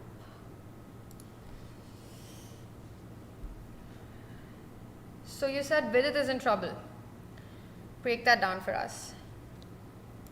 Yeah. Well, it looks like suddenly he has to deal with this problem of queen h8. I suddenly realized that he can play something like bishop e4 or bishop b1. So let's start with Yeah. bishop e4. But then queen a7 keeps a pawn, kind of healthy pawn. What was the point of bishop e4? You just wanted Just to... after queen h8, I can play king f7. Right. So I'm hanging in there kind of. So this feels fine. It's a pawn, which defends the d4 pawn as well. So in this position, the biggest threat that Vidit has to deal with is queen h8 and the a7 pawn as well. So how do you keep everything under control as black? I don't see it. But the advantage isn't that big, right? Exactly. It's kind of microscopic. So bishop d... Maybe bishop e4, queen a7, bishop d5 is a reasonable option because white's king is exposed as well. And maybe black is simply going to play with compensation. Can I suggest... Okay, yes. I'm sorry, I totally lost track of that because I was just wondering if this is a move. I No, thought of this- that as well, but I could go bishop takes d3. And queen g3. Yeah. Yes, let me show that because I wanted to be clever, but it doesn't work as usual because the queen just comes back, G3, stops all the checks and defends the bishop. So this line doesn't work. And sorry, Anand, you were saying Yeah, I thought bishop e4, queen a7. queen a7, and just play bishop d5. And king Someday. f7 next and continue a bit. It's a beautiful bishop. He's thinking. It's the best looking pawn. You know, of- this is, I saw this bishop d3 stuff and then I was thinking maybe I'll go king f7 and if white goes queen h8 then I'll play bishop d3, but then I thought to myself, why would you play queen h8 if I play king f7? It makes no sense. Actually, you would because there's a bishop c4 then bishop check. e4, bishop d5 is also Yeah, bishop d5. But you, King f7, then I would have to take on a7, right? Yeah, you would have to take on a7. I think. And then you can play bishop d3. Oh, I didn't see that. Okay, That I didn't see that. So this is That's the it. Yes. hybrid Tanya. You made it work. Thank you. When I would play it, it would be a blunder. When you play it, it works.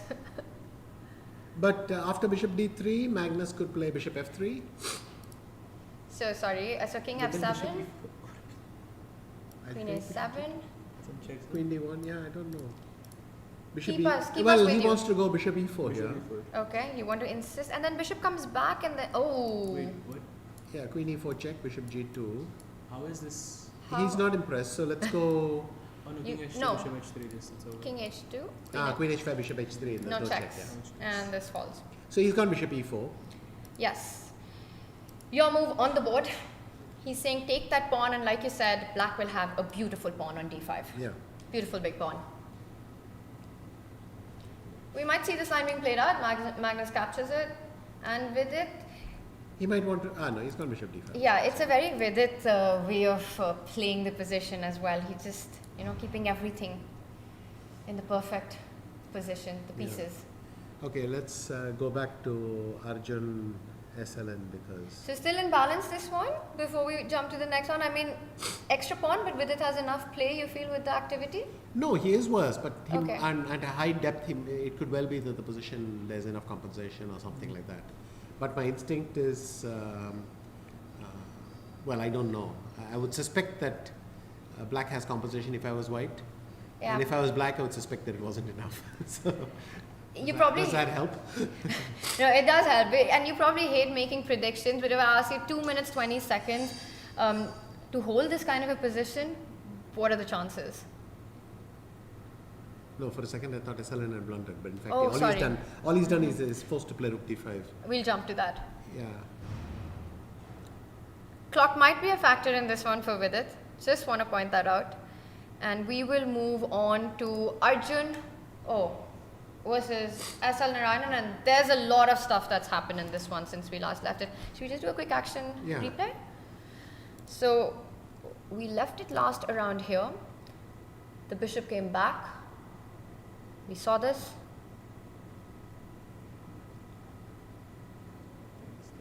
Okay. Yeah, c4 was a defensive resource. So he sacrificed the piece for Yeah, chaos. exactly. Rook d2 was a mistake apparently. Yes. So it wants to keep the. Oh, it has some clever move. Rook c8, So if I went rook c8 and bishop takes d5, what's the king f8, I guess. queen somewhere? b7. b7. Maybe then he takes on d2. Because what happened in the game was bishop d5 check, and the king, if it had gone anywhere, queen c3 check would have forked. So he had to play rook takes d5. Okay. That makes Let me just show that if you move away with your king, the queen comes back to c3 and wins the house. Yes. So after rook takes bishop, he takes back, and this is what we have. So a piece count quickly. Rook for 2 pieces. Usually that favors the side with the minor pieces. Is that the case in this one as well? On top of that, 2 bishops. But having said that, white's king side is blunting black's attack. So unless black is able to leverage another pawn up, Yeah. and black's bishops are loose. I mean, if there's a pawn on c7 already, I would love black's position. But the bishops are sort of loose, and that means rook d1 and everything. Things can slip up. Having said that, I don't doubt that black is better, but Because both he's kings, done rook a d1. both kings look a bit unsafe in this position. Rook d1. I mean, I feel like he's no longer losing anymore. No, he can probably even play on this position as white. Like play for a win. I mean,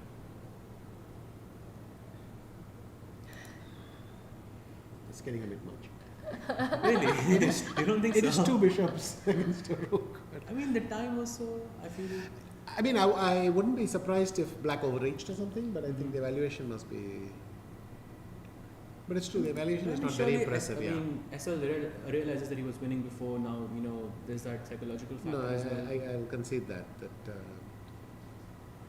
black has spoiled. Black must have had much more. Yeah, it does feel like the best position Arjun's had all game, no? With this activity of the queen and the rooks. Black's king not feeling that safe. Arjun drops back with the queen. To c4. Yes. Now, in fact, would I just play fg3, hg3, h5? Pawn takes 1, hg3, h5. Or maybe even h5 without that. So you want to continue with the activity, you could trade first or start with h5. He takes another approach. Because queen f7, okay. Yes. Would you trade? I guess I shouldn't. I mean, I should play queen c3 or something here. And as Saj pointed out, that is still hope. Does So he's it? done queen c3. It feels like a game for 3 results, no? Yeah. Yeah. Just- King g6. I would hope that my opponent is a bit mad here and that they would try to, overpress still and, maybe something can happen. Look at both of them. I think either of them going to be mad. Just look at both of them. Like some Zen Buddhists. Really, and the position is anything but Zen. I mean, Arjun, this whole game has been so. Well, he hasn't changed his expression at all. Or his posture, or his position. I mean, the position on the board, but he's just been sitting like that throughout. Sure. And Vidit has actually recovered his pawn. But he might not be there very long. Do you want to switch to that, or you want to? Is this more exciting? Just take us wherever you want. I don't know this. Yeah, maybe we go back to because Vidit's under a minute in that Yeah. position. Question for Yes, we're going to go back to Magnus versus Vidit, the Arjun SL board, absolute chaos. We'll keep an eye on that. But maybe now the problem is Magnus can play b4 and a5, and he's got a perfect structure on the queen side. Oh, and with Magnus is saying, I'm happy with queen endings. Yeah, it's the popular belief that that's one of his favorites, and he's the absolute best when it comes to these queen endings. He just knows how to maneuver the queen, and how many times you've seen him squeeze this stuff out. What do you think about that assessment, Magnus and queen endings? It seems reasonable, though in a fair number of them, he's obviously been the side with a pawn up or something. But yes, he knows how to go round and round till your opponent forgets what is the drawing maneuver, and then poke it in. No, but his score in queen endings is also incredible. Fantastic, yeah. What are I mean, in this one specific, I mean, there's a big advantage to white. So, can you just, from a overall perspective, is that just because one of the pawns is falling now? Yes, but it's also because the biggest problem for black is that his queen has practically no squares.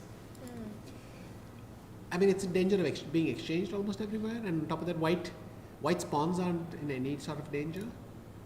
And these are the factors that make me think that it's just pleasant for white. The white queen's beautiful. Do you just take on f3 immediately? Do you get greedy? I Against could, but VD? then the queen goes to f7 and maybe you play g6 or something like that. But this looks good, but I really like the move b4, a5, just, Yeah, I didn't want to improve take on as f3. I want to play just and do improve some as more much as improving. possible, and then you go. Before, if queen f7, b5, I mean, you can't do very much really. So I just, and of course the computer drops the evaluation slightly. Maybe a5 was the point. So just keep this position, and tough for black to make. No, maybe the moves. bar likes b5 more. Maybe the bar liked king f3 more. I like king f3. I'll give me those pawns, but it didn't love it. There's a stronger move, I think. King takes pawn also gives away. King f4 maybe. Yeah. Oh, look at that. That is He's going to good. play it. He does it. What a call. Oh my god, Vidit has to come back to this grovelly d8 square. Because queen f7, queen f5 would have. Yeah. Oh, So to avoid the queen exchange, he is forced to, queen f5 is over, yeah. this is beautiful. It's just over. Yeah. So, king f4 is nice, and then Vidit comes back, tail between the legs, to d8. Yes, and you spotted this just a few seconds before. I think at the same time Magnus made this move. How do you come to this kind of a decision like king f4? I knew something is clearly better. I thought must be a queen exchange. No. I mean, You make it sound very easy. yes, but I would be a genius if I could have the eval bar running all the time. So I will So he humbly hasn't. acknowledge its contribution to that. But Yeah, and I think that's also one of the factors that makes us appreciate, the audience sometimes doesn't appreciate how complex the game can be and how beautiful it is when the players discover these moves compared to the commentators. because they have no sense of whether they're in the right path or not. Maybe for all Magnus knows, he may have spoiled his advantage already. He suspects that's not the case. But there are many positions where he might not even know if he's on the right track. And then you follow it. I mean, once I know I'm on the right track, I know it's not king takes f3, I know it's not b4, then it's too obvious. And it must involve a queen exchange. And it's the only way I could make a queen exchange. He takes king f3 now, okay? Very interesting. Yeah, Yes. because if you were to go to, let's say, G... He didn't like it, apparently. I think you have the extra queen b8 check move, probably that's why. Yes, but it didn't like it anyway, I think. Did he take on f3? Yes, he did. And He didn't like it anyway. But which means there was something much stronger. Maybe it was queen b8 check, king e7, and then some random move, b4. Let's just try that. And then d4 is hanging, So no? queen Ah, b8 d4 is check. hanging, yeah. But queen b8 check Yeah. is fine. So maybe some king e3 or something, because you don't have a good move. No, even this it's not. I think you can probably just play b4 straight away without moving the queen. That should be fine as well. If you go queen f7 check, then I just put the king back to g3 or g4.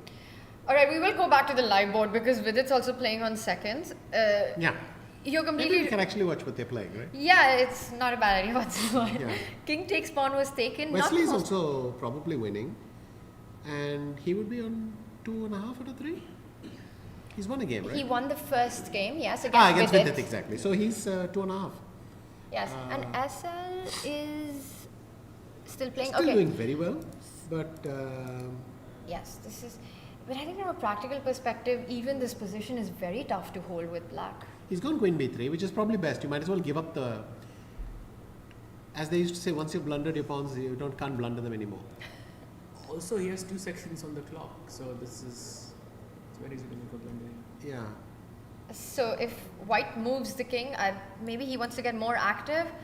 I think if he wants to play f3, queen takes b2, queen takes g7, maybe is the thing. Then at least I take that pawn. Yes. And Magnus will push this and push this. Yeah, but and I'll go queen d2 or queen c1, and Yeah. you know it's a long story. it's a long story. I think he's He's gone king decided g2. He to- didn't want to play f3. Yes. These are the marks of a. No, these are the marks of a specialist. Feeling that though the computer says it's wrong, it's that good intuitive sense. I mean, it also tells you just how strong the computer is, right? When it's able to say so many of the moves are just mistakes. That's it gives you a sense of the gulf.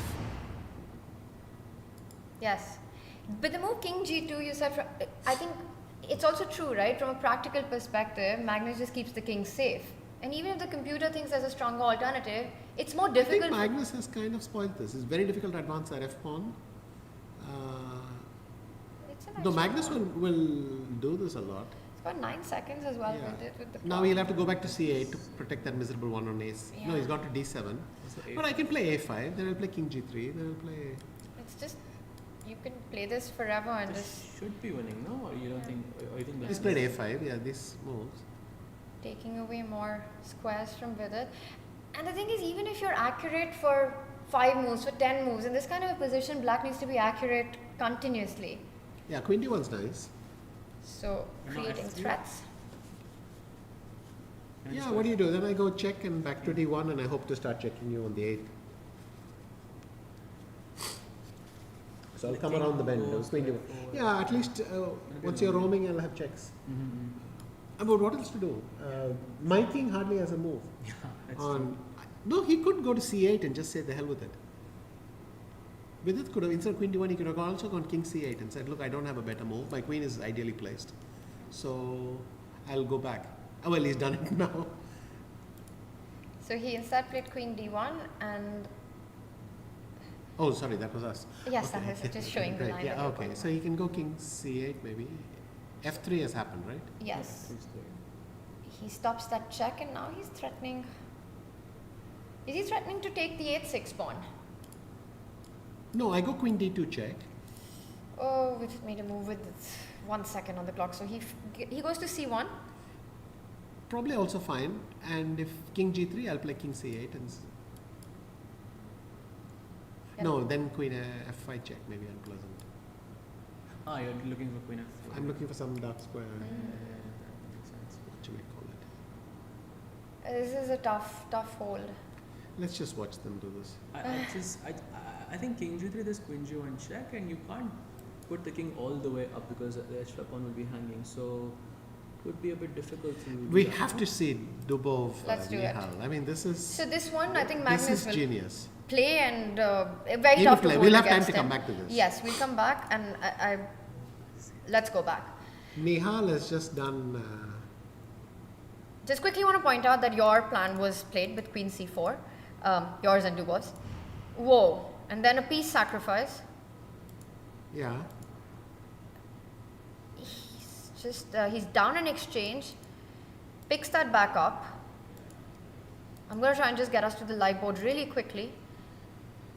Putting pressure, and this is where we are at.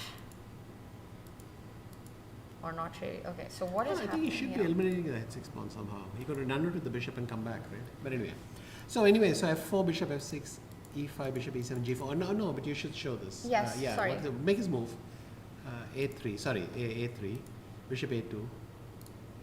He Oh, made this it. was played. And Oh, now it's a bishop blunder. g5. This is what caught your attention. Yeah, if fg5, Oh my god, yes, that's queen f2 check, beautiful. and it's a draw because Because of bishop a2. it's very hard to refuse a queen. So, and black has run out of moves. So this would be a stalemate. Amazing. Forcing the matter. This is stunning actually, bishop g5. And it's all because of this last move, bishop a2, right? Because Well, we're getting the same thing anyway. He's gone queen h4 check and it's a draw. f5 happened, and this is, let's quickly, yes. So king g4, check. SL has blundered everything. Stunning. He is now worse, but he can take the draw. So of course he has no reason to play on. Okay, this is a beautiful final position. Yes.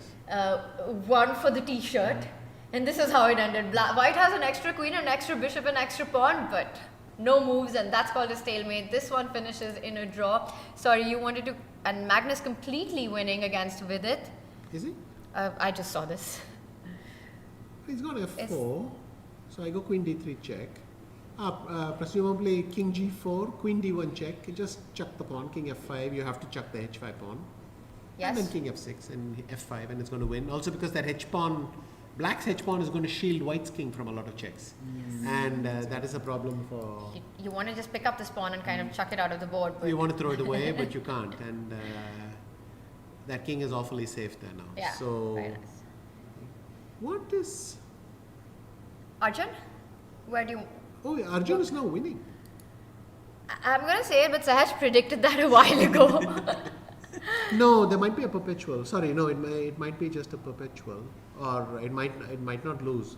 But Arjun Which I has an think extra he'll go pawn. mental if. He can play queen e2, no? If queen b4, maybe you have some winning king pawn ending. Queen e3, queen f4, I don't know.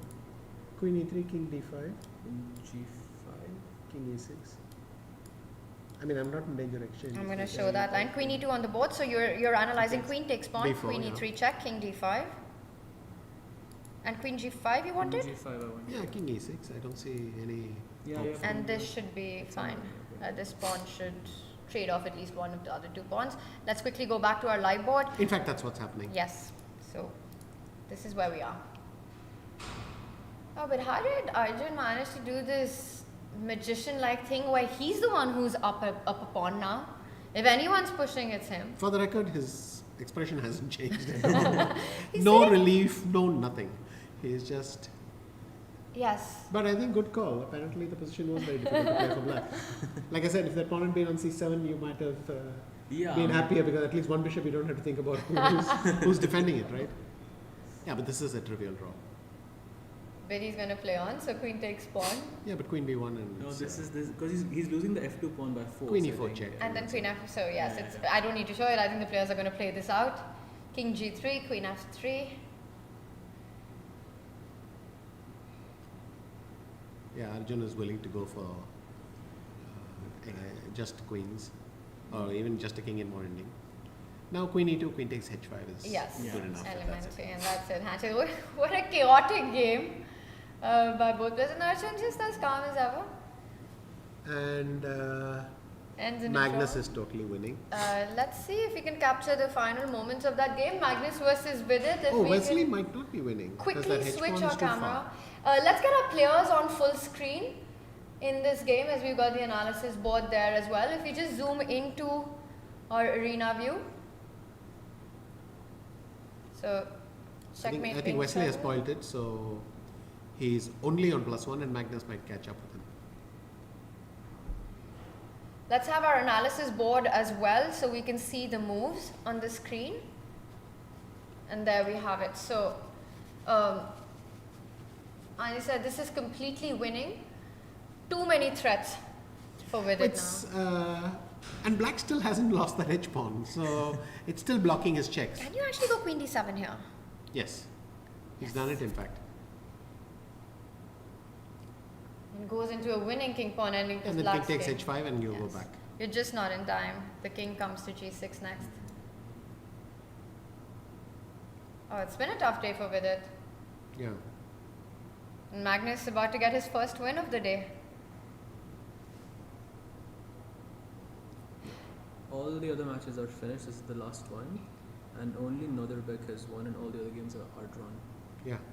You know, in the opening ceremony, we really missed you, Anand, there. Yeah. And we spoke to Magnus. We had a few questions with him. And we see the final moments of this game being played out. I think Vidit will, probably at this moment, we'll see handshakes. Yeah. And there it is. Magnus gets his first win, sets out the pieces, a bit of analysis. And we spoke to Magnus about his world #1 spot. He's been at the world #1 since 13 years now. But there's so much talk about the Indian youngsters. They're catching up. You know, Arjun crossing over to 2800, the second Indian to do so. The 15th, I think, 15 overall player in the world to have ever done so. And Anand, of course, you were the first from India to have ever done it. And just how much it means to Magnus, this world #1 spot and this whole challenge, race for it. How much longer do you think he stays there? Well, I can do worse than quote him. He said he doesn't play that much classical chess. And therefore his rating will not fluctuate a lot. But he prefers to compete against all of them in the faster controls in these newer formats. The funny thing is that attitude hasn't caught on. In fact, if anything, Nodirbek, Arjun, Pragg, Gukesh, they all have a reverence for the classical format. They really want to do well there. They take it very seriously. They take classical tournaments very seriously, and they enjoy playing them fully. Yeah. So it seems that they're moving in different directions as well. I mean, I don't know how long and so on, but that is the kind of trend out there. Yeah. There we have him on our screen, gets the first win of the day. But it's really interesting what you say, because yes, the players are focusing more on classical, Magnus shifting away from classical. We might see that change, but he also said it doesn't really matter to him, you know, because of this, because of the choices that he makes with the tournaments that he plays. Also, somebody who walked away from the world title is hardly, well, he's in a different state of mind already. Yes. So, but look, Magnus is still competing very, very successfully in the faster controls, and his games are still a pleasure to watch. So But- we'll leave it there. But you know, just to, on that thought, because he walked away from the world title, I would think the world #1 spot has that much more meaning and importance. But he's also reduced his classical tournaments. It's Yes. only now HS. And maybe Club Cup and then maybe Olympiad. So he still plays a couple, but and now he's playing Nowhere close. Bundesliga as well. So or might play. So it's kind of it's hard to say. But he's not playing in bike. He's not playing in No. GCT. So there are a lot of things going on. Yes. But in a sense, we are lucky to have all these youngsters who are able to compensate for his absence. Yes. In a sense, in classical chess, and the fact that, like I said, for them, these classical tournaments are very important, and they take them as serious places where you show your worth. It's actually gotten a very interesting place in the chess world with this young generation, and it's not one or two. You have so many of them. Yes, and already the first generation is just hitting the 20s. Gukesh is still 18, Pragg is already 19 or 20, I think. But if you take Gurel, Edis Gurel and so on, then already we're talking another 5 or 6 years back, and even those talents have started to emerge. So maybe the wheel is just turning faster. You got a 3-year-old who's a 1555 rated player. Yeah, I don't even know what that means. I mean, I'm trying to picture a 3-year-old or something, and I can't relate it to anything else. It's amazing. Just incredible stuff. And Anand, thank you so much for joining us for these 2 games. And before we let you go, what has been the highlight for you in this tournament today, and generally the journey of Tata Steel Chess India as well, because you've seen the tournament evolve in such a big way?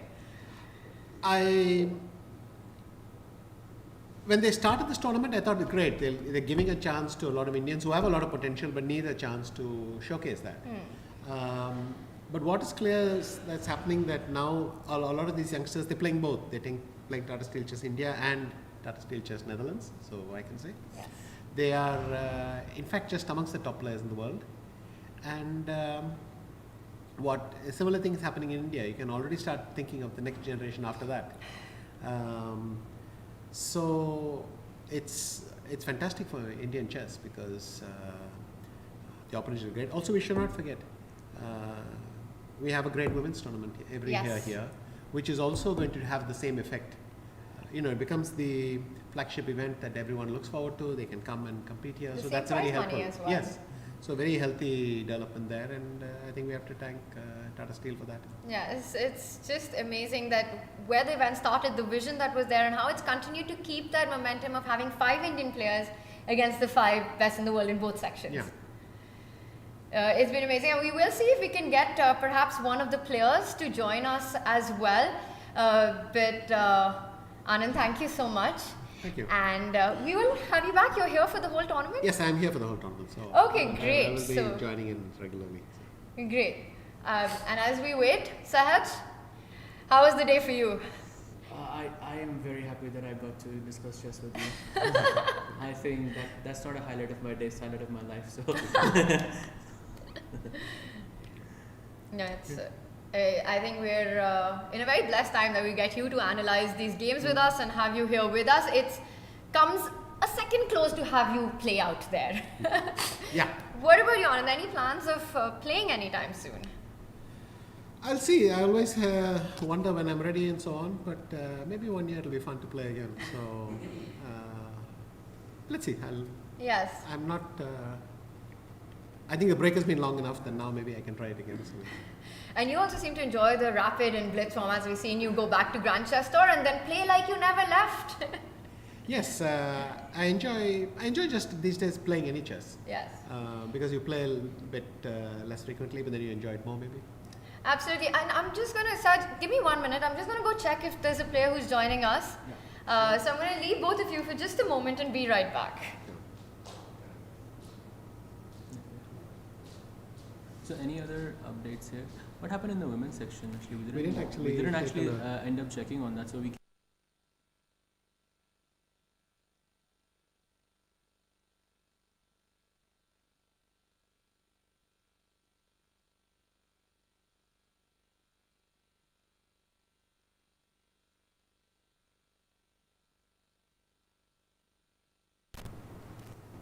Actually, the format is very difficult to